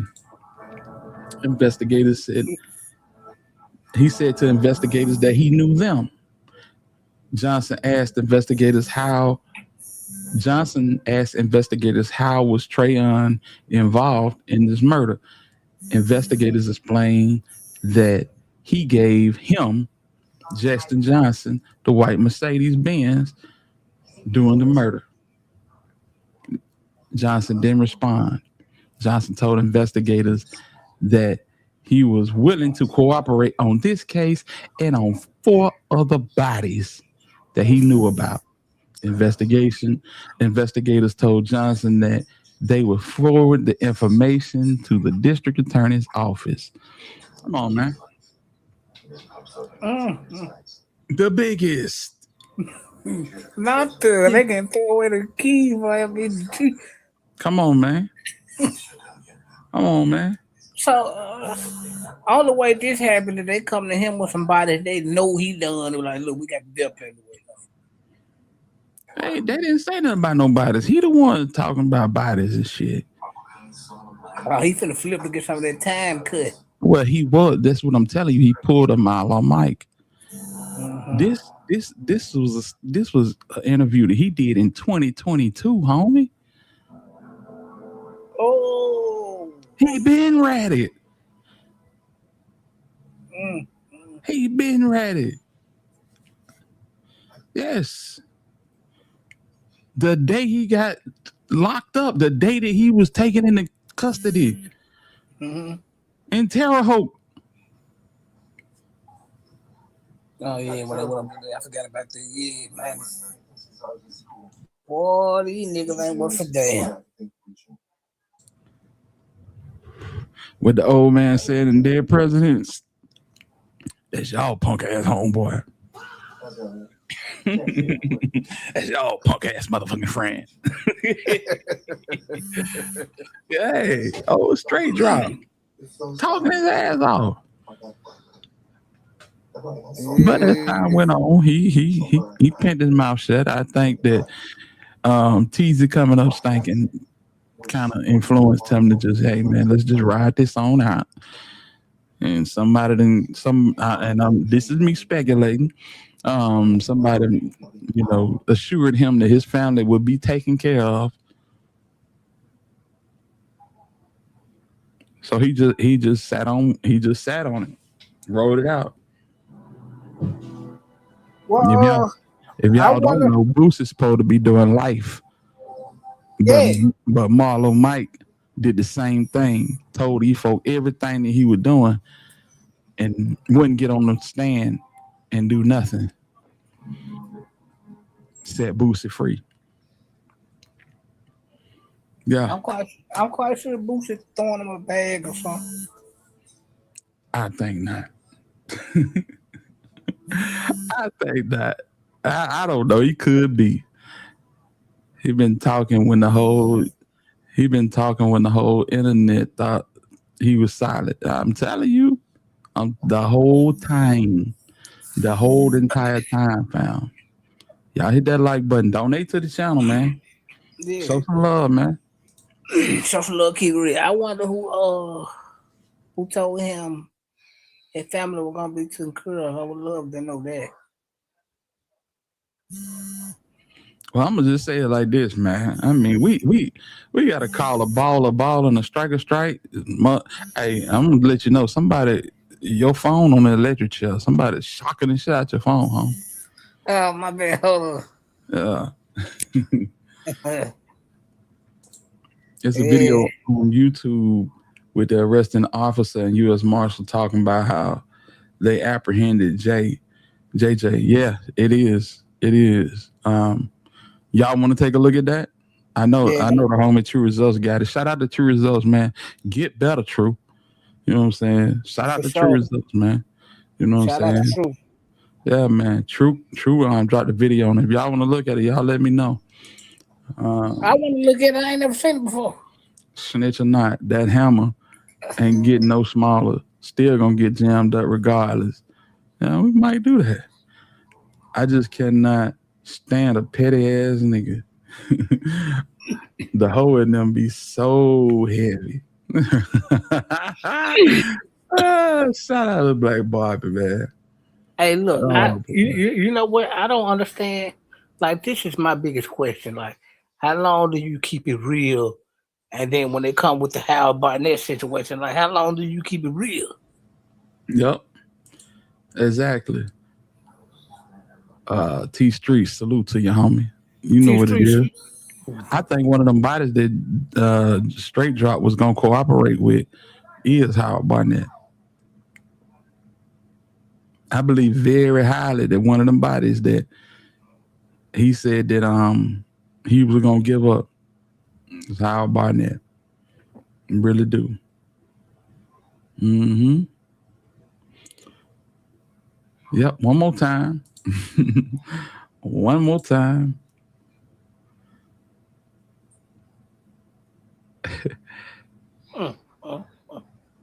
They told Justin Johnson that they knew that Trayon Ingram had gave him the white Mercedes for the Dolph murder. Justin Johnson didn't respond. Johnson told the investigator that he was willing to cooperate on this case and 4 other murders that he knew about. Investigators told Johnson that they would forward it to the district attorney's office. Wow. That's wild, bruh. That's wild. Close the door and stop running in and out. You know, Grandma used to say, you not gonna be running in and out. I'm talking about you to make sure you weren't gonna run it out. She's gonna lock you out. Nah, for real. Yeah, them old people weren't gonna let you run up there like this. Well, that damn back door, that bitch the sound off when it's shut too. Man, come on, man. Give him a few more years. I bet he'll tell. Hey, for real. I say about the 10-year mark, nigga gonna, hey, Fox 13, y'all can make it up in the mountains. You know, I want to give him an exclusive. Yeah, cause nigga ain't gonna pay that rent all these years. You know, mama eating good. She on them salads, and you know, she out there jogging and shit. She don't smoke no more Benson and Hedges. You know, she was on them 100. She off them Benson and Hedges. She go to yoga classes. Mama gonna be here for a while. Nigga ain't want to pay that rent or pay that mortgage all them years. Yeah, nigga gonna start slagging up on them payments. Hell, your payments finna get shot in a minute. Yeah, you gonna want to tell somebody about somebody that controlled everybody. Yes, sir. Big G, what it do? Hitter, which one of them bodies you think Govan played a part in? I don't know. All of them. The one that Straight Drop played a part in. If you really feel where I'm coming from, you know what I'm saying? You got to prove something to the feds. Nigga, where you come from? Since when you got to prove something to the feds? Nigga, the word RICO is the main reason you ain't got to prove nothing to the feds. What? You got to be kidding me. Puffy just set up on trial and had 3 sluts. I don't care what nobody say. Jane Doe, number 1, is a slut. Set up there in a damn business suit. Can't even type 32 words a minute. And said that this man did this and did that, but he's still paying $10,000 a month on my rent. You ain't got to, man, come on, man. Y'all get the lights up. No. Yeah, I'm sitting down. Not just pretty face, but yeah, man. I think I think the nigga played a part in all of them motherfuckers. To be honest. Yeah, for real. Cause this was his squad. Yeah, that my little nigga J Money. Nigga, you 50. He 47. But at the time you 47, these niggas is like 28. Why is you hanging around with these young niggas, man? You recruited killers, that's why. Well, Castagne Salmon proved to him he wasn't young no more. Exactly. Man, listen. He burnt the feds, so they burnt him. Hear the shit that 50. So, yeah, for real. Real talk. So the feds wasn't involved till now. Well, I'm not. I'm going to say this. They were involved in gathering information. Now, his case wasn't a Fed case, but they've always been here. And if they weren't here, the police chief was lying. Because in her very first press conference, she said that they were working in conjunction with their federal friends. Yeah. This woman. You know the feds were going to be in conjunction with them because too many rats in the goddamn pile. Right. How can you give a profit if federal people ain't involved? Recruiting Ryans to crash out and he all in the mix. Yes, man. Yeah, them my little niggas. Bruh. J Money and D Money. I said that to say none of that shit fly like the state did. Yeah, I agree. You know what I'm saying? He was locked in with the twins from True Big Brother, man. It's so many of them. It's so many of them niggas, man. You know. And getting a 50 piece at 50 just ain't cool, Govan, man. Hey man, he as it stands right now, I believe he's gonna get 5. Only way he don't get 5, the only way he get more than 5 is if they throw some shit in the game and start Super Mario this nigga. They can start superseding this nigga like hell. And then we on to some more shit. Some more people need to be nervous. Like you said, a conversation need to be had. Yeah, a conversation gonna be needed to be had if this nigga gets superseded on this shit. Real talk. Yeah, his age, yes, sir. Mm-hmm. I just need to know what date Govan gave his statement. Now that's the thing. That's the thing.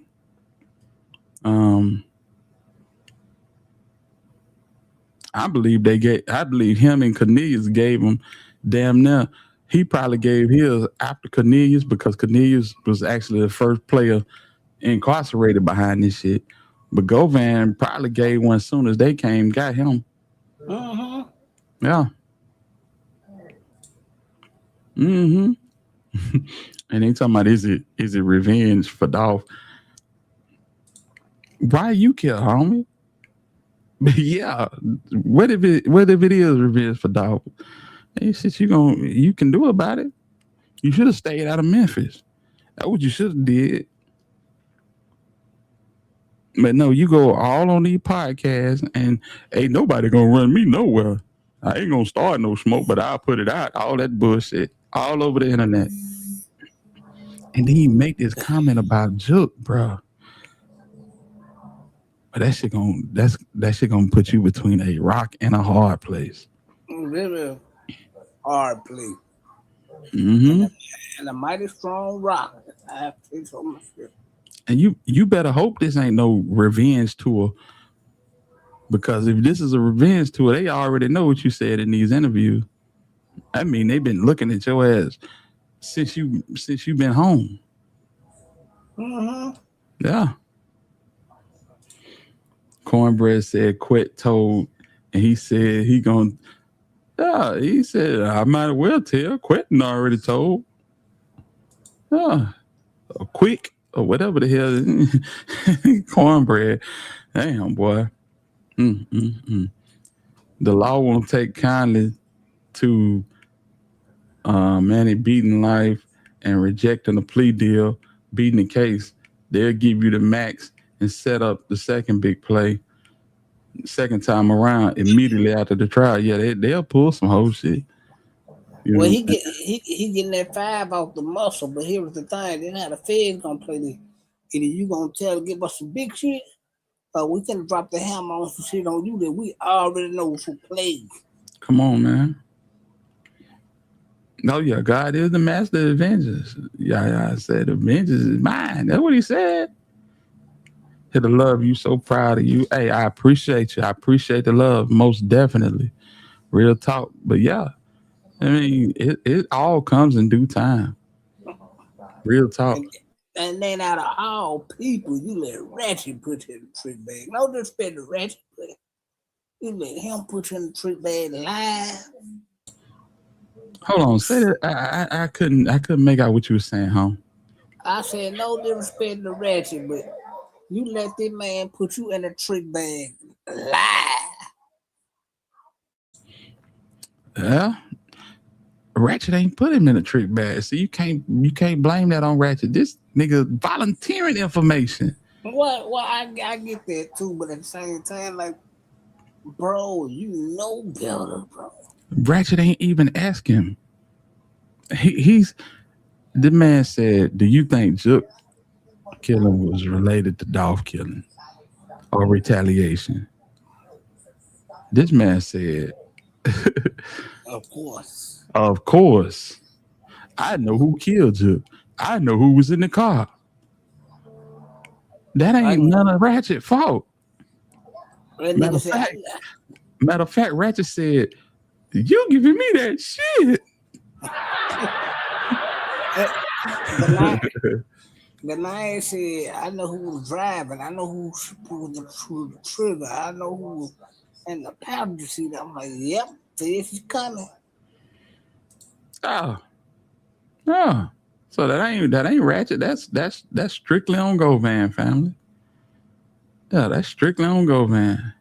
Everybody said, Ratchet said, what he went ghost? He's like, yeah, he was like, oh, he breathing the same air we breathing. Ratchet look like he's seeing a ghost. He's like, oh shit.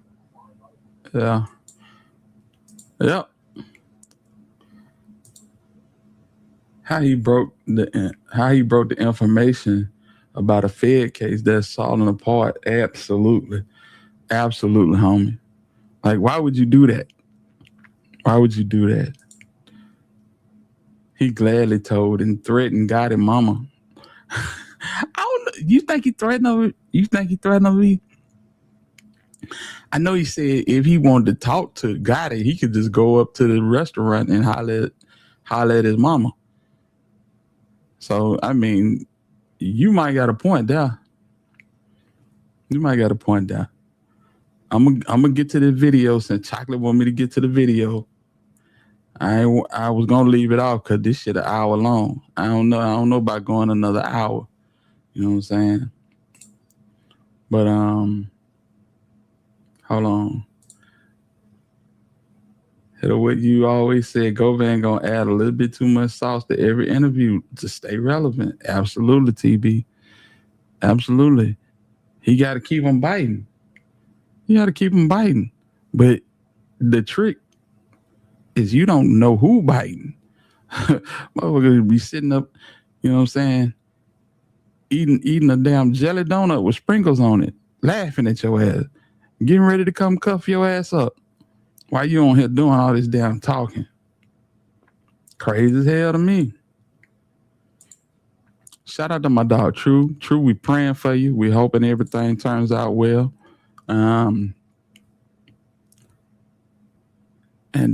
We wish you a smooth, quick recovery. Real talk. Let's go. I was finna say something else because somebody jumped in my comments talking crazy, but I'm not even gonna speak on them. They don't even matter. You know what I'm saying? Worry about what happened to you when you get sick instead of worrying about what another motherfucker going through and wondering, is it valid? I know for sure it's valid. I talked to this man on the phone. I done seen paperwork. I know it's valid. See, that be the problem. People be so invested in bullshit. Y'all send y'all prayers up for True, man. Supervisor for the U.S. Marshals Two River Violent Fugitive Task Force, Justin Bischoff, he's with the Shelby County Sheriff's Office and a member of the task force. And Walter Doty, he's a retired member of the Memphis PD, and he was also assigned to the task force. And we have Mike Miller on the phone. He's a senior inspector with the Marshals out of the Southern District of Indiana. Welcome, everyone. All right, the murder of young Dolph was in the making for quite some time. This hit was the result of a rap feud. We learned from the investigation that these were, I guess, two rival rap groups or recording groups, CMG and then Dolph's group. And the feud had gone back probably in excess of 10 years. Right. So I just want to put it out there. So it's CMG. Some people say Cocaine Music Group was a rap label run by Yo Gotti, who's a Memphis rapper, yes. Right. And Young Dolph's label, which is PRE, or Paper Route Empire. That's right. Those are the two labels that we'll be talking about today. And Gotti's label was bigger first. Dolph is from a small neighborhood in Memphis called Castelia. And early on in his rap history, I guess he had been approached by Gotti with regard to joining his label, and there may have been a disagreement with regard to that at some point. Young Dolph wanted to stay independent. He wanted to make it himself, I think, was sort of the theme of his music and I guess the way he lived. Right. And for some reason that we're not aware of, in 2016, Young Dolph posted a subliminal diss at Yo Gotti on Twitter. I'm not familiar in particular with the various disses that, were cast, but between the two. Okay. I know in several of their respective rap songs, they're quite explicit with regard to disrespecting each other and their families. That was February 11th that went on Twitter. And then on February 24th, Young Dolph released an album called King of Memphis, which was widely viewed as a response to the rivalry with Yo Gotti. Dodie, is crowning yourself King of Memphis or releasing a diss track enough to get you killed? Absolutely. The streets here in Memphis, your reputation means everything. And if you allow someone to disrespect you, it makes it seem as you're weak. And no one wants to be labeled as weak, and you're trying to put on this persona that you're bigger than what you really are. Right. Yeah. So it's escalating. And then the following year, in February, Dolph's SUV is shot over 100 times in Charlotte, North Carolina. And that then becomes a rap song that Dolph releases, 100 shots.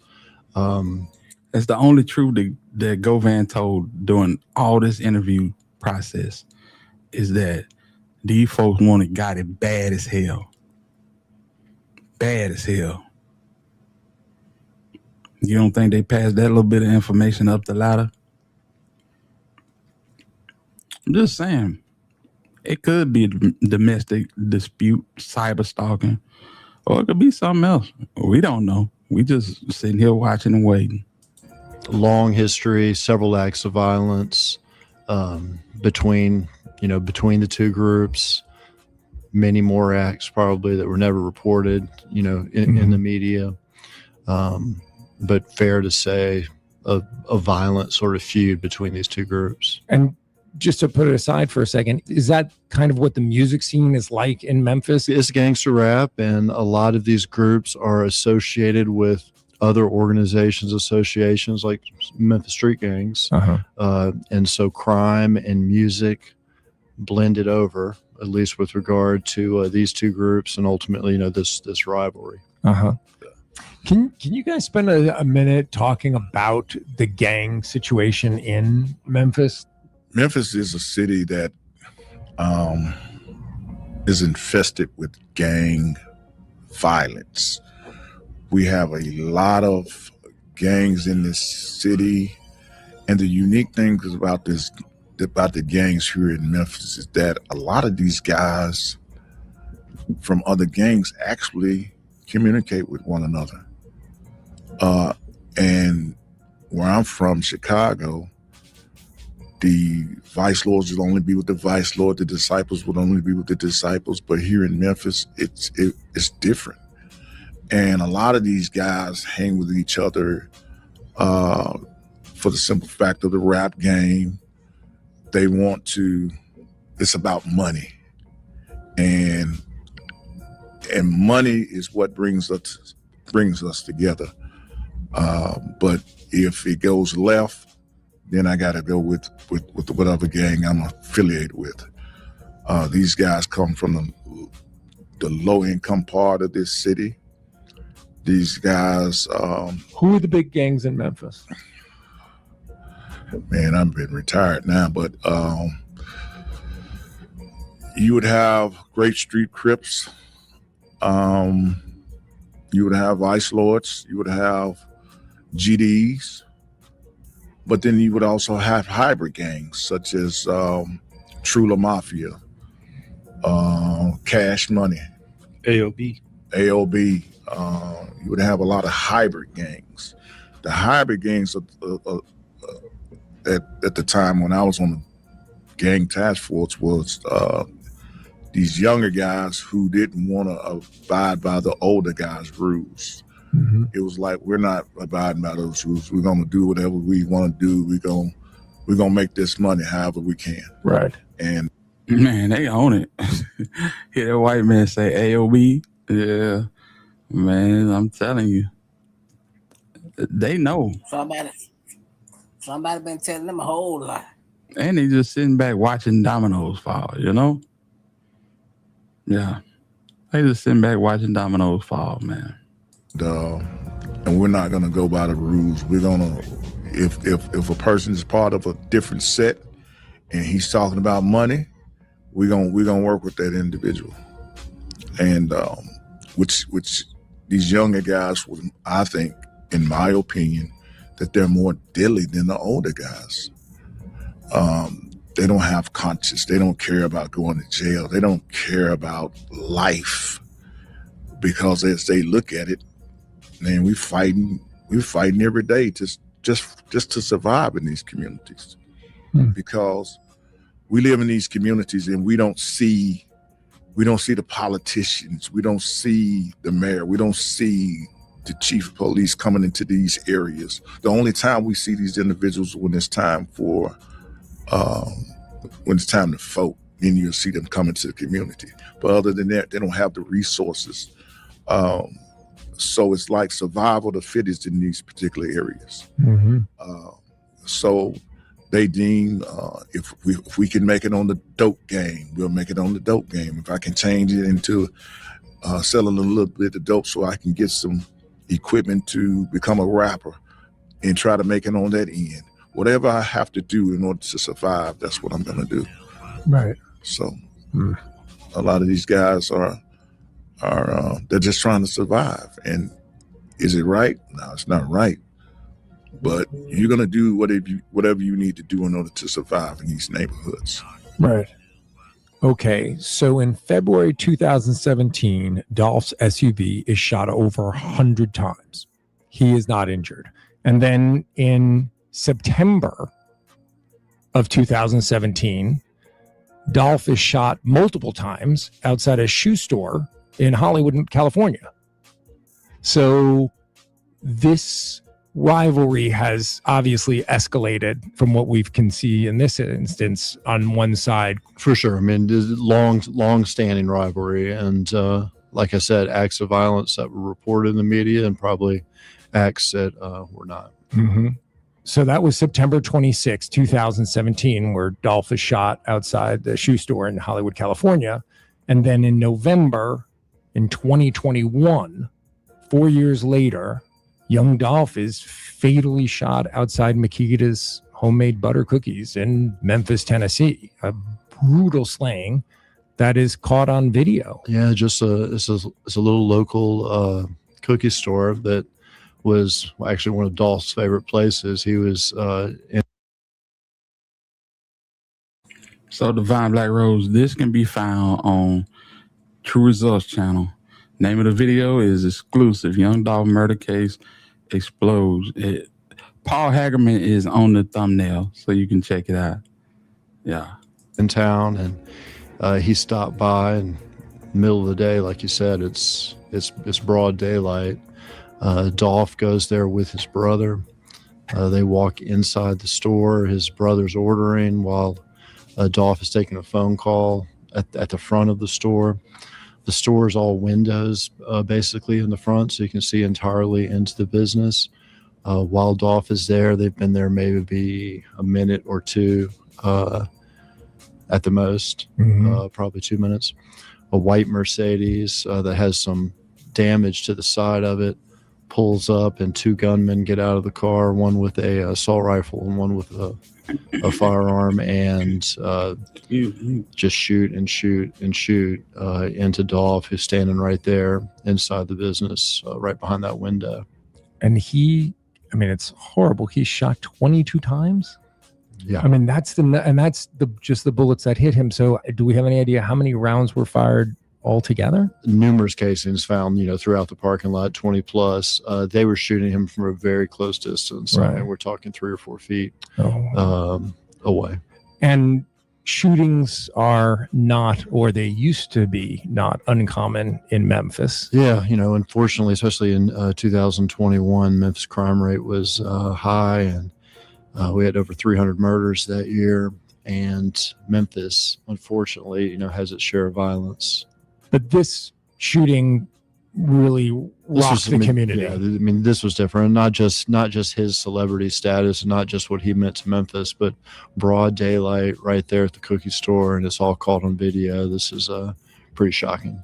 Okay, let's talk for a moment, because I was unfamiliar with Dolph's music and obviously what Dolph meant to the community. Can, from what people said to you and from the reaction of the news media and other community leaders, what kind of person was Dolph? How was he viewed by the community? You know, one thing they not talking about, they got all this information. You know what they ain't talking about? Y'all know what they ain't talking about? They ain't talking about no damn Gotti getting hit up 40 times in no damn Hickory Hill or wherever they said that this nigga got this shit hit up at.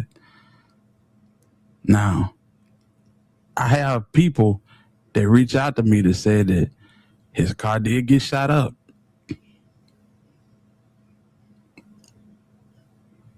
But Govan said it was in the discovery packet. If it was in the discovery packet, they would be talking about it. He probably put it on. He probably got that in the profit. Oh. And I don't believe shit Govan say, first and foremost. So if these folk ain't talking about it, that means that it's not in the discovery packet like he said it was. It's just another jab at Dolph. When he first got out, when he first did his first interview on Vlad TV, I did a video that said Hernandez Govan $300,000 smear campaign on Young Dolph.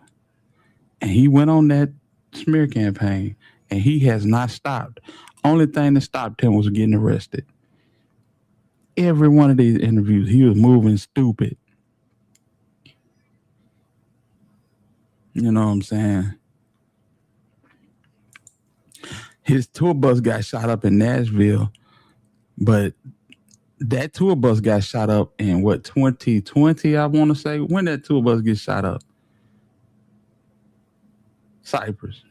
Who tour bus got shot up? Gotti tour bus. I never heard about this. Yeah, it got shot up in Nashville. It was either 2019 or 2020. Wait again. They ought to be ashamed if they blaming that shit on Dolph, man. Like, for real. Y'all niggas ought to be ashamed if y'all blame. I blame it on that man. Come on, y'all know these niggas be in a bunch of bullshit. T Street said 2017. That's what I'm saying.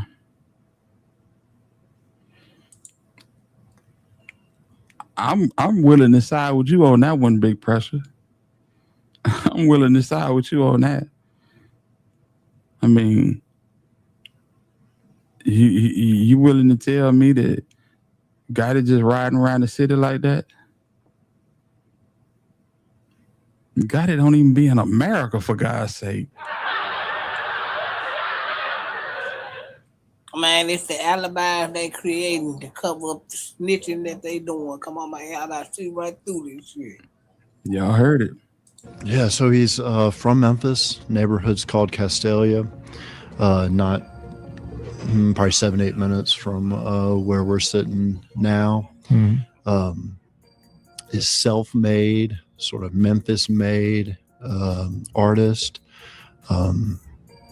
who wanted to go on his own and do it himself. His music's very gritty.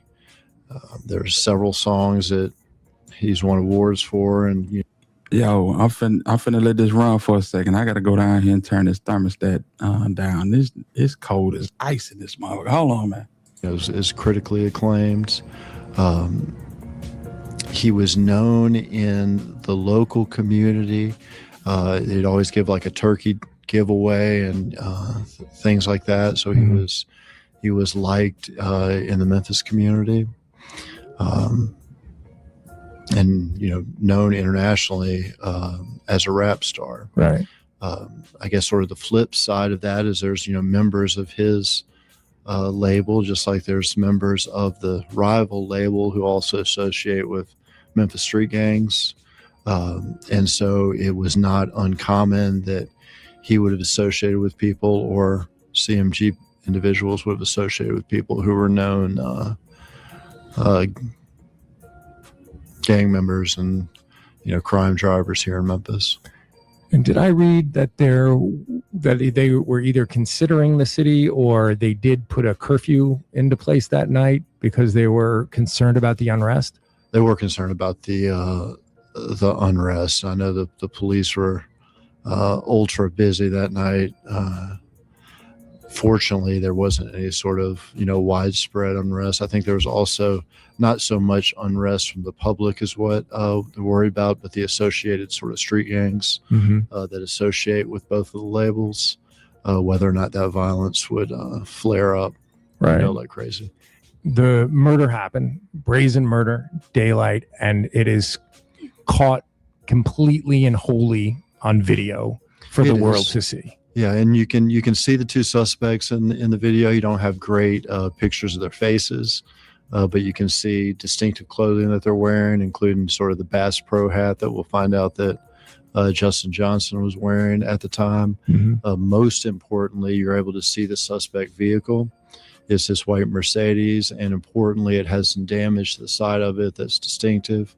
And so that's going to be a big lead the police have to go on. So can you talk a little bit about how did they identify Cornelius Smith and Justin Johnson? Yeah, so different things came together. With regard to the vehicle, able to track it through the city using the flock cameras and witness descriptions of the vehicle at various points. They also got a tip at the time with regard to the individuals that may have been responsible that came in from the public, an anonymous tip. And police were, hard at work on this one. And not terribly long after the crime, were able to sort of identify the two gunmen, or at least have good suspects with regard to the two gunmen. Back then, I worked with a multi-agency gang unit on a day-to-day basis. And so when this happened, I started consulting with the police, and we sort of strategized game plans and everything with regard to the suspects. Ultimately, our office would be who requests the grand jury for an indictment against the defendants. To issue a warrant for somebody, what is the criteria that has to be met? Probable cause is sort of the legal standard. So we have to prove these individuals, more likely than not, were involved in this crime. In this case, a typical warrant wasn't issued, but instead we went to the grand jury and presented the case. So we had an indictment that carries with it an arrest warrant. Okay. So even though you didn't have their faces, because they were covered during the shooting, you felt there was enough evidence linking them. So we had real good evidence. By the time the indictment came down, so we were able to track Justin Johnson's movements through the entire day. We were able to see that Mercedes arrive at the parking garage of the apartment complex he was living in. We were able to see him walking through the apartment complex in the exact same clothing as the shooter in the video. We were able to see him after the shooting come back, change his clothes, pack his bags, and literally get out of town. So the proof against Justin Johnson was pretty overwhelming once we had a suspect and started tracking his movements. Right. We were even able to track the movements of the shooters right after the shooting. They went to an apartment complex in South Memphis that had some video footage, and we were able to see Justin and Cornelius both in that video right after the shooting. Cornelius himself had been shot, so we were able to see him, injured there on the video, and pretty damning. Yeah, it was. We had good proof. Okay. And then you go to a grand jury and you present that proof to them, and they then return indictments. Okay. And what does an indictment mean for? An indictment starts a criminal case up in criminal court. So they were indicted for first-degree murder and conspiracy to commit murder and attempted murder and, various other incredibly serious crimes. Right. At that point, then the manhunt begins with regard to find Mr. Johnson. And the one other charge that I was thinking about is the capital murder charge. Yeah, so that's that phrase is a little bit of a colloquialism. There is no charge of capital murder in Tennessee. They're charged with first-degree murder. Capital refers to the death penalty, and in Tennessee, we charge first-degree murder, and then we would have to give notice to the defendants that we were seeking the death penalty. And at that point, I guess you could consider it a capital case. Okay. And the death penalty was not sought at this time. That's correct. That's correct. And, various considerations go into that. Shit, everybody was talking. If you got a death penalty on the table, and everybody talking, then, that automatically, taking the guy to consideration. You might be in the back of your mind thinking about a time cut. But see, drop, he didn't go through with it. He put it on paper, but he didn't go through with it. What's up with it, Sight? And I think the death penalty is going to come in the conversation soon. I just believe that, man. You think the death penalty going to come in the conversation as far as what? As far as when they get explaining all these other bodies, because it's coming. Yeah, well, he backed off of him, so I'm pretty sure that's why they prosecuted him to the fullest extent of the law. Now, if they go back and try this thing federally, and who knows, it could get ugly in that regard. Including the defendant's age and criminal history and wishes of the family and, all sorts of various factors go into that. What was Justin Johnson's criminal history like? He had been involved in a shooting some years ago at a bowling alley here in Memphis, Tennessee, and had some charges related to that. I believe he also had a lower level sex offense as well. He was pretty young, though, so he didn't have an incredibly, voluminous criminal history. And when did it come to light that this was a paid hit? So we've had a trial in this matter of Justin Johnson, and Cornelius Smith has testified, and he testified with regard from the start to the end of this thing about how he and Justin were approached to do this hit. A hit that he said was put out on not just Dolph, but the other artist of PRE by an individual who's associated with CMG by the name of the street name of Big Jook, and he's now deceased. So Cornelius, once he was caught, gave a statement with regard to that. When Cornelius was arrested, he immediately agreed to cooperate and give truthful statements. He was arrested first. Yeah, to give truthful statements about what occurred, and he identified himself on the video as one of the shooters and identified Justin Johnson, as the other shooter. He also gave us the background into, what this was about, because it's not like Justin Johnson and Cornelius Smith just all of a sudden woke up one morning and decided they wanted, to kill Dolph. That's not what happened. They didn't fall out of the sky and, do this thing in the middle of the day. He described sort of a background history about being approached by an individual he identified as Hernandez Govan and ultimately Big Jook. Discussions which included, I said, not just a hit on Dolph, but hits on the other PRE artist. He described actions he took with regard to not just the killing of Dolph, but attempted acts of violence against the other artists. And so this is a big picture thing. And what was in it for him? Money. At the time, he is drug addicted, hurting for money, and this is what it was about. And is the view, it's that important that I will risk spending the rest of my life in jail? Yeah, I don't know how much thought goes into it. At some point, if you're living one day at a time, it's what's in front of you. Right. some thought went into it on Justin's part. His motivations were not just money, but also fame. He saw this as a way to work his way onto the record label of CMG. He was an aspiring rapper. He was after a little bit more than money. And he was just going to do this, not get caught, and become a big artist. That was planned. So Justin skips town. Justin is in the wind. He is not to be found. Yeah, we have large manhunt here in Memphis. Now, two things. If Straight Drop had spoke up, he would have got a better time cut than Cornelius.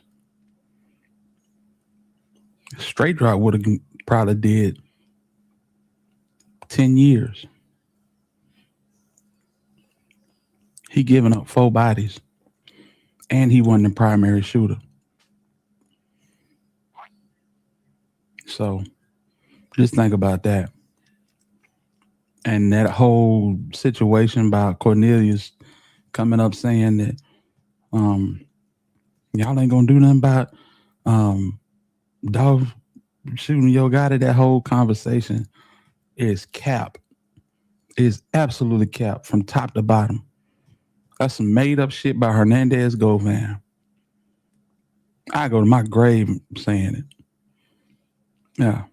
It's a lot of bullshit that he done put out on his internet. And, you know, people that don't look at this stuff every day like we do, they eat it up. They eat it up. You know. Key Glock spit in Jook face. I'm gonna give him that one. But Key Glock spitting in Jook face didn't stop what was already didn't it may have accelerated what was already in motion. But trust and believe, this shit was already in motion. They had been planning and plotting for months. Them than 6 months before. True say, have you ever heard of the dual sovereignty doctrine? I have. I'm not familiar with the ins and outs of it, but I have heard of dual sovereignty. Absolutely. Yeah. They ain't looking for the white SUV. Well, I mean, think about it. You got tax dollars. You got man hours. If the family don't give a damn about trying to solve the case, why would the MPD? You feel me? Just real talk. These folks, they not talking about cooperating at all. They not giving no tidbits. Who he talked to on the phone, where he was the night before, who he had issue with. They not saying nothing. So if y'all don't want justice for your own people, then why we gonna spend all this money out of pocket? No, we're gonna do the bare bones, the bare minimum. And if don't nothing turn up, guess what? It's gonna get chilly. And that's what it has done. And to Govan with running his damn mouth, now you know shit might be heading in a different direction. Just for him, but for the car. Ultimately, the car is found behind a house that's owned by Hernandez Govan, the name I mentioned earlier, less than 2 or 3 miles from the scene. The car's processed by crime scene. There's a fingerprint on the car that belongs to Cornelius, so that is another item, sort of evidence there against Cornelius. But the car's obviously been cleaned and sort of half hidden out behind this house. The process then is for Memphis PD to contact the Two Rivers Violent Fugitive Task Force? Yeah, that's correct. So, Justin, you get the case? Well, I'd entered it into the federal system to work it on around the 4th. And I believe at that point, the multi-agency gang unit was still looking for him. And in looking for him, I believe they found his half brother at one of at a house that they were looking for. So after the murder, Justin leaves town immediately. Right. But at some point shortly after that, he comes back in town. When he comes back in town, he sees his half-brother, and they're not particularly close. They share the same father, but they're not like brothers, like maybe we see each other every day or anything like that. The half-brother also doesn't have a criminal history, and he's not involved in any of these street gangs or anything like this. Right. He knows that Justin is acting very odd. And one of the things Justin does is Justin gives him, the half-brother, his telephone. He tells the half-brother, here's my phone because I'm leaving town again, and I still need to be able to FaceTime with my parole officer because he's on parole at the time. So he basically gives his half-brother the murder phone. This would be the phone he had on the scene at the time of the murder, which is going to be damning evidence, against him, and leaves his brother sort of holding the murder phone. And this will lead investigators like these marshals here to the half-brother. I get a call from my contact over at the multi-agency gang unit. His name is Christopher Beatty. Okay. And he calls me and says, man, I got this. I've got his phone, Justin Johnson's phone number from him, that he was on the phone with him, actually talking to him when we got to the door. I need you to get up on this quick. As soon as it came up, it was live. By that next morning, he had cut it off and dropped it. But it was in Dallas. Right. And we actually, from the call detail records, kind of figured out who he was talking to on that device. Right. And had heard information that he might have a couple of cousins that live in the Texas area somewhere. One of the guys that he was talking to was his cousin Shundell, and another one was his cousin Leo Barnett. And we kind of figured that he might be with Shundell there. We'd passed a collateral on to Dallas. Right. And Dallas actually went to, I believe it was where Shundell lived, and he was not there. Spoke with Shundell's girlfriend, and she just kind of denied everything. Said, he's not here. I don't know what you're talking about, and kind of left him in the wind. After that point, it kind of went a little cold. Y'all heard how they found out where he filmed that video track hawk at, right? Cold work. Y'all hear that part?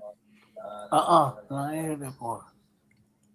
They found where he filmed the video track hawk at from an ice machine that was at the gas station. They ran the information on the ice machine and realized that business only sold ice in 2 locations, ATL and in Arkansas. These boys cold, man. They cold. We feel like they left a lot of stones unturned, but shit, in some of these aspects, they cold at what they do, man. But then I'd gotten information from Shundell's phone that he had called in a car rental service here in Memphis. So I went to that car rental service and talked to them, found out that he had rented, I believe it was a Dodge Ram, silver Dodge Ram.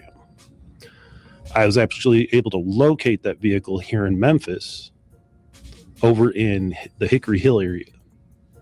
Sat on the car for a while. I left it for a minute, had to use a bathroom, so I left it. And of course, as soon as you leave the car like that, guess what happened? I've been sitting surveillance with you guys, and apparently nothing happens until you go to the bathroom or go to lunch. Right. If you want something to happen, that's the moment. So I left, and then the car left.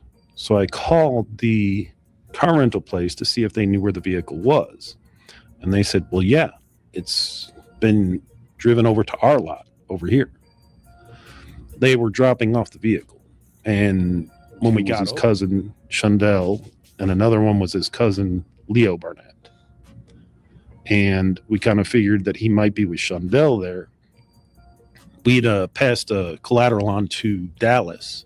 Right. And Dallas actually went to, I believe it was where Shundell lived, and he was not there.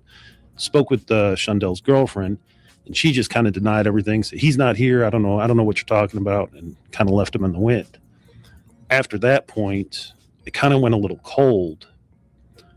But then I'd gotten information from Shondel's phone that he had called in a car rental service here in Memphis. Let me fast forward this. So I went to that vehicle. Paul, at trial, was there ever anything that came out to indicate how that bullet hole got there? No, I mean, we all suspect it's retaliation, that, you know, somebody was looking for Justin when he was, you know, here, but that's nothing that ever came out of trial. You would need basically. So while they was in Memphis in that rental truck, somebody took a shot at him and shot out one of the rearview mirrors of the truck. Yeah. So streets already knew. Justin would tell us that story, and he did not. And what do you think about the theory that there was another contract put out on Justin? Oh, I think it's very likely that there were individuals seeking retaliation against Justin Johnson after this shooting. So he wasn't only on the run from police. If he were smart, he'd be on the run from not just the police, but from the people seeking to retaliate against him. Right. Now, if he were smart, I guess. During the same time period, not only is he coming back to Memphis and doing whatever he's doing in Memphis, but he's also posting various things on either his Instagram or his Twitter or whatever it is with money and fancy cars and fancy outfits and things like that. So this isn't somebody who went into strict disciplined hiding or something like that. But I just got to put a pin in this for 1 second, because so he's on the run. And that's the ideal time for him to be posting? Well, I think you have to understand, I said he wasn't just about the money, he was about the fame. And to be seen, you know, after this, even, you know, while he's a suspect with money and fancy cars and all that, is probably part of the allure of the thing for him. And that has to come back and haunt him at trial, yes? Some of those, yes. Some of those pictures were introduced at trial. So often murderers don't have a ton of resources. You know, if you think of it as a game between us and them, chess or cards or whatever, then their moves are limited by what they can do. And so if you don't have money or you don't have friends with money, you can't go stay in other cities. You can't go stay in hotels. You can't rent cars. This was not the case with Justin Johnson. He was able to change cities. He was able to rent cars. He was able to stay in motels. And so even though he was posting on social media, it's still very challenging to locate him based on his movements and based on his resources. I remember a couple of the pictures, you know, $10,000 probably or more, you know, in cash. And I remember a Bentley, you know, Yeah. so I mean, I remember seeing the one with the Bentley where you're standing outside. Yeah. The interesting thing about that one is that's how we kind of figured out that he was one of the ways that we kind of figured out he was in Atlanta at the time. Yeah, this nigga's bag was substantial around that time. So you got to understand something. In the rap game, if you ain't a upper echelon type nigga, you got niggas putting chains around your neck. You got niggas putting they watch on your wrist. You got niggas pulling knots out their pocket, giving it to you so you can look good on a picture. This nigga was on the run doing this shit. Ain't nobody there to hey, y'all put these links on. Make this shit look good. Wasn't nobody there for that. His bag was substantial. Till he went to Dallas and went to playing with them dirty foots over there on Harry Hines, and they stripped his ass butt naked. Yes, sir. That nigga went on Horace Row trying to get him a little box. And they ran it on drop. Sure did. That's when it started getting tight. Mm-hmm. Yeah. Shit's crazy.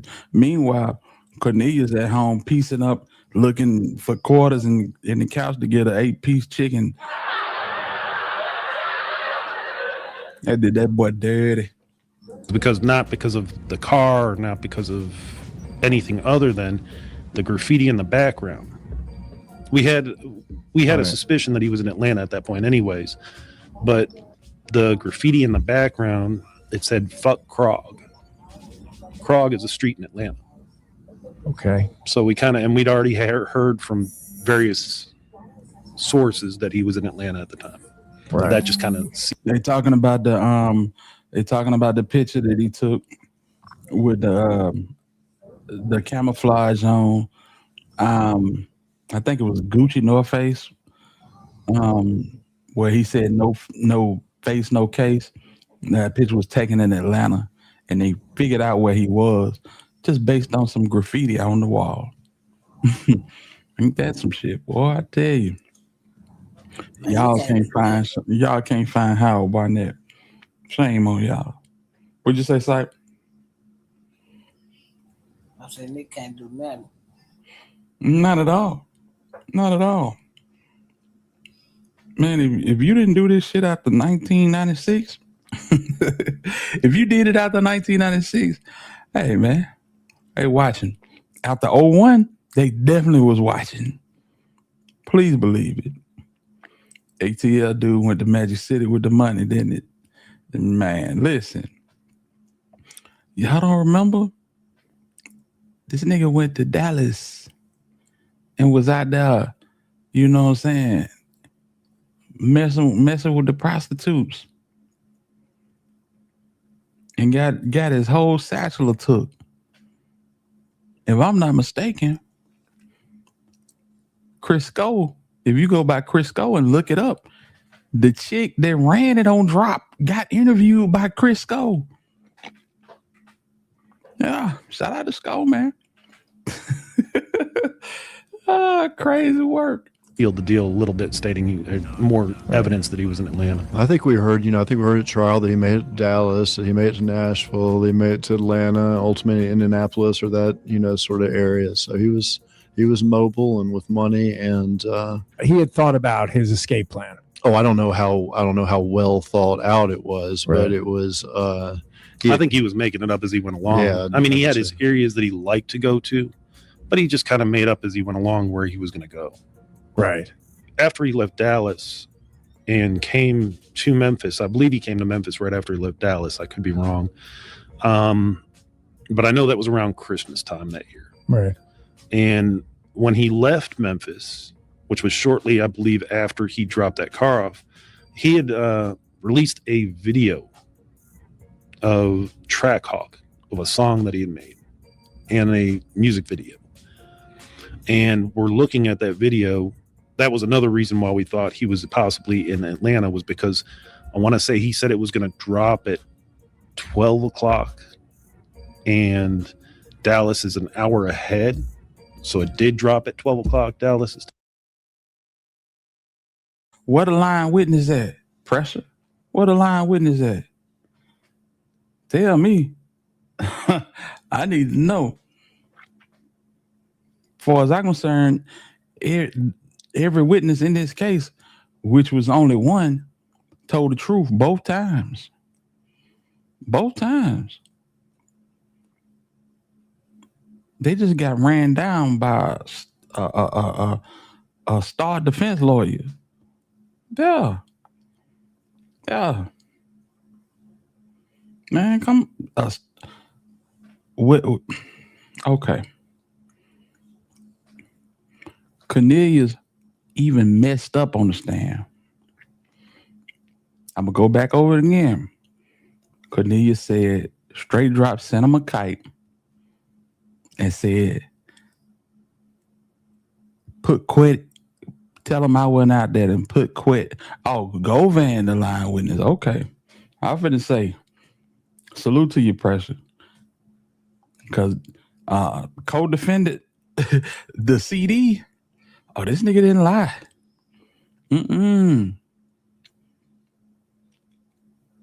Cornelius messed up on the stand.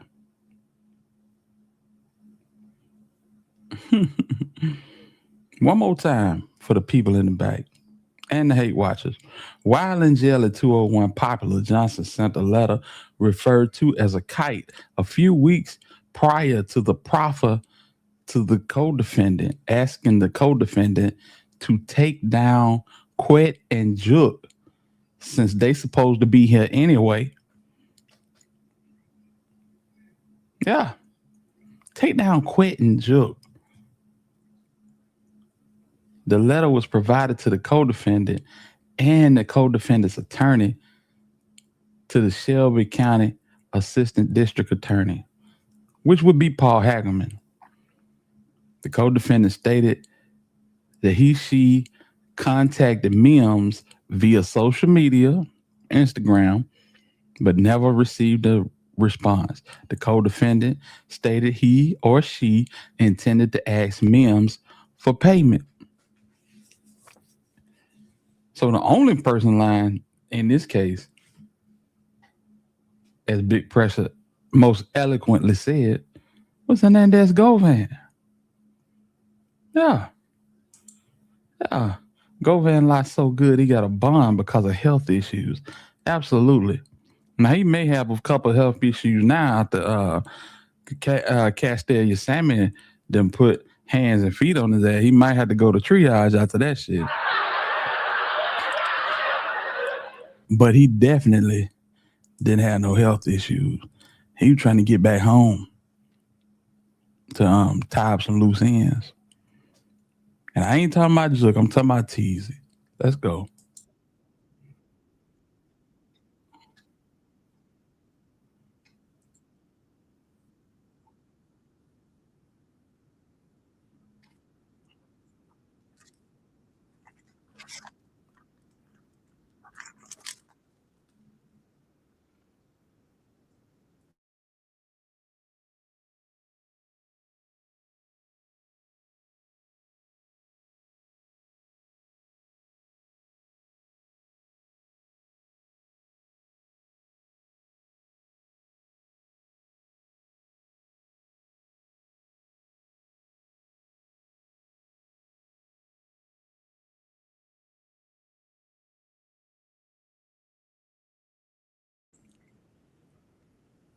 Shout out to Blytheville, Arkansas, home of the Trackhawk video. That's some shit.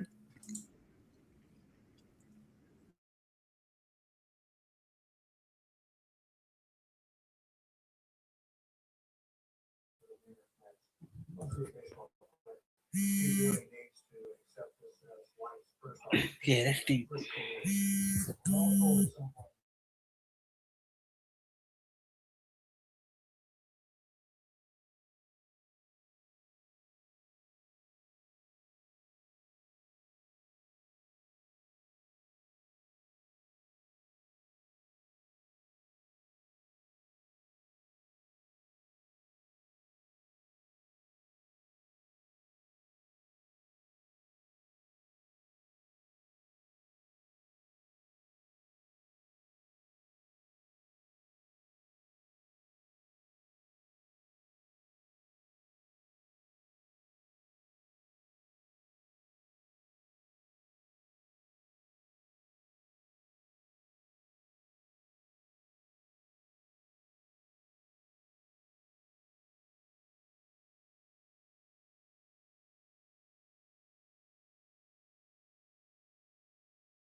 He talking about Onan. Every damn day, Onan calling. Hey, this is Onan. This is Onan TV. I ran a channel on YouTube, and yes, I just wanted to say that the cookie people had something to do with it. Y'all need to look into the cookie people.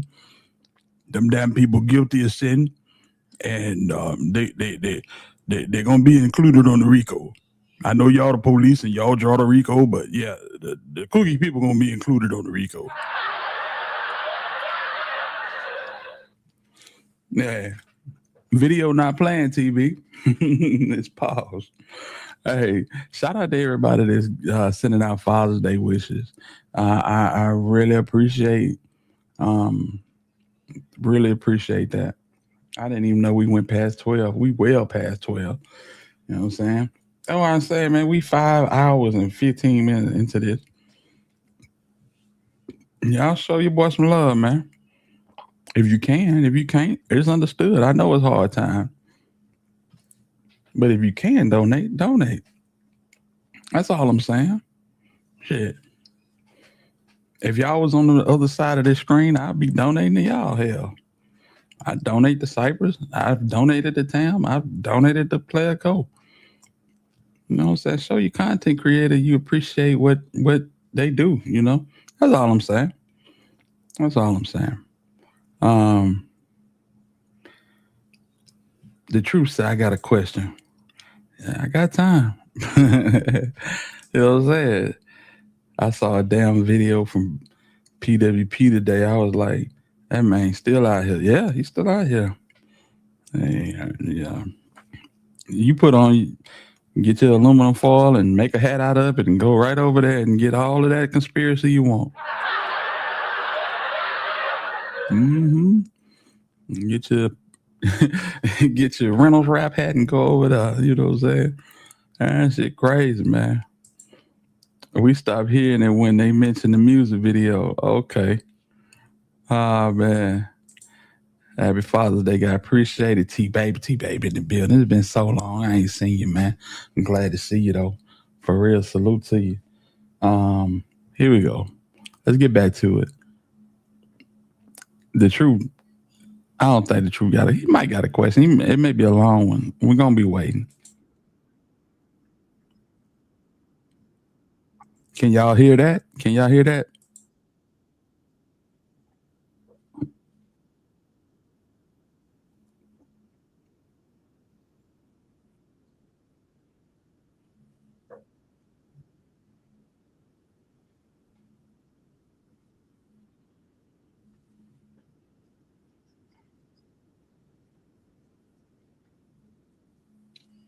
Okay. So the truth said, if there's a Rico to come soon, do you think everyone at the cookie shop is in the clear? Yeah.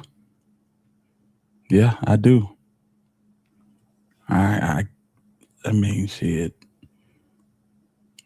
Yeah. I mean, you gotta understand, man. People react to shit different. The lady behind the register, she just ran for it. You know.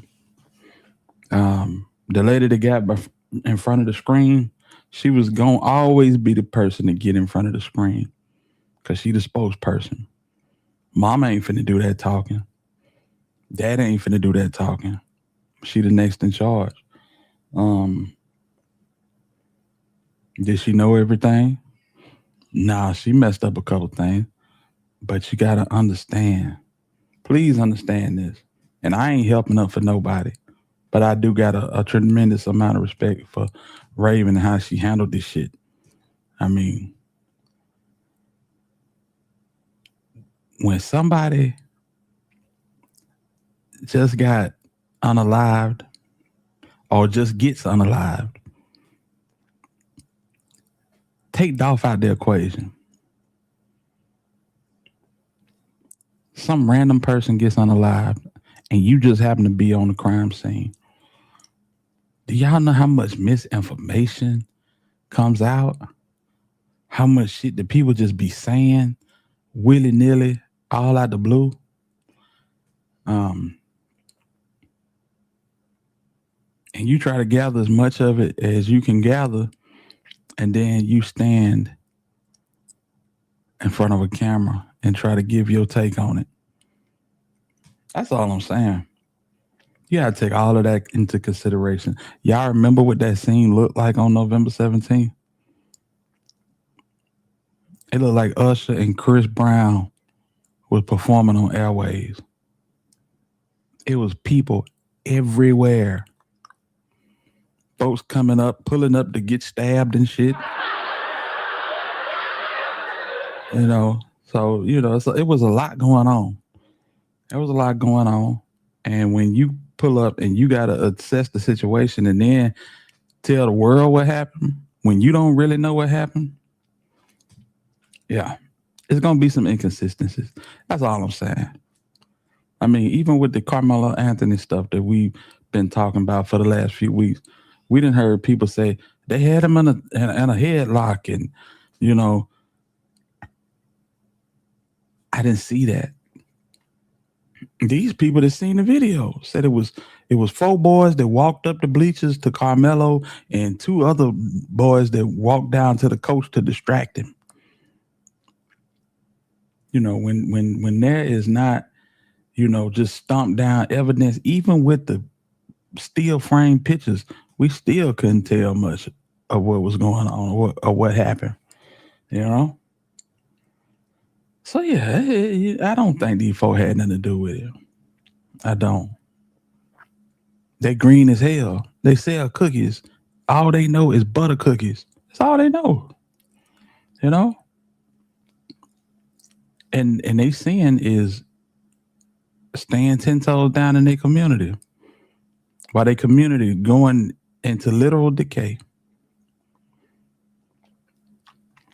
You know, I know a lot of people don't agree with that opinion, but that's what I truly believe. And if it was a federal RICO to come behind this, you're not going to hear nothing about them folks.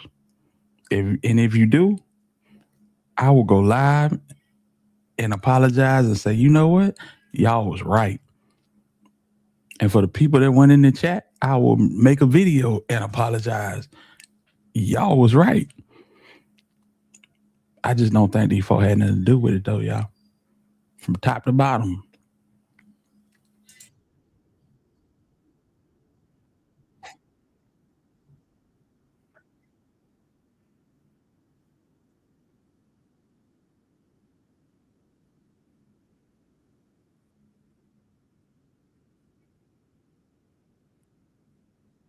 And let me say this. Let me say this. A lot of the information that we got from these cases, from this case in particular, we got from social media, bloggers.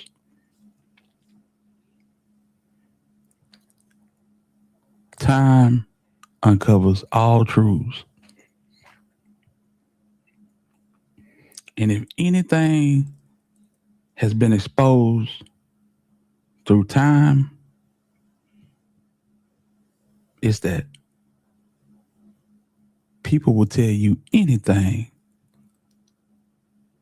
to get a large number in the upper left-hand corner of this computer screen. They will tell you anything. They will make up stories that you can't go and Google and prove. They will put paperwork out and put their name on it. You know it's real because they put their name on it because they don't want nobody to steal the information.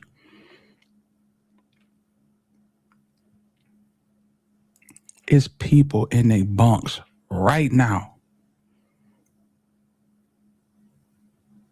that swore that these folks were going to get wrapped up in this shit. There was going to be a RICO and they was going to be in it on it.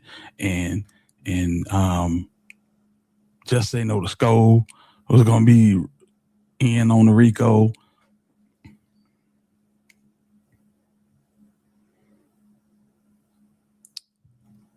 Crazy work. Shout out to bro. I ain't got nothing against him. He probably, you know what I'm saying, eating a chi-chi or something in the dark. Listen to a transistor radio. You know what I'm saying? Or something. But shout out to him. His birthday was last Saturday. So I'm pretty sure he did it big up in there. But niggas lie on this bitch, dog.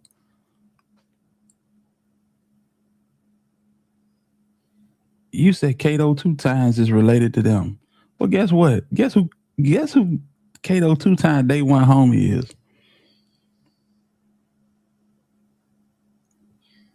CEO Jizzle. That's day one homie, right? Well, guess who CEO Jizzle related to? He related to Dolph. So it's like people will take a pinch of truth and they will pour 2 cups of a lie on top of that shit and stir it all together and serve it to you. The really shit I can tell you.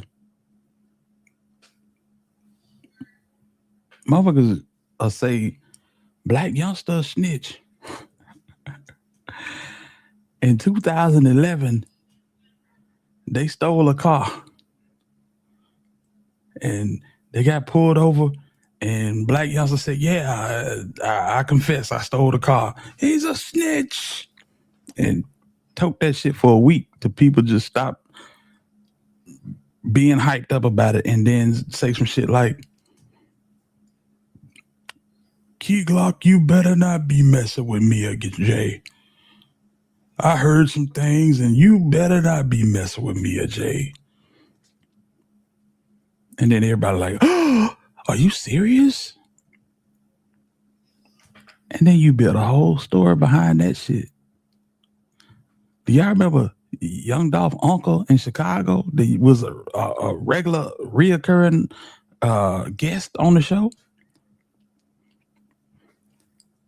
A pinch of truth, 2 cups of lies, and serve it up. Real little tea. What's going on, homie? Salute to you. Yeah. And everybody's entitled to their opinion. I get it.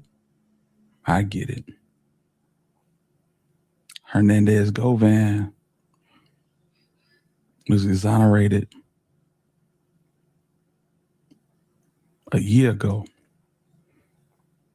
September will make a year. I don't think nothing will happen to them folks. Now, the way Raven popped out and was yelling and cussing at the world because nobody believed her,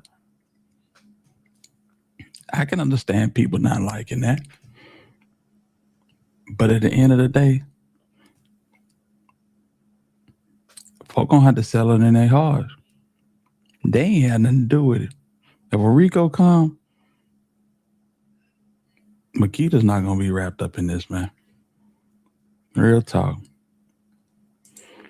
I lived in third world and used to catch the bus in front of Makita's for years. Not enough traffic at that stop to keep the lights on, let alone stock inventory. Cookies is not the only thing on the menu. Hey, man, if it is, so be it. So be it. That ain't got nothing to do with Dolph, though. You know what I'm saying? My cousin stayed in third world. She stay in San Diego now, but she stayed right in them apartments on Ketchum Road. Mm-hmm. Sure did for a long time.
Y'all can hear that? Damn. All right. Can y'all hear me? Okay. Let's do this.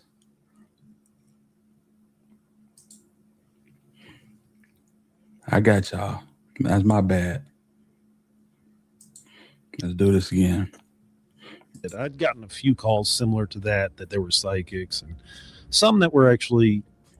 Drop a 1 if you can hear it. But they were giving information that we already knew. So the last time he was tracked, we were in Atlanta. Yes. Okay. And we do know he had a known girlfriend that used to live in Memphis that lived in Atlanta. We'd sent a lead out there to check her house because we had information that he was possibly at her house. Atlanta was not able to establish whether someone was there or not.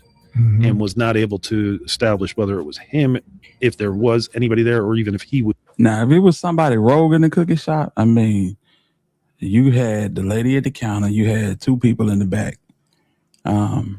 If they was rogue, that's on them. But I don't think Makita's as a business had nothing to do with it. That's just me though. Ain't everybody entitled to their opinions.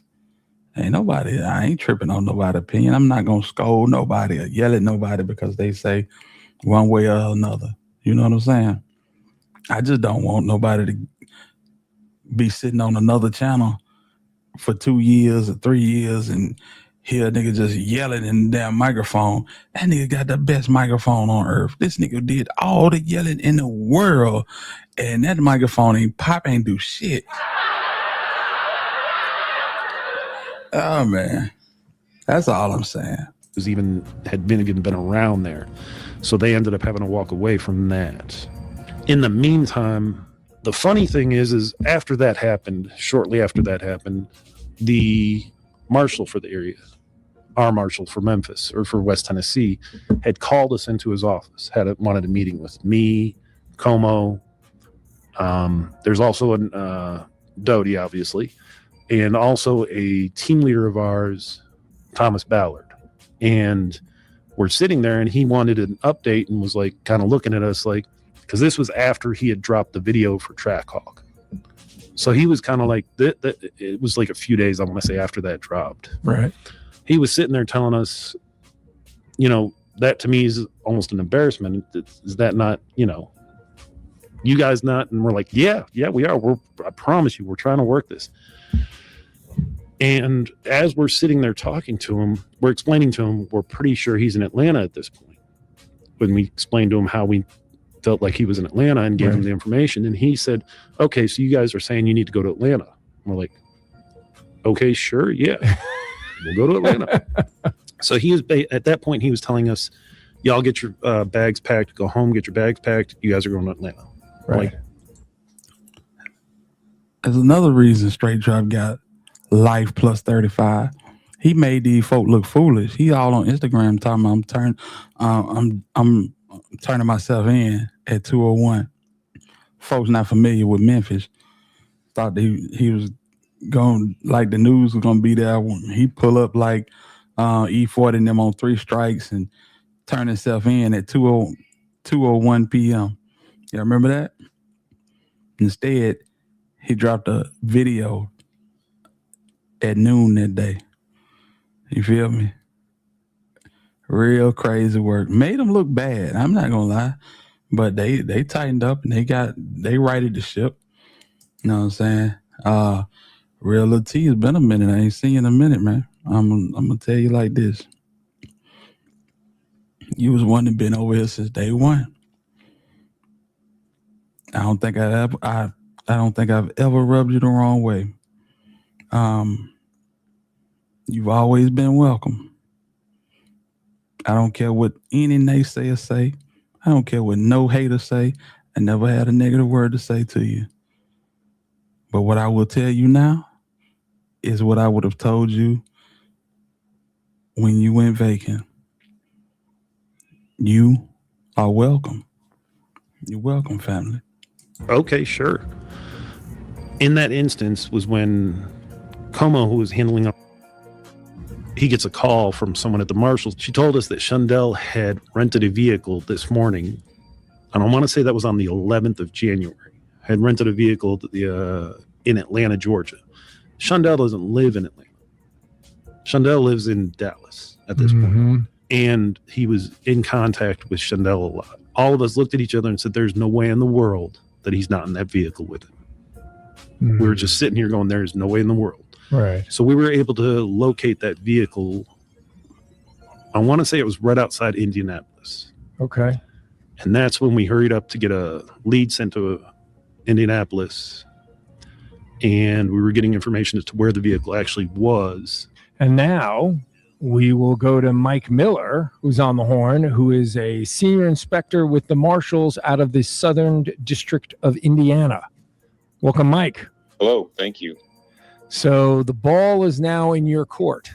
So on January 11th, it was around 2:30 p.m. I got a call. They were tracking a rental car they believed was occupied by Justin Johnson, traveling just north of Indianapolis and heading south. So that question that the troopers put up, that's for y'all. Y'all believe they were just getting ready to head to West Memphis and seen Dolph at an intersection? Or y'all think they got a drop and just basically gang stalked him to Makeda's and hopped out? So if they got a drop, that would insinuate that they got a drop from the landing point, which would be Makeda's, right? That's for y'all to answer. Maybe they're going back to Atlanta. And my dog, hey, ain't no problem, bro. Ain't no problem. You know, just know you've been welcome. You've been welcome. Could possibly be going back to Memphis.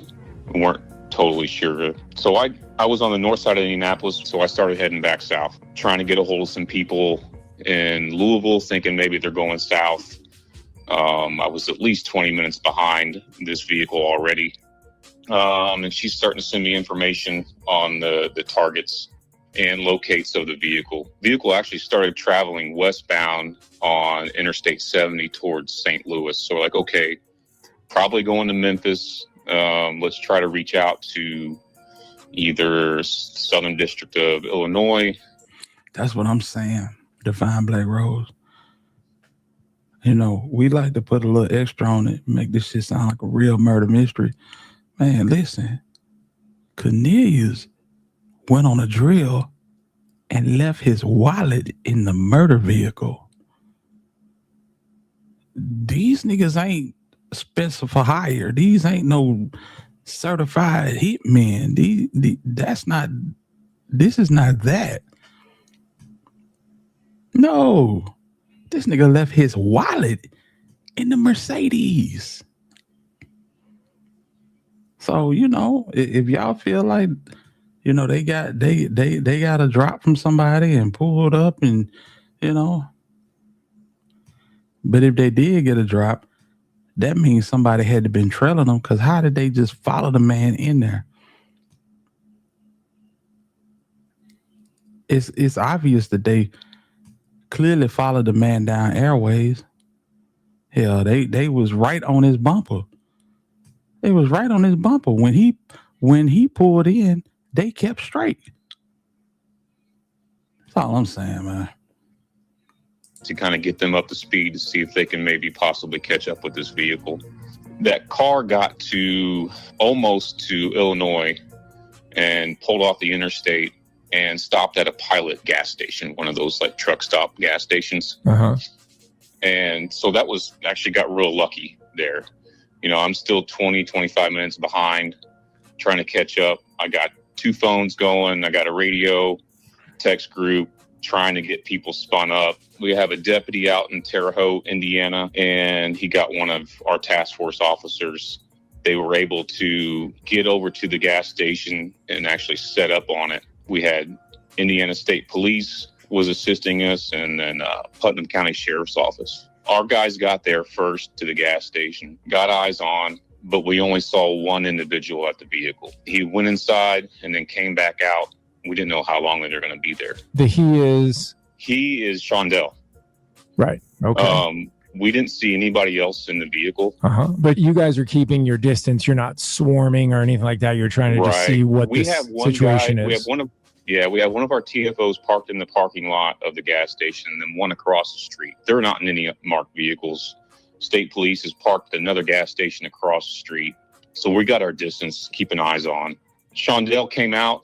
We didn't know it was Shondell, but we knew it wasn't Justin Johnson, because just by looking at him, it didn't look anything close to the target. Right. So we assumed it was Shondell.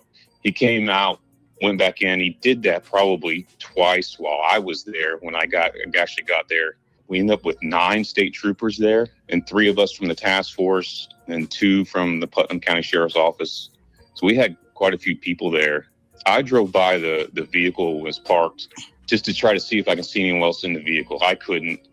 Another deputy ended up driving by it too. he couldn't see anybody else in the vehicle. And once Shondell came back out to the vehicle again, he went to go put the pump back up from gassing up the car, and we just boxed it in and took it down. And Shondell was just standing outside of the vehicle by the pump, didn't put up a fight, obeyed commands, got him in custody. They got the car, and Justin Johnson's inside the vehicle. Seats laid all the way back. He's kind of laying back. I don't know if he had been sleeping, but he was just sitting laid back in that vehicle eating a Subway sandwich. Nigga had a $5 foot long. Yeah, buddy. That foot long gonna get cold tonight, motherfucker. Man, Hilda, do you believe that was the only drill Kaniz had been on? No, absolutely not. You don't, even though these weren't, top dog steppers and, certified in what they did, you still don't pick no ragtag dude. You know what I'm saying? You got to know that a nigga a bust that fire before you even put him in the car with you. So, they knew. Yeah. We can't forget about the other 2 times Wu had been shot at by Cornelius. So, it's just like, yeah, they knew. And this wasn't the only one. This one on the only drill. See, you listen to Govan long enough, you believe this man was a stone cold junkie. Like Gucci Mane say, but this man was a hitter, man. He was a hitter. Yeah, in every sense of the word. Yeah. Hit a whole drop location and then told them Dolph was leaving the apartments in Castalia. Dropped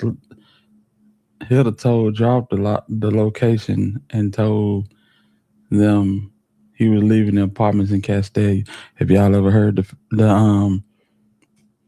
did y'all hear that Dolph stopped at Church's Chicken as well?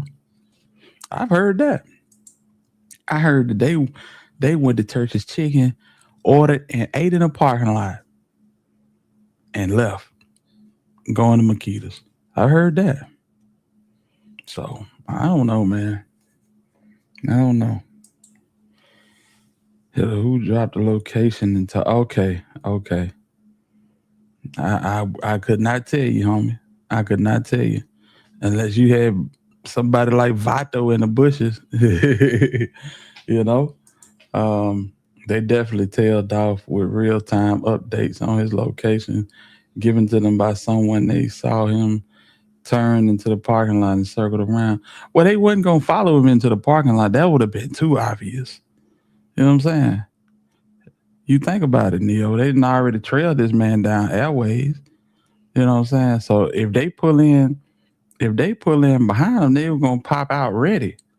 So what they did, they went down to catch him, bang that left, bang another left on the Joy, and Joy came right up into the side of the lot where the washateria is, or the laundromat, whatever y'all call it. And they just pulled up and got busy. You feel where I'm coming from? Yeah, following this man all the way down airways and then pulling in behind him, you're like, hold up, these niggas up to something. So they just threw them off of the scent. And oh yeah, them niggas ain't on nothing. Let's go ahead and get these cookies. Lo and behold, these niggas then whipped around and came right back on them. You know? That's true. And they weren't allowed to bring certain things up.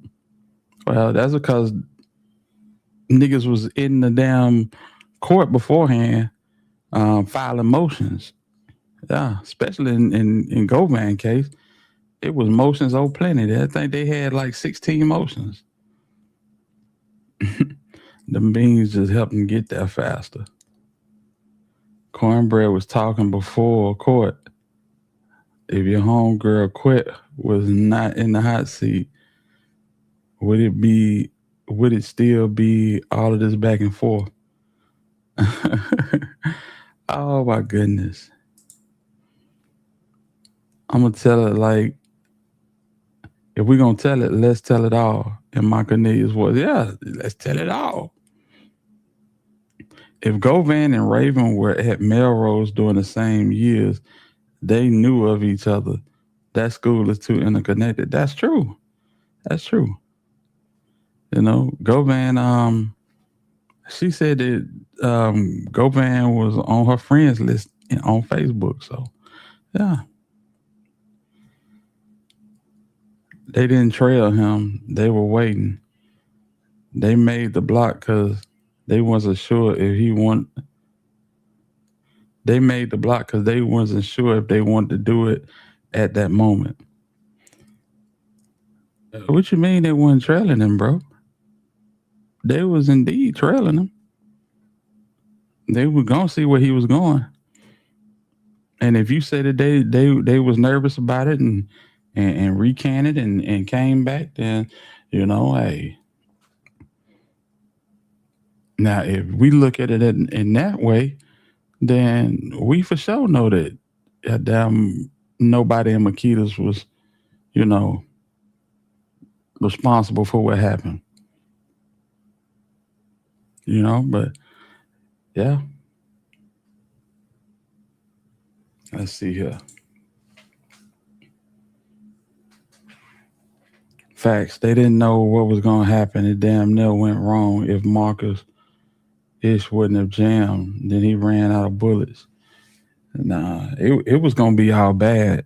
Whether he ran out of bullets or shit jammed or whatever. You got to understand something. Before he could fire one shot, Dolph was on the floor. Before Marcus could fire one shot, Dolph was on the floor. Now, I was talking to somebody, and I told him, I said, man, listen, the way this should have been handled was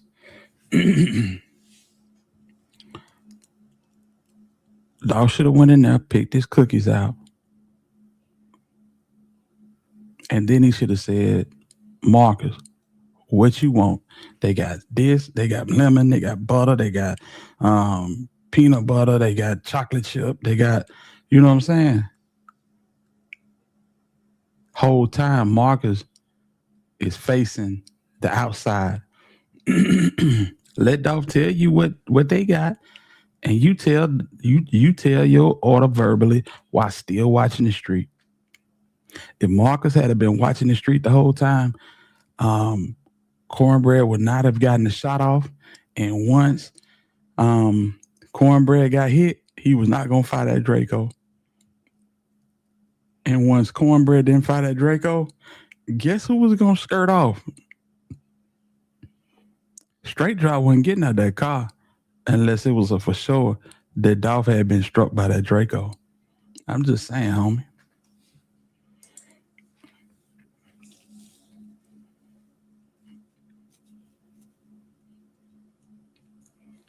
Oh. So this really makes one think, was all of them bodies dropping out the flipper got hit? Get back, or was it clean up? I mean, a lot of it was teaser was clean up. I mean, it was absolutely clean up. Some of it was get back. You know what I'm saying?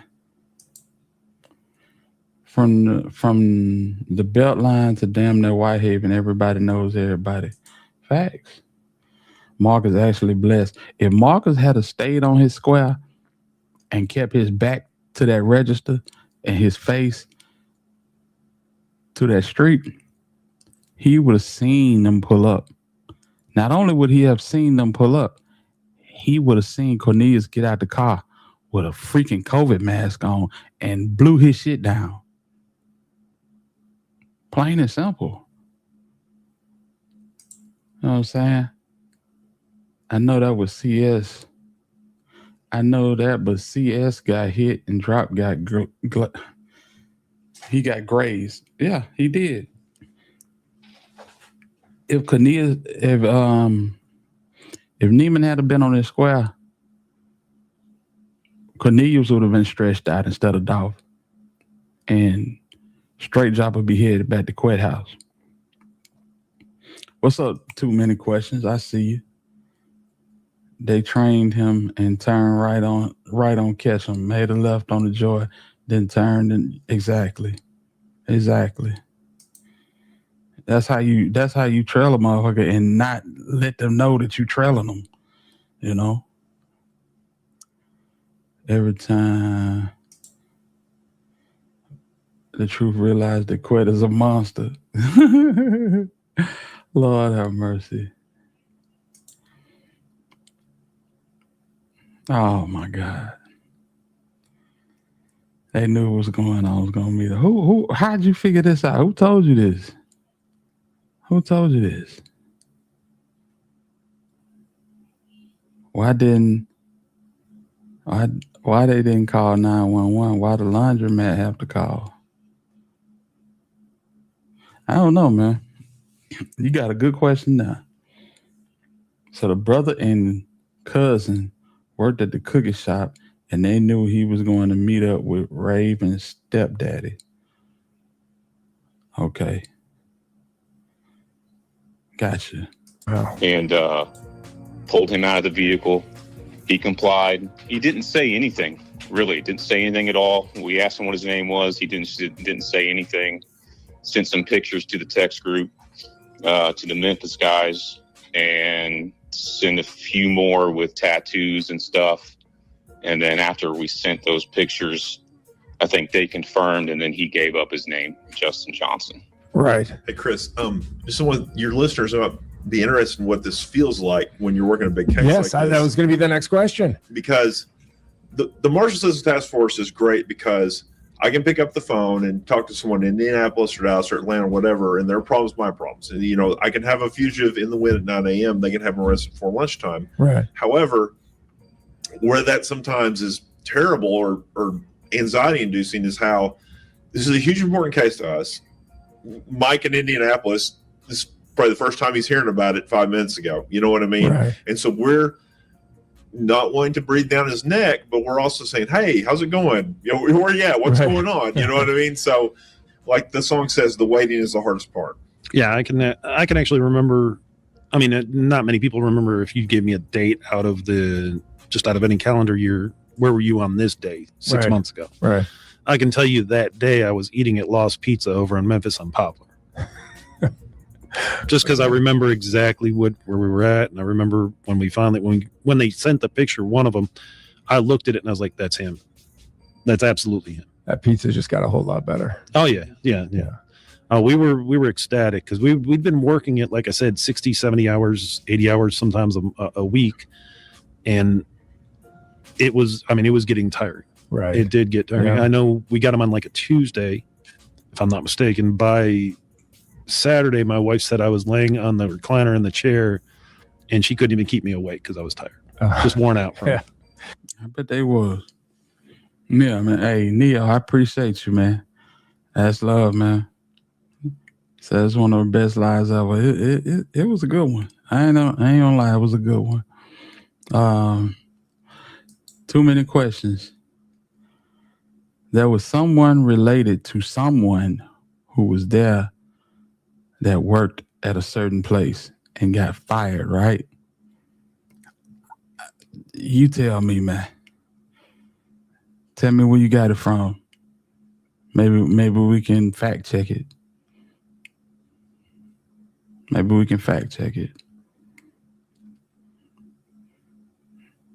No.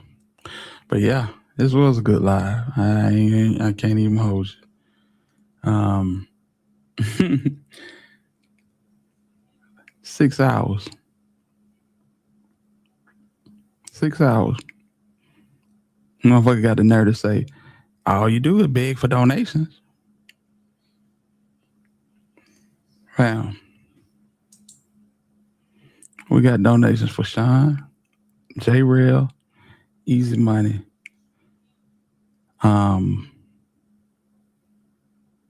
Chevy Blue, and Divine Black Rose.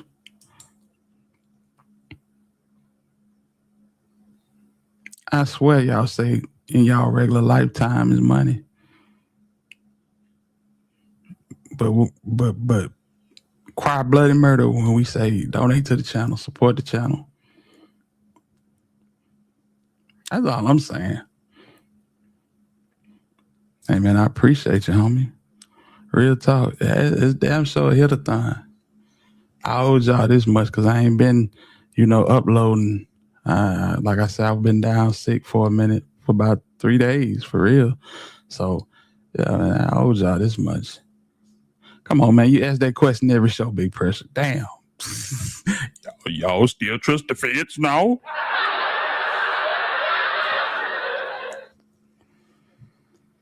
Oh, boy.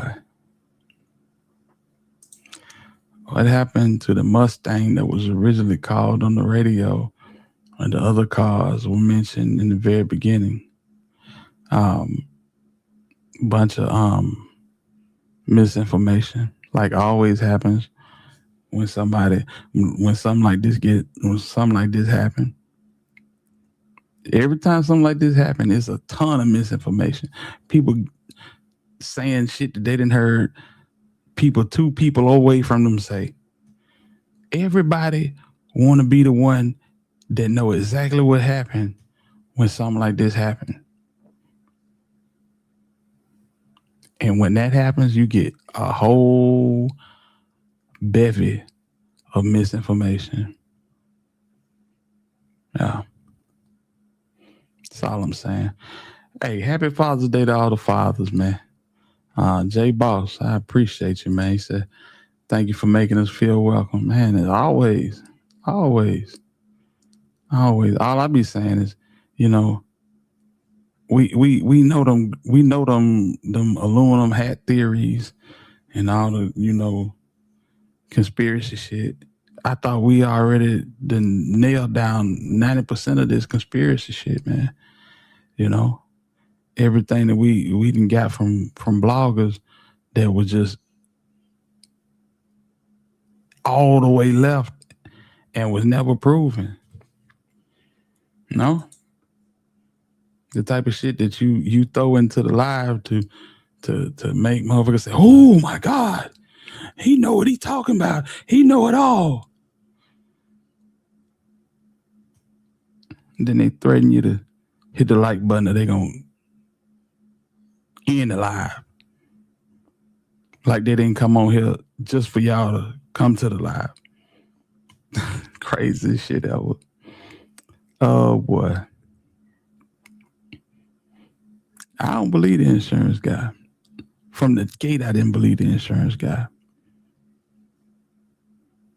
From the gate.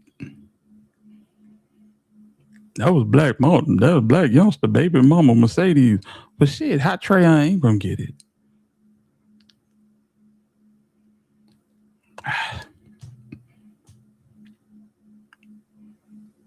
Whole bunch of BS. Shit to keep you stationary for 3 hours. And just enough for you to come back the next night for a motherfucker to accuse Daddy-O. And we're gonna accuse Daddy-O for probably 2-3 days. And after that, we're gonna move on to Jay Fizzle. We do Jay Fizzle one night since he ain't really popping like that. We'll do one night on Jay Fizzle. Then we'll come back and shit. The mayor knew what was going on. Yeah, motherfuckers just accuse everybody.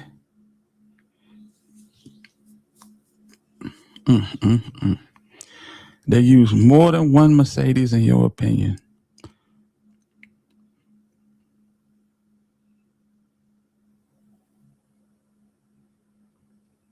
Salute to everybody in the building, man. We're going to call it a night.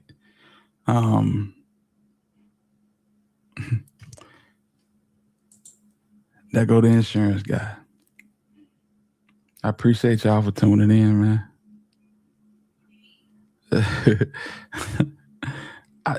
So, Key, this is what I call the Shaft in Africa theory. When Shaft, he come out, it's just everybody got everybody attention. Blockbuster. The return of Shaft. They still watching, but it ain't as good as the first one. But it's good. Now we're doing Shaft in Africa, and motherfuckers just like, oh my God. You know what I'm saying? Who shot JR? That type shit. JR really ain't dead. Who killed Ghost? That's the type of shit nigga be running, man. And have been running. There's a motherfucker on here said that they were gonna march in Memphis all the way to Makita's and have a concert with Bobby Brown, Chris Brown, Bobby Womack, Gladys Knight, Otis Redding, because you know he ain't dead either, right? All I'm saying is you can't believe everything you hear. You got to, you know what I'm saying, use logic, take everything with a grain of salt, and gauge people's intentions when they present shit. You know what I'm saying? Shit is crazy. Yeah. I never believed it, man. I don't know why, but I never believed the insurance shit. You know? It was too scripted. It was too scripted. Do y'all understand how many times Black youngster went to Atlanta and came back and went to Atlanta and came back and went to Atlanta and came back? In that story? Oh my God. I've been said it was two Mercedes. The detectives couldn't find a drop of blood in the one behind the house. That's wild.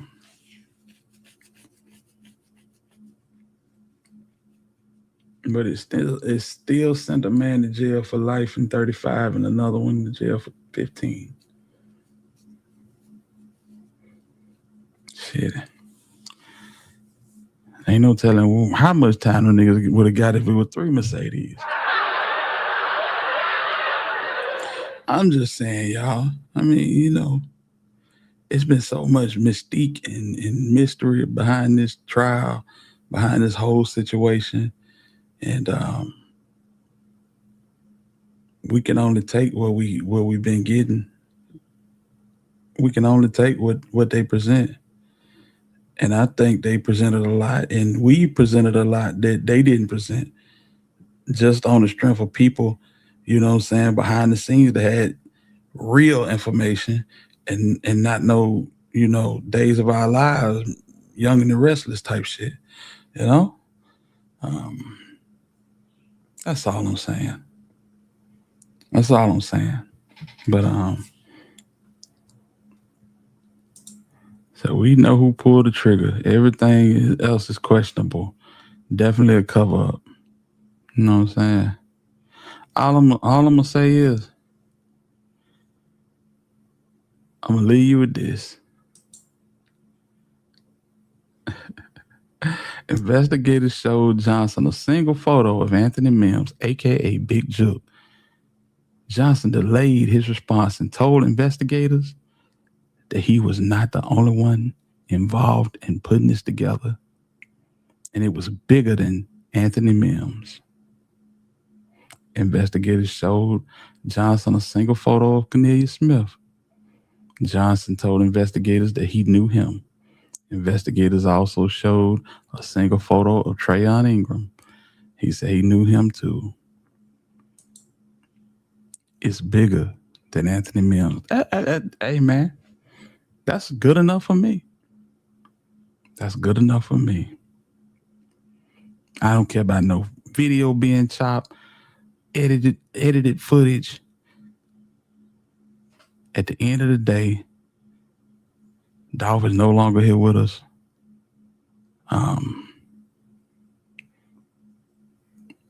As 2 people in prison, and who knows what's left on the table. As far as the state is over, will the feds come back with something? We don't know. I would be a liar if I said that I'm not hoping for it. But we don't know. With that being said, it's your boy, the Alabama Hitter. This is Hit Squad TV, and I hope y'all enjoyed the content. 6 hours long. Oh, have mercy. I plan to do me a quick 3 and skedaddle. You know what I'm saying? Watch a movie or something with my son. But it's all good. He in that love zone and he wasn't going to watch no movie no way. Mm-hmm. Yeah. So I'm going to go down and mess with him, see if he's still up. If he's still up, yeah. We'll chit chat for a minute, and then you know what time it is. Man, salute to everybody. Divine Black Rose, I appreciate the donation. Chevy Blue, I appreciate the donation, sis. Man, I appreciate Sean for the donation. J Real, you know what it is. Easy money. That's love, bro. That's love. Thank you for making my stay worth the while, you know. But that's what it is. And until the next time we decide to spend, I'm in the win. Salute to the hitters. Yeah. Yeah, shit, homie. Back in that bed. Yeah, this shit. Finna murder that bitch. Come on with it. Got a dojo in it, feel like Cobra Kai. With them bricks. Karate chop. I just broke it down and recompressed. Now it's a lot. Now he hot. Dummy blocks. She been eating Molly, popping Zans and smoking loud. She got live, and she forgot. Bitch, I'm from Montgomery, we do numbers on the south. It's going down, fuck you talking about. They say who that thought you knew that I'm that nigga, bang 'em J. Floating through the city, getting crumb and making major pay. If you ain't about making money, get what, dawg, we can't relate. I don't fuck with niggas like you, please just stay up out my way. Okay, I can make it double 24 to 48. Ain't no drop, it's a drought. They gon' buy this shit all day. Pocket rocket on my waist. Yeah, Lil Nina, that's my bae. She gon' show out by Lil Bang. Niggas know that girl don't play. Okay, me and you ain't equals. No, we not the same. I'm just soaking up these blessings. Thank the man, I can't complain. Nigga finally see the picture. I just got a bigger frame. And I'm still going in. Yeah, you niggas know the name. Got a dojo in it, feel like Cobra Kai. With them bricks. Karate chop. I just broke it down and recompressed. Now it's a lot. Now he hot. Dummy blocks. She been eating Molly, popping Zans and smoking loud. She got live, and she forgot. Bitch, I'm from Montgomery, we do numbers on the south. It's going down, fuck you talking about. Hey, bitch, I just left Pluto, parked the spaceship across the field. Came back with some triple stacks. Said out back, we geek for real. She say, bang, bang, where you at? I told her, meet me across the hill. Cold liquor, popping pills on some video, shit for real. Junction gon' crank up the grill. Told your mail, pull out the speakers. Party every weekend, give a fuck about them peoples. Dip out for a minute, damn, they need me in the kitchen. Bitch, I'm something like a chemist. I'm a young Joe Seavers. Late night now, I'm lurking, nigga, where the skuggies at? Yeah, I'm kicking, that's a fact. Say she sober, hold on, hunger, here, just take a piece of that. Gotta twist it to the max. Now the bitch won't shut up talking. Bet you didn't know that your baby mama love this fucking dojo in it, feel like Cobra Kai. With them bricks, karate chop. I just broke it down and recompressed. Now it's a lot. Now he hot. Dummy blocks. She been eating Molly, popping Zans and smoking loud. She got live, and she forgot. Bitch, I'm from Montgomery, we do numbers on the south. It's going down, fuck you talking about. Hey.